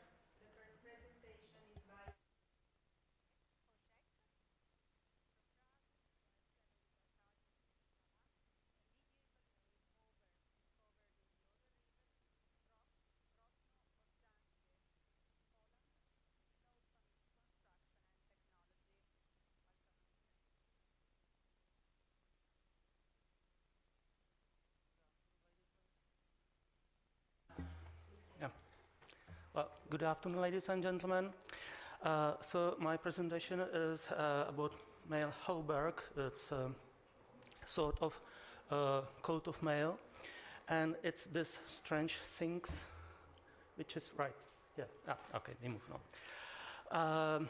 The mail was found in Krasnojanskie in Poland. Poland is here. No. I'm not sure it works. PDF, you don't have the presenter. Do you want to put the PowerPoint? No. Does it work? Yes. Okay. So Krasnojanskie is located right here, west of Poland, and the mail itself was found right here. Between two important locations, here was a stronghold functioning from the 8th to the 12th century, and here is old town where castle and church were built in the beginning, or let's say first half of the 13th century.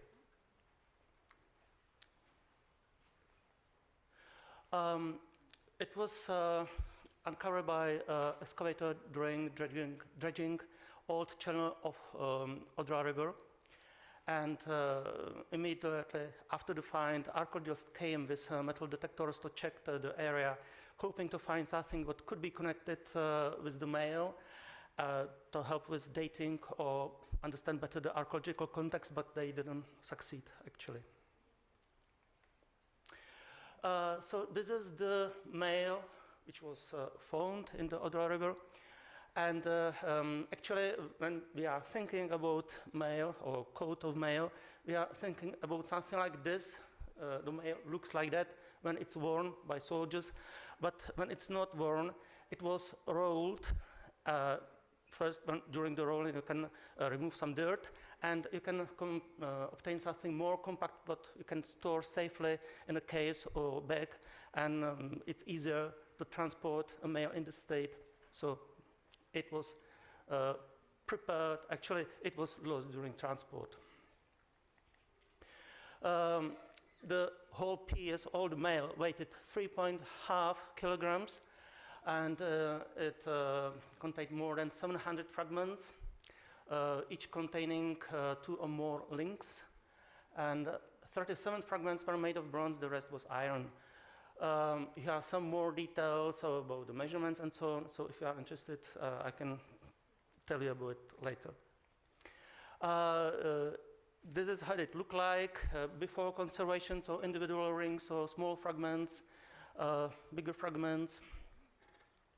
This is the biggest fragment, it's here. So before conservation, some just X-ray images were took, but not much. And after, when the conservation was finished, the mail was brought to Prague, when, where we made some other X-ray images and some CT scans to understand the mail better. Also, more detailed photo documentations of the rings were made. So we see here riveted rings, solid rings, and rings with this polygonal shape. And also the same apply for rings made of copper alloy. The construction of the mail was 4-to-1. It means that each link or each ring was linked to 4 others. And again, apply for both the iron and the copper alloy rings. It's a water find, let's say, without any archaeological context which could be dated properly. So, but using iconography, parallels like here, and the construction of the mail, we can say that the mail should be dated, or can be dated at least to the 12th century and early 13th century. In Prague also some rings were selected for metallography. So here's the first one, iron ring, consisting of iron, slightly heterogeneous iron from the, in terms of phosphorus content. Quite interesting is the rivet, which shows highly cold worked structure with ferrite with elevated phosphorus content, where the hardness is very, very high. Another ring made of iron, I guess, again, a slightly heterogeneous iron. Again, very highly cold worked rivets. This is the last ring, which is made of iron and which is riveted. Notice that the shape is a little bit different. It's not nicely a circle, it's oval. The ring is bigger, and notice the closing up. It looks like it's a clockwise closing, while here we have anti-clockwise closing. For males from the 12th century, it was normal, it was common to have anti-clockwise closing, and it was also common to have for all males the same system of closing of rings. It looks like it's something different in this ring, but actually we have to keep in mind that we work with metallographical samples. And in the metallographical sample, it really depends how you see the closing up of the ring on the extent to which you grind your sample. The reason why we see this closing up like clockwise closing, it's because I actually grinded the ring more than I should. So it's just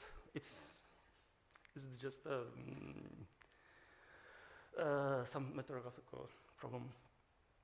Here is first ring which was solid. Just it was cut to be possible to take it from the mail. It's quite hard iron with, let's say, a very interesting flow of material, which we can see here, the best, like here on the slag inclusions, here on the slag inclusions, and here on layers which were revealed by Oberhofer's etching. Actually, this, what we see here, this pattern of the flow of material is typical for rings which were punched from a metal sheet. Here, another solid ring, again made of quite hard iron. Actually, the hardness could be related, or is related, partially to the high phosphorus content, but partially also to the cold working, because it was punched. For the first side, it could see like it could be a welded ring, but actually, again, it's a problem of metalography. When I ground the sample, or the ring a little bit more, we can see the layers, the first layer, which could be revealed on the metalographic sample, and it's a layer from a sheet metal. So it's, again, a punch from a metal of sheet. And here the last ring, maybe the nicest one, again, with a nice flow of material, very typical for punched rings. In this case, we have in this ring a layer of steel, of good quality steel. We have a layer of which is really just iron, and then two more layers which are something in between. Notice just the ring was annealed before it was punched. And here maybe more explanation why this pattern. Here what we see here are the individual layers of the metal sheet, but what we see here is actually a layer which is covering another layer which is underneath this one. So when it's grown more, we are slightly or stepwise removing this remains of this layer, and this layer is appearing here. So just again, what we see is linked to how we can see metalographic samples, how we can read what we can see in metalographic samples. The last ring is a ring made of copper alloy. What we see here is that it was annealed and cold worked. Here is something about the slight inclusions we have, or inclusions we have in the metal. There are some differences between what the chemical element compositions are obtained from XRF and from some EDS, but obviously this ring is a sort of bronze. We took some rings from the mail, try to understand from which material, from which copper alloys it was made. We took several riveted rings, actually rings which were open. It was easy to detach them from the mail, make an analysis of a single ring, and then return them to the mail. And just 3 solid rings. Actually, I thought that what we will find is that the rings made from wire will have different composition than the rings which are punched from a metal sheet.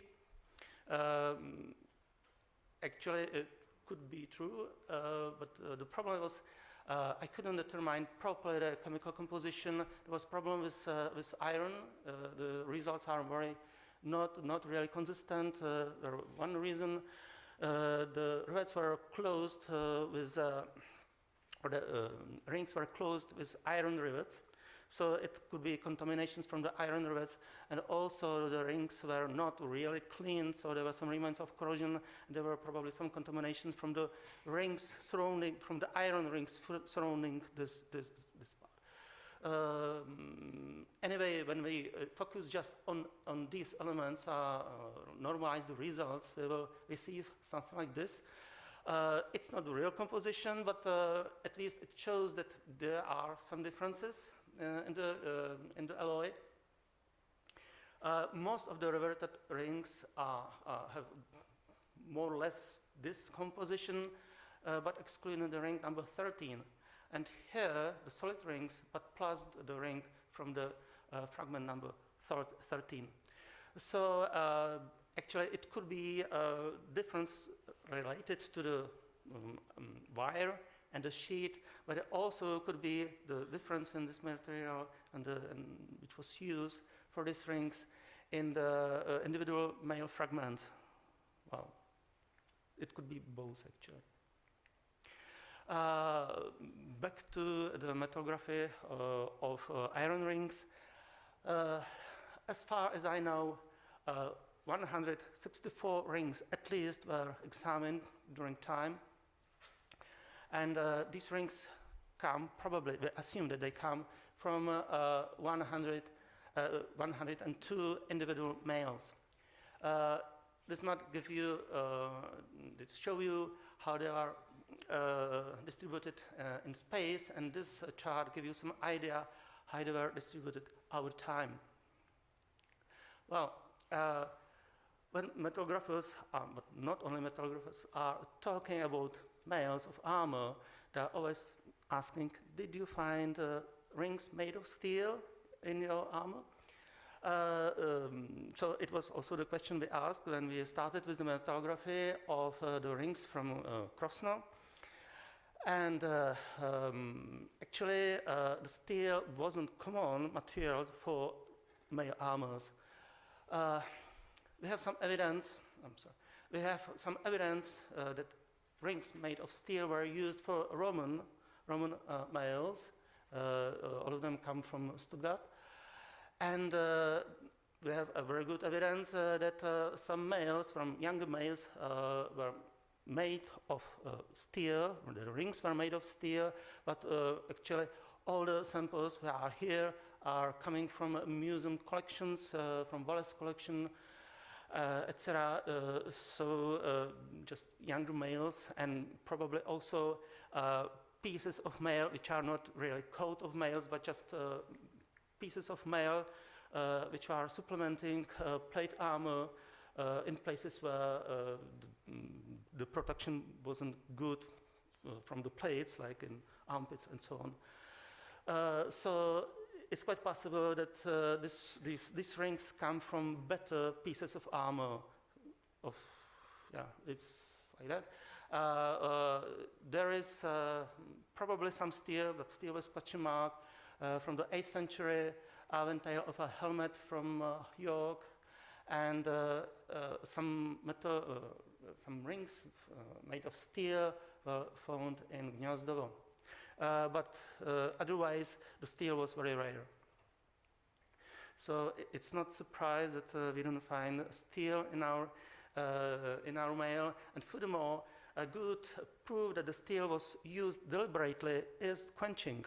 So the quenching was proved just for rings from the Stuttgart, for the Roman rings, and for the rings coming from the museum collections, which actually could be better quality pieces. Can we find some closed analogy in terms of dating to our mail? Actually, yes. There is one mail from Wrocław. Wrocław is just 170 kilometers away from Krosno, and we have one mail fragment dated to the second half of the 12th and first half of the 13th century, and actually the structure is more or less the same. Ferrite with some cementite. Notice also that also some rings have the same shape, like polygonal shape, which could be regarded like a proof of punching. So it's something quite similar we noticed or we observed on the mail from Krosno. Quite often is discussed how to distinguish solid rings which were welded from wire and rings which were punched from a metal sheet. In rings which were made from wire, we can see the flow of slag inclusions or bands with different structure nicely following the circumference of the ring. In punched rings, it was believed that punched rings from a metal sheet will show something like this, but it's not true, just forget about this. Rings which are punched from a metal sheet will show probably, most likely, something like this. Theoretically, and the explanation is given here, theoretically, the flow of the slack inclusions and the bends with different structure should follow the circumference of the ring nicely also in punch rings, but in reality it's what we see in metalographic samples. It's more or less always something like this, or what we see here, like that. Why? When the ring is punched from a metal sheet, it has in a cross-section such shape and such flow of material. You can obtain this when you punch your ring using a hollow punch to make a blank first, into which you then make a hole. And another approach is that you make to the sheet a hole, and then you punch the ring. And in this case, the cross-section of the ring will be slightly different, and the deformation of the material will be slightly different. But again, it's in both cases you will receive something that it's not round in cross-section, and which has some deformation of material, which allows you to see the flow of the slack inclusions or the different differences in structure and individual layers, like something nicely following the circumference of the ring. Actually, the mail makers wanted to make rings with usually with a nice round cross-section. It means that the punch rings, or the S-punch rings, were swedges between two dies. It could be done in something that would look like that. Also, the upper part of the die could be just handheld piece, like something we know from minting. And well, if everything goes well, we will receive a nice ring with a nice round cross-section, but sometimes the things were not going so well. So the upper die was slightly shift, or when the ring didn't fit the die very well, we will receive something like this. So a ring which is not very well done. And what usually, and it's what we see, for instance, here on the rings from Krasno, and even these rings were valuable for the mail makers, so then they didn't throw them away. But what they did is that they just remove all the protrudings, just simple graining of like that here, and in the second step here and that, and they continued so to make the ring as like in profile and on cross section as round as possible. That's the reason why some of the punch rings has this polygonal form. And actually, when we see this polygonal shape of the rings, we know that we are dealing with rings which were punched with some defect, which could be improved. Again, the rings from Krasno are a very nice example of how to understand this mail or these techniques which were done in mail making. So, for instance, here we can see it's quite nice ring, but we can see here a trace after the die. And well, when everything was done like that, then still it was necessary, probably it was good, but maybe necessary to polish them, to smooth the surface as much as possible, to remove all the sharp edges. because the sharp edges could damage the clothes or even the skin, or can harm. The polishing or the smoothing surface of the rings could be done, for instance, in this way. What can be seen on this illustration, it's a maker from Nuremberg, and the illustration is from the beginning of the 15th century. Here are some general conclusions, and that's all from my side. So thank you for your attention.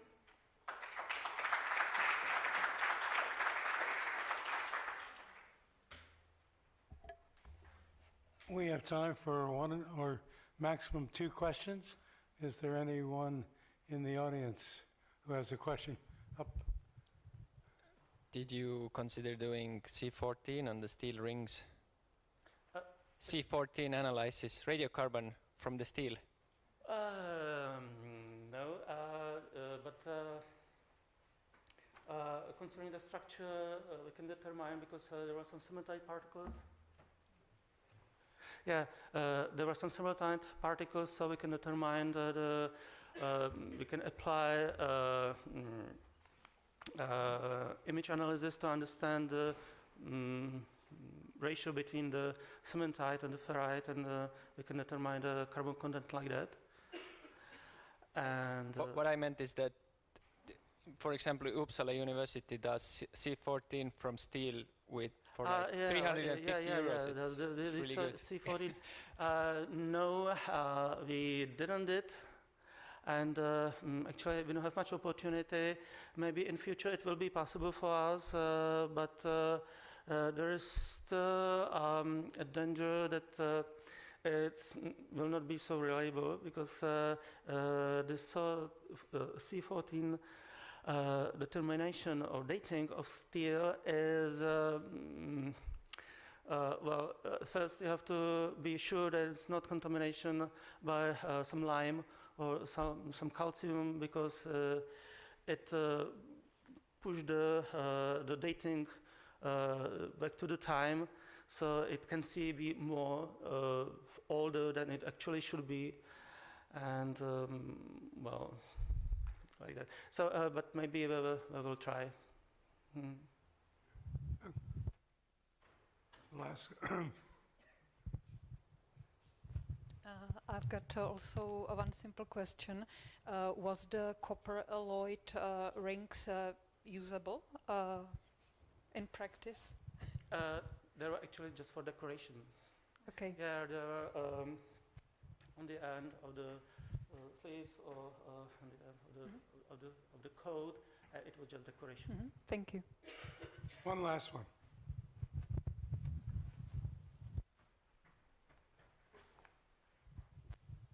In the cases of the iron rings, could you find any stronger correlation between the hardness and the carbon-containing phases like pearlite? Because I think sometimes surprisingly high hardness of the ferrite as well.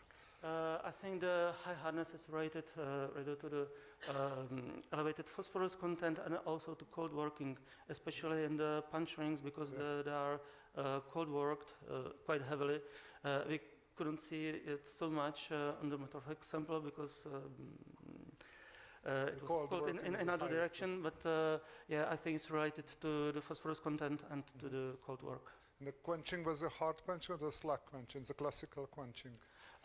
This mine wasn't quenched, so this wasn't quenched, but on the contrary, the punch drink was annealed to make it soft.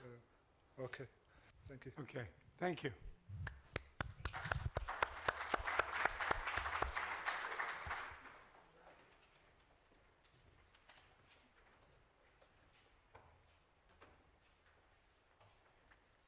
So we have the next speaker now, Francesco Grazzi from Italy, presenting the study of ancient Japanese sword cross-section by neutron imaging and diffraction and comparison with metallography and microvicker hardness analysis, the path for a non-invasive analytical approach. Thank you also for this extremely long title, sorry. And, okay, I hope, okay, good. Yeah, my talk will be dedicated to present part of the research analysis I'm performing since already more than 10 years about the study of ancient Japanese words. So this is the outline. I will go through, let's say, introduction and then to the analysis, starting from metallography and then going to the Newton methods.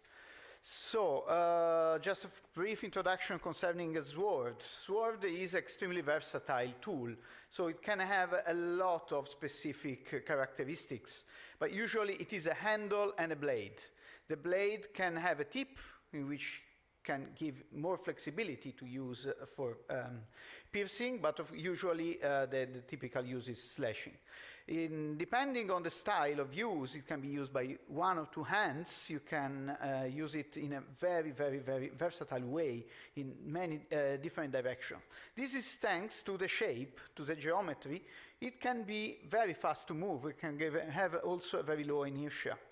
But of course, every country, every population developed their own style of making swords, according to their size, according to the defense they had to fight against.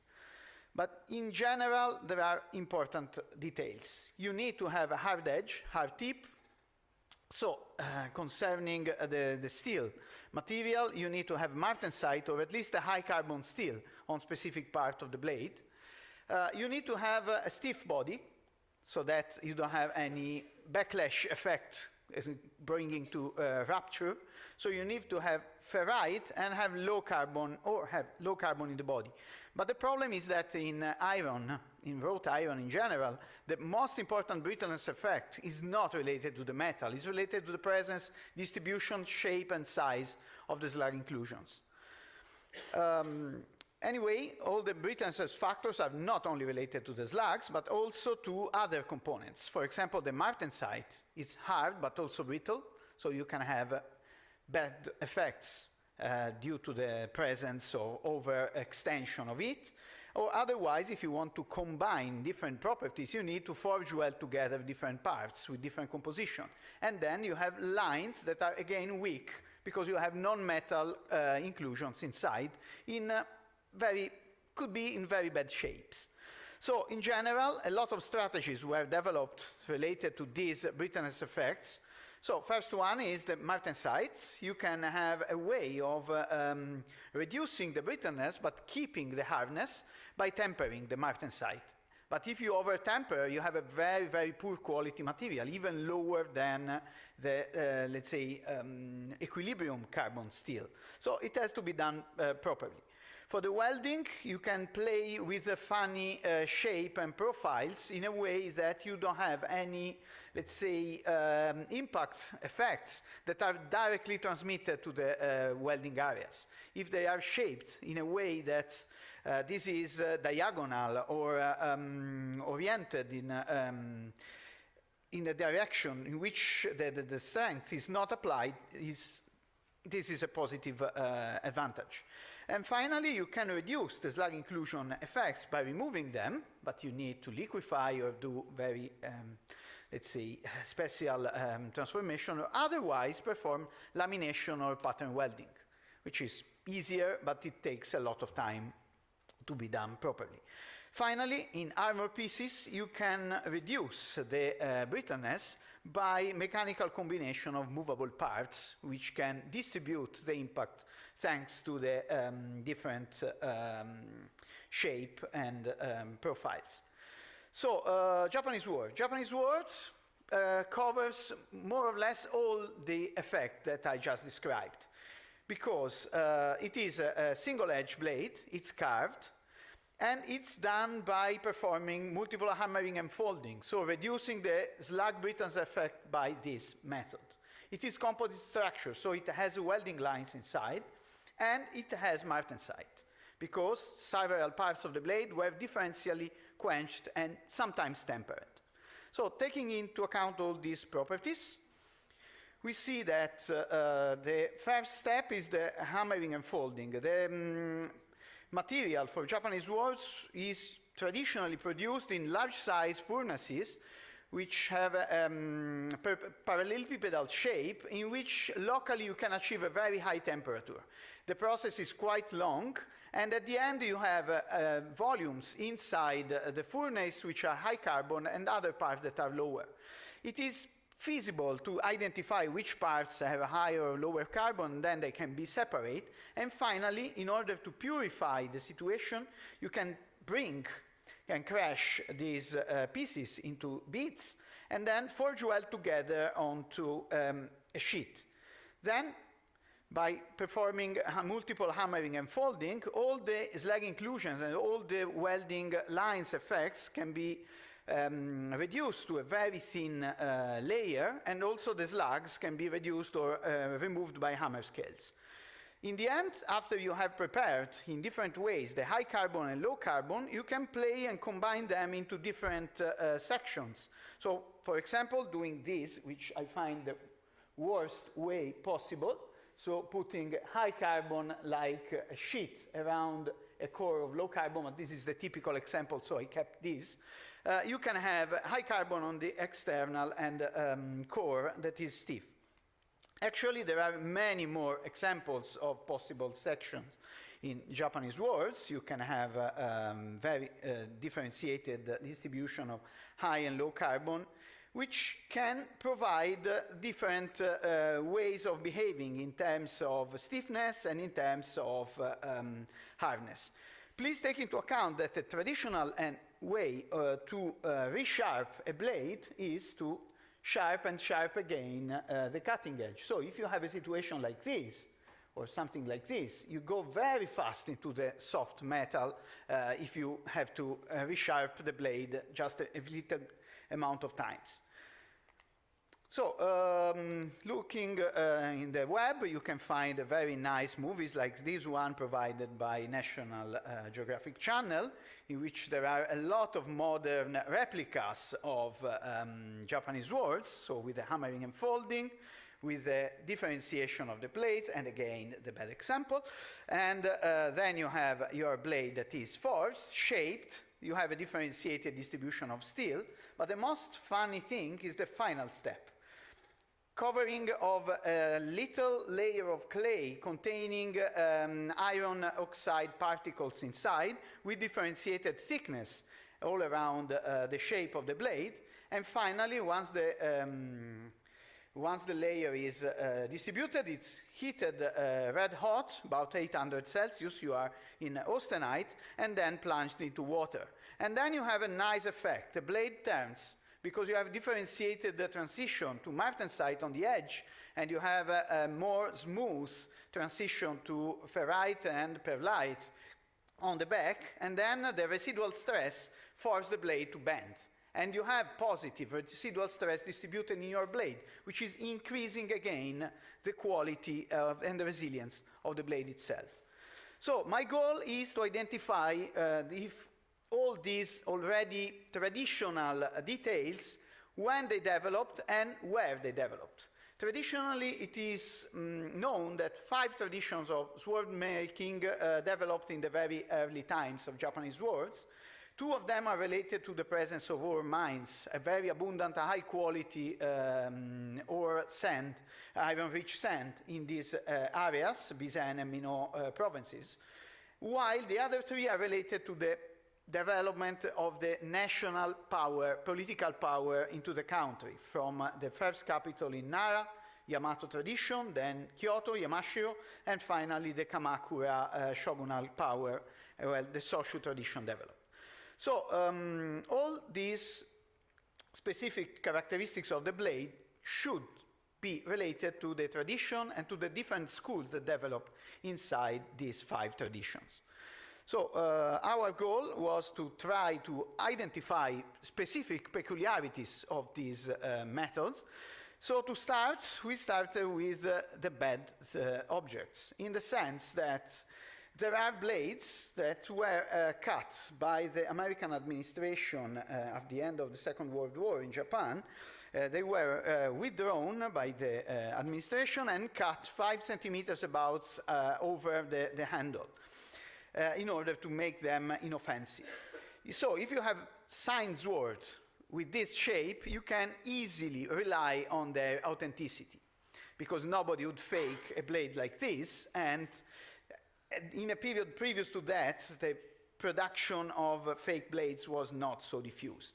So in the end, we could access these 8 blades, 4 of them from Byzantine tradition, 1 from Soshu, 1 from Minot, and other 2 blades from a more modern period. We cut a slice from the top edge of each of these blades, which is the perfect example for a metallographic section, and then we analyzed blades in different methods.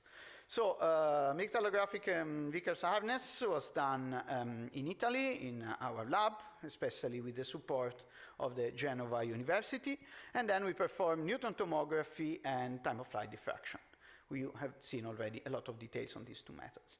So looking at the metallography and Vickers harness, it's possible to visualize the presence of several welding lines, the presence of a distributed carbon content, and the presence of martensite, of course. Where we can see the map of the Vickers harness, which is definitely not ideal, especially in this specific blade, in which the hardest part is on the side and not on the edge, while in the others we have a much more homogeneous distribution, and the harder part is on the edge. These are just 3 examples over the 8. And I will skip quickly through the methodological details. I think you had already heard too much about them. I just want to show you what happens in steel microstructure. In steel, you can expect to have the metal. You can have hydrogen-rich mineralization phases based on goethite, lepidocrosite, iron oxide, hydroxides, which looks white in Newton tomography. And you can have non-metallic inclusions, which looks black or darker than the metal. But the very peculiar thing is that if you have a martensite, the attenuation power of the martensite is completely different with respect to the, let's say, equilibrium steel. So you see clearly where it is located, how it is extended, and it's also possible to try to map the different grayscale into the martensite to see the higher and lower carbon and higher and lower martensitic content distribution. So looking at some results, these are analyses of the whole blade apart the cut section. It's possible to visualize the presence of inhomogeneities, of detachment parts, so real crack going along the blades, and also localized in other specific parts of the blade. Otherwise, you can see the presence of non-metallic inclusion, so it's possible to reconstruct the welding and forging lines inside the blades, like here. Or it's possible to see how deep the corrosion on the surface of very poorly treated blades, like this, extended within the core metal. And finally, it's possible to map the distribution of the martensite with respect to the core steel, with the capability to map the Hammond line, which is where the transition between the martensitic phase and the other is distributed into the blades. So going more deep with contrast, it's also possible to play a little bit with the different layers of metal and the presence of welding stripes, and then it becomes possible to visualize the multiple layer of the blades, like here, and the presence of welding lines, like in this case.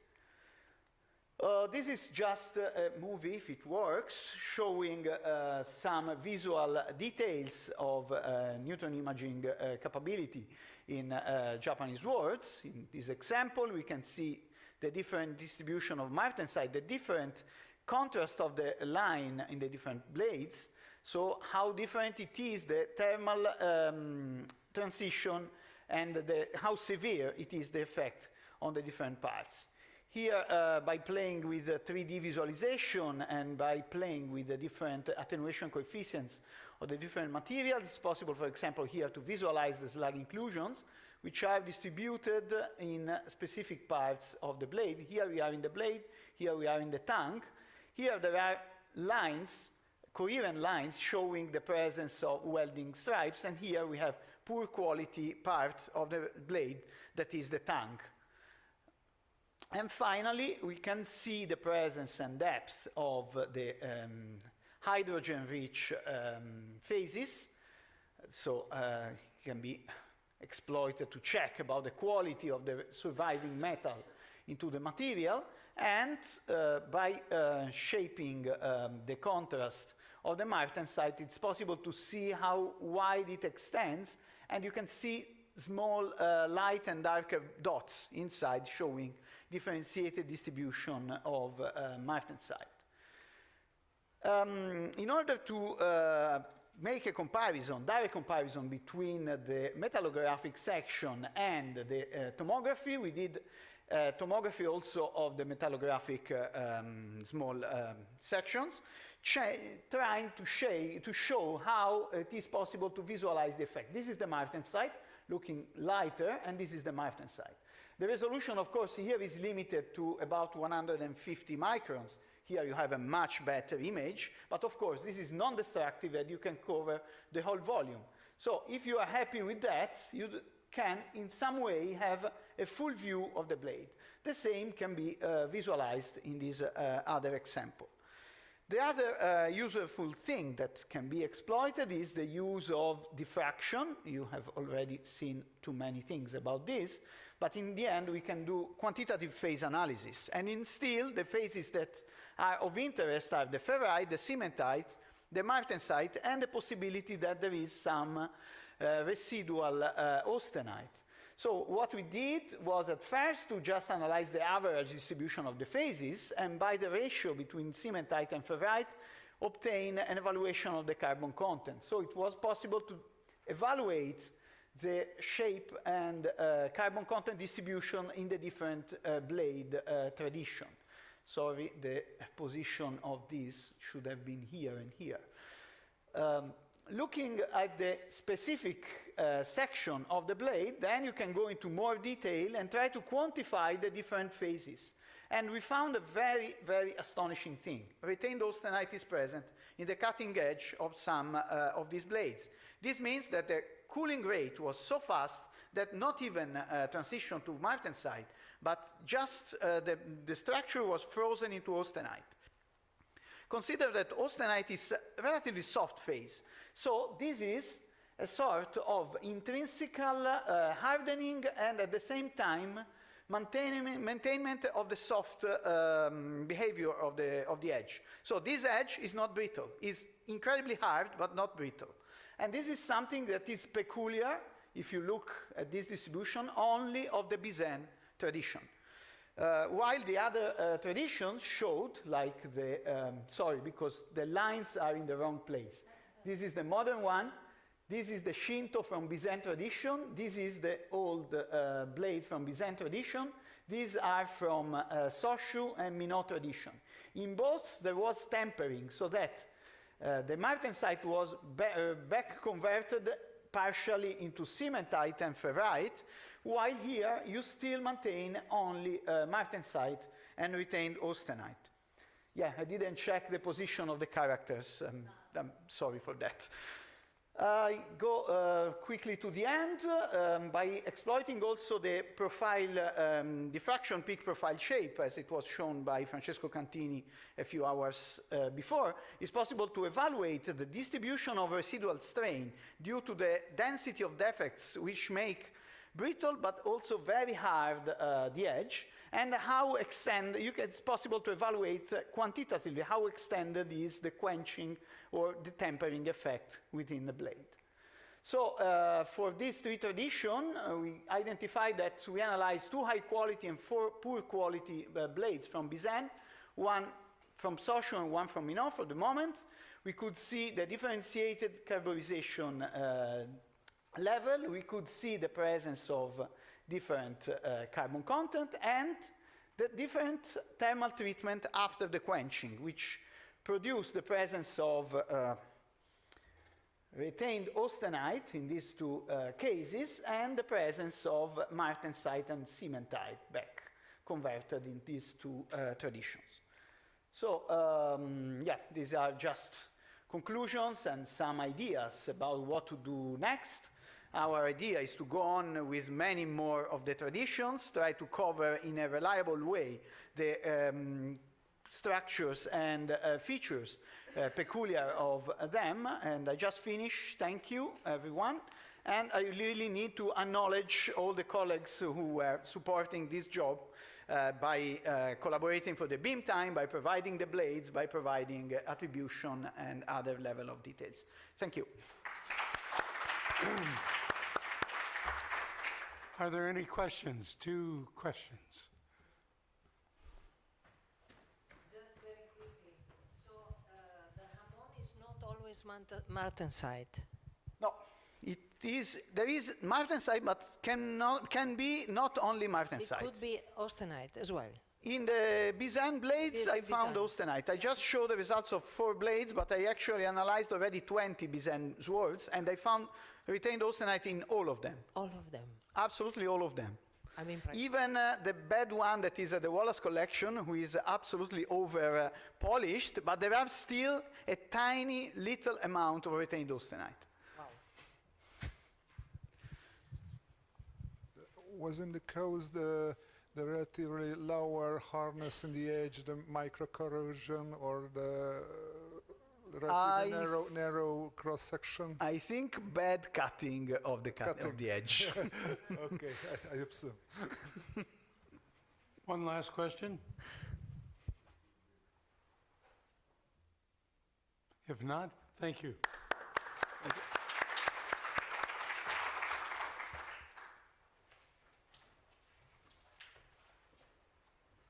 So we remain in Japan with the next authors, Manako Tanaka, and co-authors Masato Oshino, Oshiki Mizutani, Kazutoshi Harada will talk about internal structure observations on excavated bronze artifacts, non-destructive analysis using synchrotron radiation.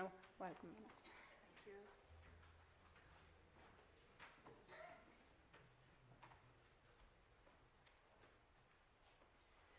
Thank you very much for the introduction, Chairman. My name is Manako Tanaka from Tokyo University of the Arts, and today I will talk about internal structure observation of excavated bronze artifacts and non-destructive analysis using synchrotron radiation.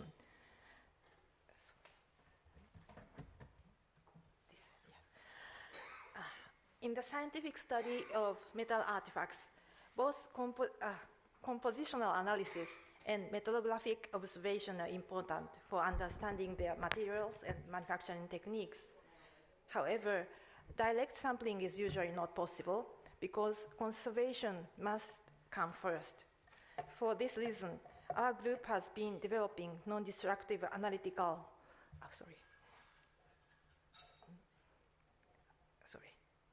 have been developing non-destructive analytical method using advanced quantum beams such as synchrotron radiations, neutron, and muons.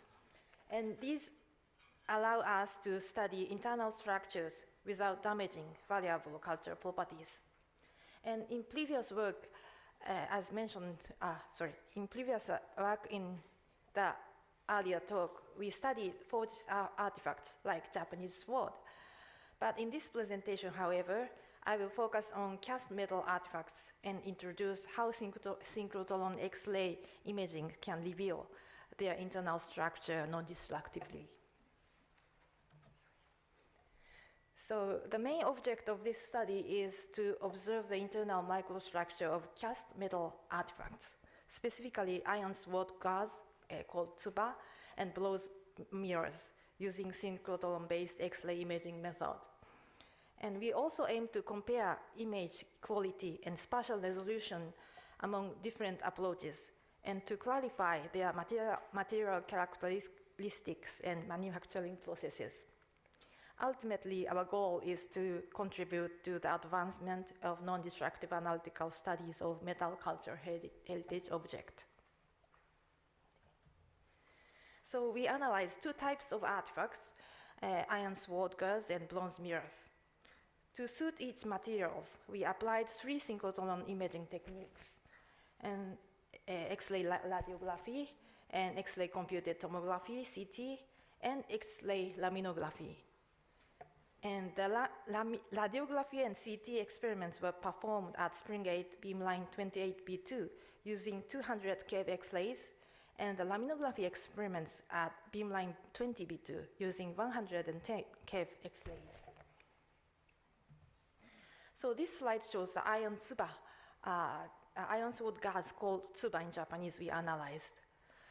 Most iron guards were made by forging, but some were cast depending on the region or purpose. But from their appearance, it's difficult to tell whether they were forged or cast. And even XRF and XRD cannot clearly distinguish them because both steel and cast iron consist mainly of iron and carbon, and the surfaces are covered by iron oxides. So to solve this, we used synchrotron X-ray CT, and each tsuba is about 1 centimeter thickness, and we scan the limb area about 2 centimeter wide, where X-rays could penetrate at 200 keV. And the transmission through 2 centimeters of iron was more than 10%, so it's sufficient for CT reconstruction. So here is the CT image.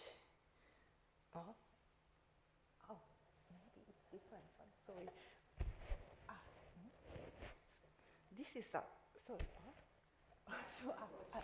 sorry, this is the one. Sorry, this is the tsuba number 1. And we observed, you can see many, maybe it's difficult to see, but we observed many tiny dark spots randomly distributed. So they were identified as non-metallic inclusions composed mainly of iron, silicon, and aluminum, suggesting that this tsuba was forged. And the second one, this one showed an inner steel core wrapped by an outer steel layer with a corrosion band between them. And this is a welding area. So this structure and the inclusion, actually here we can see a small inclusions. And so indicate that it was also forged, but using a different techniques. And in contrast, this is the X-ray synchrotron CT of tsuba number 3, and had many round-shaped pores, unevenly distributed, so interpreted as casting here. These are cavities. Thus, this iron sword gas was cast. This one was cast, not forged. To summarize this part, analysis revealed that tsuba number 8 and 2 were forged steel, while number 3 was cast iron. So even among the forged ones, different production methods were identified. Next, I will talk about bronze culture object. This slide shows the bronze mirrors we analyzed. They were chosen because their period and provenance are well known. And today I will show the results of mirror number 1 and number 5. And excavated bronze artifacts, as you know, usually have a thin-lit surface layer here, formed by copper depletion during long burial. Because of this, surface analysis methods like XRF cannot reflect a true bulk composition. So therefore, destructive methods such as cross-sectional observation, ICP, and lead isotope analysis have been used, but they are not allowed for important cultural properties. Thus, non-destructive methods are urgently needed. So we applied synchrotron X-ray imaging to study the mirror's internal structures non-destructively. First, for comparison, we used laboratory-based X-ray radiography. And differences in density and internal porosity could be seen. Actually, the thickness was different, so we used different energy. And you can see the small poverty, black area. These are poverties. Then we used synchrotron X-ray radiography at Spring 8 beamline 28B2. This is the image, And although the mirrors are thin, their wide side made CT difficult, so we used transmission imaging. And the contrast, the synchrotron image was reversed compared to the lab image, because black and white is totally reversed. And white spots correspond to porosities, and overall, both methods gave similar information. So it's difficult to see, but you can see the porosities there. Like, I mean, in this figure, black area means porosities. And this slide shows the synchrotron radiography image of bronze mirror number 5. Here again, the white spots indicates porosities, while tiny black particles can also be seen. And as shown in the magnified image, these particles are likely precipitations. So by comparing the laboratory-based and synchrotron-based radiographs, we found a clear difference in spatial resolution. And these black particles were visible only in the synchrotron images. For reference, we also measured the surface composition of bronze mirror number 1 and number 5 using portable XRF, and the results are shown in this table. And although the synchrotron radiation image showed some differences, the composition did not exhibit any significant variation between the two samples. And recently, a new laminography technique was developed at Springate at beamline 20B2, enabling imaging at 110 keV with a 90 millimeter field of view. So we apply this to the bronze mirrors. And laminography reconstructs 3D structures from transmission image taken with the rotation axis tidal less than 90 degrees to the X-ray beam. So it's ideal for flat samples. And laminography is very ideal for just flat samples like mirrors. So we titled the axis by 30 degrees like that. So this slide shows the experimental setup. And 2 observation modes were used. One is a wide field, and resolution is, 22.1 micron pixel, and high resolution is 2.7 micron pixel. So first I will show the wide field laminography movie of bronze mirror number 1. So you will see many porosities, and black dots were observed, which are interpreted as those are the cast cavities. So next, please look at the high resolution image. This is the high resolution image. And as you see, the high resolution image revealed white microdendritic structures identified as alpha copper crystals and tiny black inclusions, possibly casting defects. So these details can help infer casting techniques and gate positions. Yeah. And as shown in the magnified image, so white microdendritic structures can be observed, and these are, as I mentioned, considered to be alpha copper primary crystals. And in addition, tiny black particles those are defects or inclusions, maybe defects, sorry. And a detailed examination of this distribution may be helped to clarify the casting method and the position of the pouring gate. And next, I will show you the wide field laminography movie of next one, bronze mirror number 5. And here you can see white dendritic structures as well as black porosities. Yeah, many black porosities, sorry. And then I will show you the high resolution measurements. And this image consists of 3 contrast tones. And you can see the white, big particles, and gray and black. So this observation, in this observation, white particles were detected that were not observed in bronze mirror number 1. So this contrast originates from the differences in the X-ray linear absorption coefficients of each phase when using monochromatic X-rays. And the bright white particles are interpreted as red-rich phases within the bronze. And for, And for the gray and black regions, further validification using standard bronze reference samples with known compositions and metallurgical structure is necessary, but the gray and black areas are considered to correspond to the alpha phase and the alpha and delta eutectic phase, respectively. So the high resolution based on typical bronze solidification, and the gray areas consisted of, that's the same thing, yeah. So to summarize, we analyzed two types of artifacts, iron sword guards and bronze mirrors, using synchrotron X-ray imaging techniques. So for the ferrous artifacts, the result demonstrated that forged and cast items can be distinguished non-destructively. And for the copper alloy artifacts, the synchrotron laminography technique enables us to obtain not only information relating to casting processes, such as the distribution of cavities, but also metallographic information, including lead and copper phase structures, without sampling or demanding the object.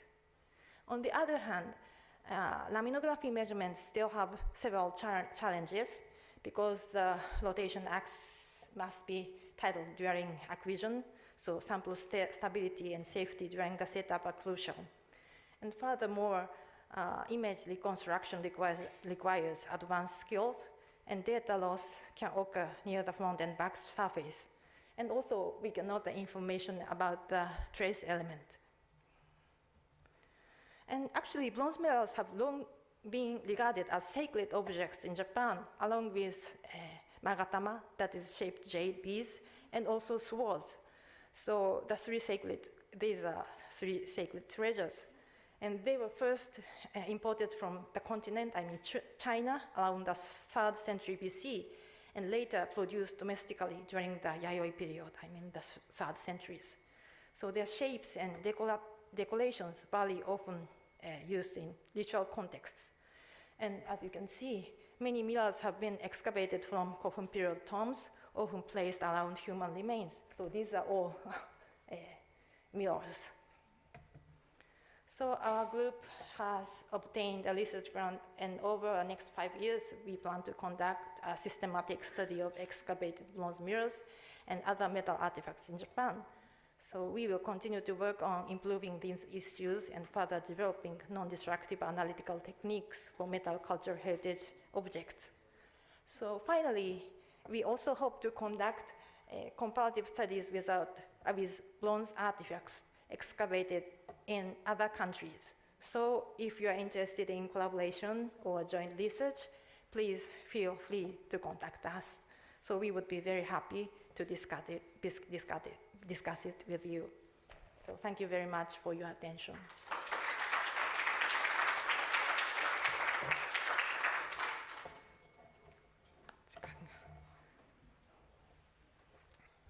We have time for, let's say, 2 questions. Alexandra. About the tsuba, the cast one. Yes. Once, I don't know how many you did. You said that they were used for spatial... No, mila. I mean, the mila is one of 3 very precious ones. No, about the tsuba. I mean, the cast one. Mm-hmm. When were they used? For what? It was sword guard. Yes. Mm-hmm. When were they used? For what were they used? The cast ones? Just like the other ones, or for spatial? Yeah. Almost the same, but the cast one is mass production. Usually it's okay. Yeah, usually it's made by forging, but yes, I know. Sometimes cast. Yeah, it's easy to make it, so it's a mass production. I didn't know that sometimes casted. I didn't know that they are cast sometimes. Oh, really? Yeah, we have some, yes, but not so good quality. Yeah, it is. Oh yes, of course, and the ones on display are normally good quality tsuba, so they are not cast. Mm-hmm. Yeah. But from the appearance, we don't know. So, yeah. Another question? Yes, there. Hi, Manako. Thank you very much for your talk. Again, I have a question to Tsuba as well, because you say you cannot distinguish between cast and forged. So imaging is an excellent way of doing it, so no problem. But did you try also texture measurement? Because also texture can tell you whether something is cast or forged. Yeah, you mean the neutron? No, also X-ray. X-ray or those kinds of yeah. Any method that gives you texture, whatever. Yeah, it works, yeah. True. Yes, I understand. One last question? If not, thank you. Thank you.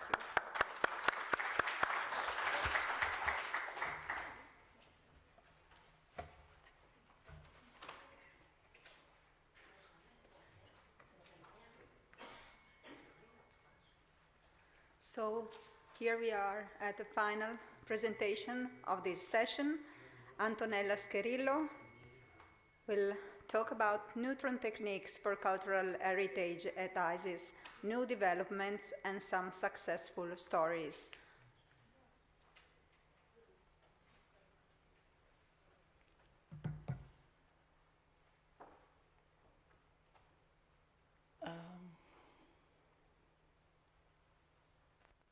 Okay, hello, hi, it's me again.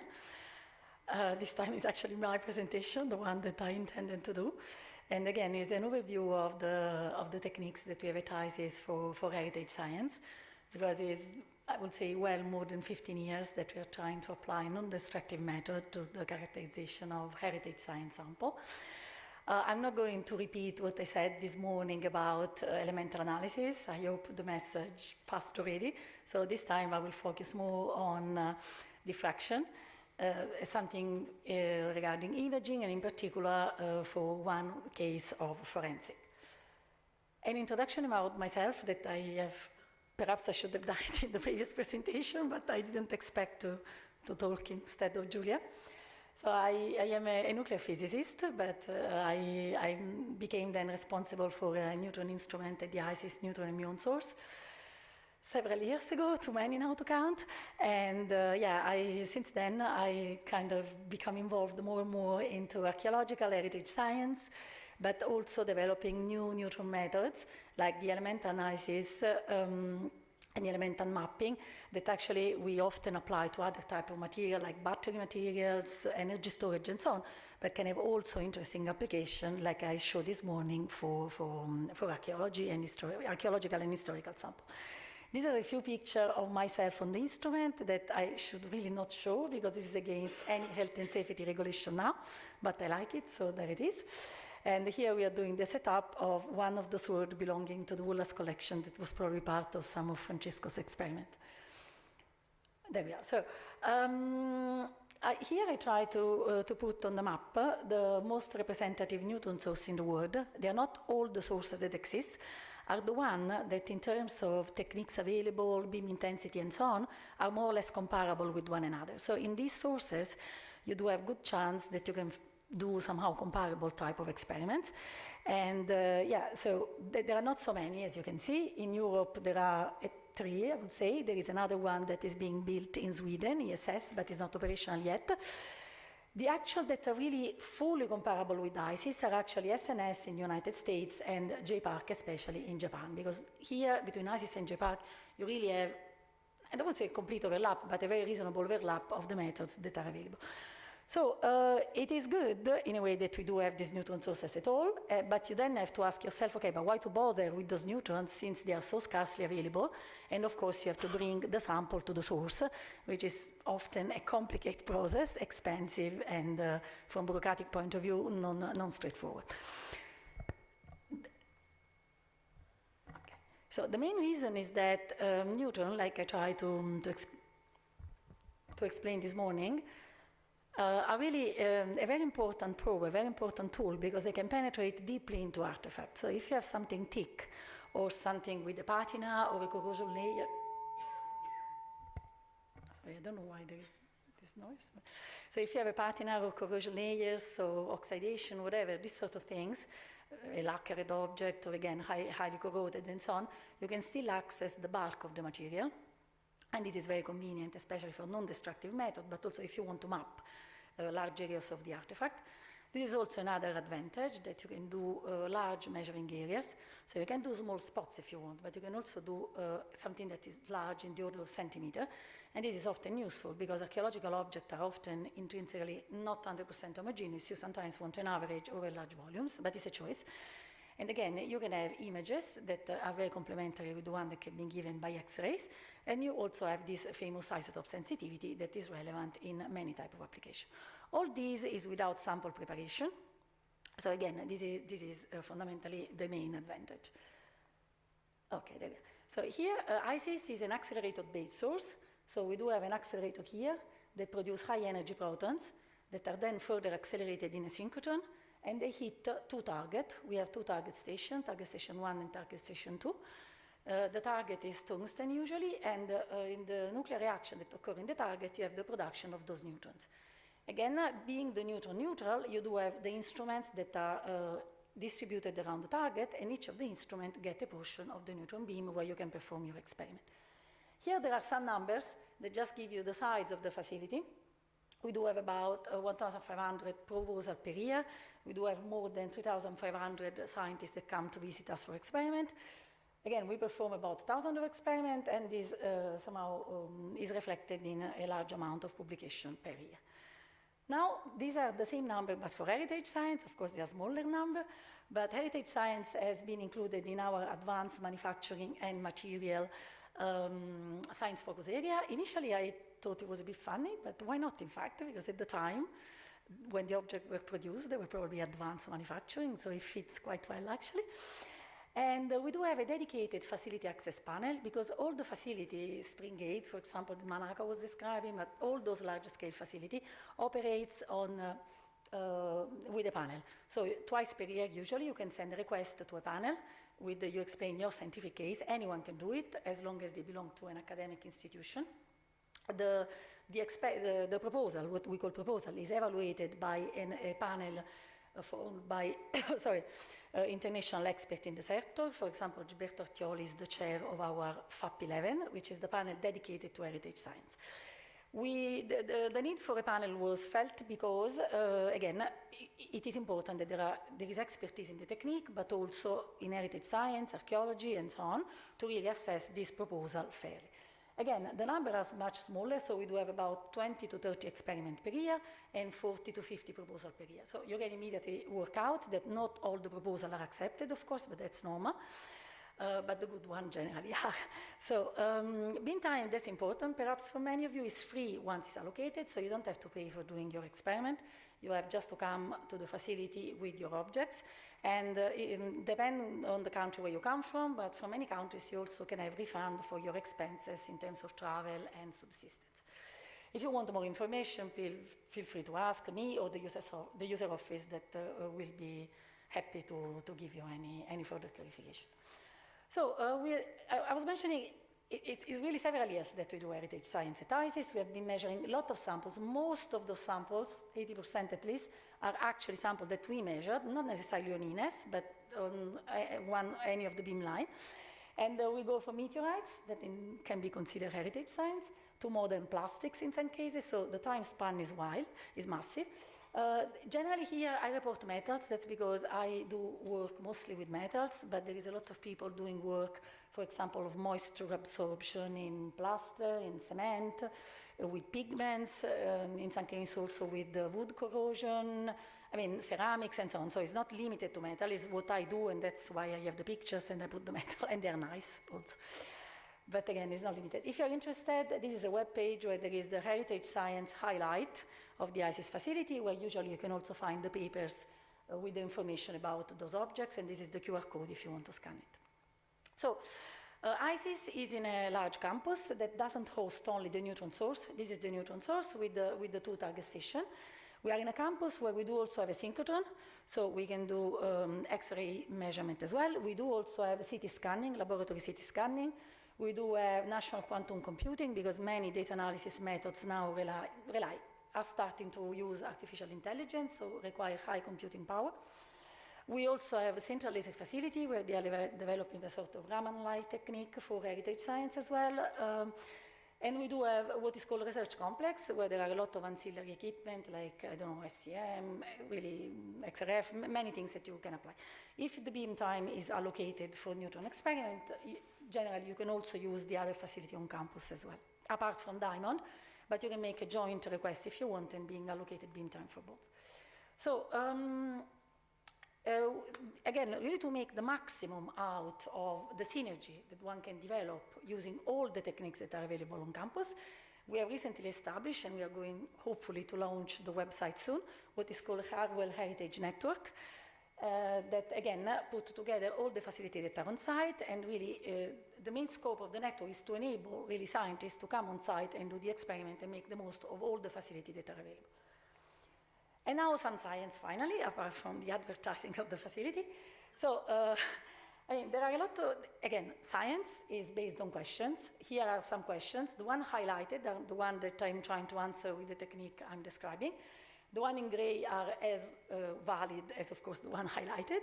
And I want to start with diffraction because it's the first one that I started to apply. You heard a lot about diffraction today. I'm sorry, some of the slides will be a repetition because obviously Francesco Gazzi, Francesco Cantini, and I exchange slides in the years. So some of the things are the same, but we should have agreed perhaps in advance, but repetita juvent. So diffraction is a method that tells us the composition of the artifact, but not in terms of only the element, in terms of the crystalline phase that make it. And can also tell us a lot about the microstructure, and the microstructure can reveal information on manufacturing method, because thermal and mechanical treatments leave a trace in the microstructure of an object of crystalline nature, and this trace can be rediscovered and therefore help in understanding the manufacturing. We can also have information about conservation. So we have answered in theory the first question about technological knowledge and manufacturing techniques. We can also have information on composition, but we can also have a lot of information on conservation status, because again, corrosion, degradation phases are different in what we call diffractogram, that is a result of a diffraction experiment. And so you can quantify accurately, reasonably accurately, how much corrosion you have with respect to how much uncorroded material you have. And you can also test, if you want, for example, conservation methods and so on, to see how effective they are, or again, if you are, for example, removing some of the things that you want and so on. So it is actually quite nice to have a quantitative method to assess degradation and corrosion. I'm often asked to define easily diffraction for people that don't use this sort of methods. The analogy, the closest analogy that could come up is metallography. Please don't be horrified. I know it's not the same, but it's similar in the sense that both methods, diffraction is non-destructive, metallography is not, but both methods somehow allow you, as a sort of super microscope, to look inside the matter, the solid matter, and assess the structure. The fact that the diffraction works for crystalline material is not necessarily a negative point, because most of the heritage science samples are actually crystalline in nature. Metals obviously are, but also ceramics are, pigments are, so I don't know what else can come up to your mind, but really the fact that you need crystalline material is not necessarily a bad thing. Very few things are completely non-crystalline. So most of the sample can be analyzed through diffraction actually. And yeah, this is diffraction in a nutshell. This is the spectrum that we obviously have to replace because we show always the same, but okay. It is what I call diffractogram. So when you do a diffraction experiment, you are actually measuring the position of the atoms in your sample. This is what we call crystalline structure. You do measure the distance between some of the crystallographic planes. That fundamentally is the arrangement of the atoms in the sample accordingly to what is called Bragg law. So you obtain something like this. You have what is the d-spacing, that is the distance between the planes in the crystalline structure, and this is the intensity. So here, for example, this is a bronze sample with some corrosion and some lead, so it's a leaded bronze. And in this case, you don't say simply, oh, I have copper, I have tin, I have lead. You can say, I have bronze, because this peak corresponds to bronze, and the accurate determination of the position tell me how much tin there is in this bronze.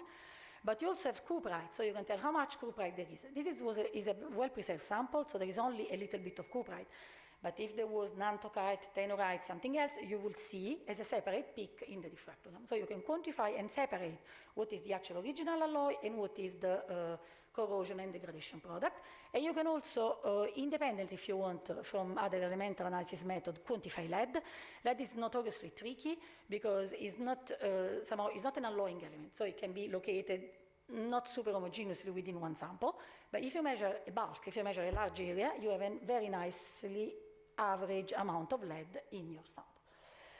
Microstructure, Francesco Cantini this morning tried to say something. I can repeat it briefly just again for the sake of clarity. So these are again our crystallographic plane. So you have your incident neutrons, you have your diffracted neutrons, and you do have your diffractogram. Again, the accurate determination of the position can lead to somehow some elemental analysis, but also the change in shape and in some cases a very minor displacement can also indicate that there has been, for example, some mechanical working, some stress, something that changed somehow the position of those atoms, so the position of those planes with respect to one another. So this is what you measure in terms of phase composition and microstructure. So, and this is where somehow the analogy with metallography comes from. So you can have, again, information about the microstructure of your sample in terms of stress, strain, and the texture, like we have been discussing previously. So all these things together can contribute to give you a picture of the thermal and mechanical treatment that have been applied in a production of a sample. The example I wanted to discuss briefly is historical, the metallurgy in Sardinia. We had the opportunity of measure swords, but also both model from Nuragic era in Sardinia. I'm only showing two blades, but again, if you're interested, we have measured many more. Gilberto, before me, very clearly explained kind of the theory of circulation of metal and so on, so I'm not repeating any of those things. What is important is that Sardinia, anyway, is in the center of the Mediterranean, so there were a lot of questions about where the metal come from, if the artifacts were produced on site or were imported, and so on. In this work in particular, I'm going to focus on technologies, on manufacturing methods, which is, again, one of the most relevant, I believe, aspects of diffraction measurement. So we did investigate some of these Monte Saida type that are the ringed one because they have rings, and the riveted one because they have rivets, so nothing original. And Saida is the geographical area in Sardinia where many of them have been excavated. Some of the work is published here, but there are also other papers in the more recent year about those things. So let's see some results. So we measured this blade this sword into area, the rivet, and the blade. So the first thing that we see immediately is that there is some dendritic formation. So you remember the peak that I've been showing you before, I hope? So there are something nice like this, where the position corresponds to bronze. In this case, yeah, that's immediately different because each peak is double, and the reason is, again, the presence of dendrite. So we have two bronze phase with slightly different tin content. So this means that the casting has been followed by slow cooling, and there have been no annealing, because otherwise you would probably remove those dendrites. So that's, again, immediately, just by looking at the spectrum, you can have first information about technological and manufacturing process. We also could characterize the corrosion phases. In this case, there is not much, to be honest. There is a little bit of cubrite, and there is a little bit of nantochite in the rivet, but the edge, for example, is reasonably well preserved. So then we went to observe the microstructure. First of all, we quantified also the tin content from the position of the diffraction peaks. So it was different in the rivet and in the edge. And this somehow makes sense, because it makes sense for the rivet to be more malleable than the blade, so you can hammer and you can work it in place without having an effect on the blade itself, actually. And then we went to analyze texture, but also in particular strain level. And here we saw that there is a very big difference between the edge and the rivet. Because the rivet show practically no effect, no remain of a trace of mechanical working. And this this implies, and the contrary applies on the blade. This implied that the blade was cold worked to be hardened, and the rivet, on the other hand, was probably shaped on the blade at high temperature, so there is no trace of mechanical working. That's an important result, because it tells us that this is probably a functional weapon, so it's not just a votive artifact cast in the shape of a sword, but it's something that was intended to cut somehow, so it's a proper weapon. The other one is very different. That is why I've been selecting these two examples, because they are, again, to the extreme somehow. Here you see we measure two areas, and there are no dendrites at all. So we do have only one copper phase, so we could find out the amount of tin, and then this means that there have been heavy annealing after the casting. So This seems to indicate that probably the object was a votive artifact. That's a possible explanation for this. We also characterized the corrosion, and in this case, this blade is actually showing much more corrosion than the previous one. I think this is interesting because to my uneducated eye, I couldn't see massive difference because one blade and the other, and in particular, it's difficult unless you really can see very well the colors and so on to understand which somehow phase you have in this corrosion. So I think it's actually nice that you can somehow give some information about those things. And again, from strain, texture, and so on, all these parameters indicate that they are low in the blade. So it seems really very likely that this is a votive artifact, not necessarily a function on the blade. The other thing, I don't want to discuss long about imaging because you have seen already imaging work. Again, neutron, X-rays, whichever imaging method you use, they are all comparable to one another. The only difference is the sensitivity to specific material because one probe and the other. So the case that I wanted to show you is actually a nice case of authenticity. Because typically people are asked provenance, authenticity, and datation. Now, datation is not so easy for metal, but sometimes working methods, presence or absence of specific element can help, both in datation, but especially of provenancing, or the raw material and possibly the finished artifact. But, and authenticity as well, because again, also authenticity is a non-trivial thing to do. In this case in particular, I think it's an interesting example. We have been working in collaboration with British Museum and the Cranfield University in UK, and we could somehow analyze this looted artifact. There were seized by the police in Heathrow during an illegal trafficking operation. British Museum is responsible for the safekeeping, and there are also talks of repatriation.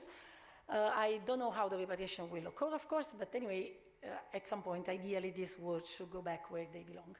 Anyway, at the moment, they are available for non-destructive analysis, of course. And yeah, I mean, it's shocking because they were really packed like this in suitcases, so one on top of the other, something horrible. So these objects are from northwestern Iran, and they transition between Bronze Age to Iron Age. They are called double-ear sword for these ears that are on the hilt. And there are a few in some museums, not many, but there are a few. And they are a bit strange, so archaeologists had several doubts on those, because they have a bronze hilt, which is fine. They have a bronze blade, which is also fine. The problem is that they have an iron pin inside, because these here are, there is a hole, they are hollow, so you can see that there is iron in here. So then there is the question, okay, if you do have iron, if you can work iron, why don't you make an iron blade? Why you make a bronze blade with an iron pin in the middle? It seems something a bit strange, to be honest. So we started to do imaging, because imaging is a very good way of assessing morphology, and the answer came immediately very, very clear. This is a picture of one of the blade measured at IMAT. That is the imaging instrument at the ISIS facility, and I think this is myself with the blade. So here you can see the radiography of this area of the blade, where there is the connection between the bronze blade and the bronze hilt. And this was a bit, I don't say shock, but yeah, it was kind of a surprise. Because we did see that there is bronze, and that's fine because the hilt is bronze. We did see that there is an iron tongue inside the bronze, so there was probably an iron blade. There is a remainder of the iron blade, but then there is a bronze blade attached with a modern screw. You can see here the thread of a screw, and there is a steel band that keeps things together. And worse, you see all this white. This white is because neutrons are very sensitive to hydrogen. So this is an amorphous hydrogenated material that is a glorified way to define glue. So these objects are glued together and stuck together with some steel material. So obviously this is a modern pastiche that have been done to somehow increase probably the value of these objects in the black market. All of them revealed are pastiches. Just we found a very few with the original very corroded iron blade. All the ones that have a bronze blade are pastiches. And I believe even the ones that are in museums like Ashmolean and so on are most likely pastiches, so we are trying to investigate more of them. And they've been put together again with glue, pins, I mean, any sort of methods that you can imagine. But they cover the trace of these horrors quite well, actually, because many people didn't see that there was something strange here. It's only when you look inside that you see that there is that. So, yeah, this work, okay, apart from the scientific publication of the PhD student and ourselves that is involved, was somehow very striking, apparently. So even the Times actually made an article about it. But the one that I like very much is this one, where they call this blade Frankenstein, because it's been different parts put together. So it was actually quite well received in the press. Again, these are examples of some Morse words. And I've seen that some of you are taking pictures. I have to ask, please do not disseminate the pictures too much, because since there is still a police investigation, these pictures are fine, but they don't want to disclose too much information about it. So also in the paper, there is not a massive amount of picture, unfortunately. And allow me 1 more minute for advertising. Next summer, in 2026, there is the International Union of Crystallography Conference in Calgary, in Canada. This time they decided to host a session on X-ray spectroscopy, neutron and muon methods in art and archaeology. They asked me to co-chair this session, so please, I invite you to, if you want, to participate, to find more information using the QR code, and to submit your abstract. The call for abstract is open. And that's it. Of course, I have to thank all the people that took part of the project, and not forgetting the museum and the superintendenza, because otherwise this would not be possible. And thank you for your attention.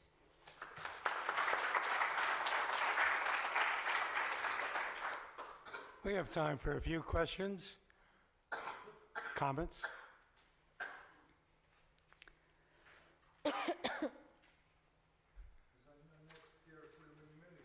Sorry? Yeah. I know. That was a comment. Okay. A question. You're waiting to go to dinner. A little early for dinner. I guess this, thank you very much. Thank you again. This closes today's session. At 8 o'clock we have the dinner in the old port of Chania. The details have been given, and we start tomorrow at 9 o'clock. So for 4 more sessions. So thank you for coming, and we'll see you this evening.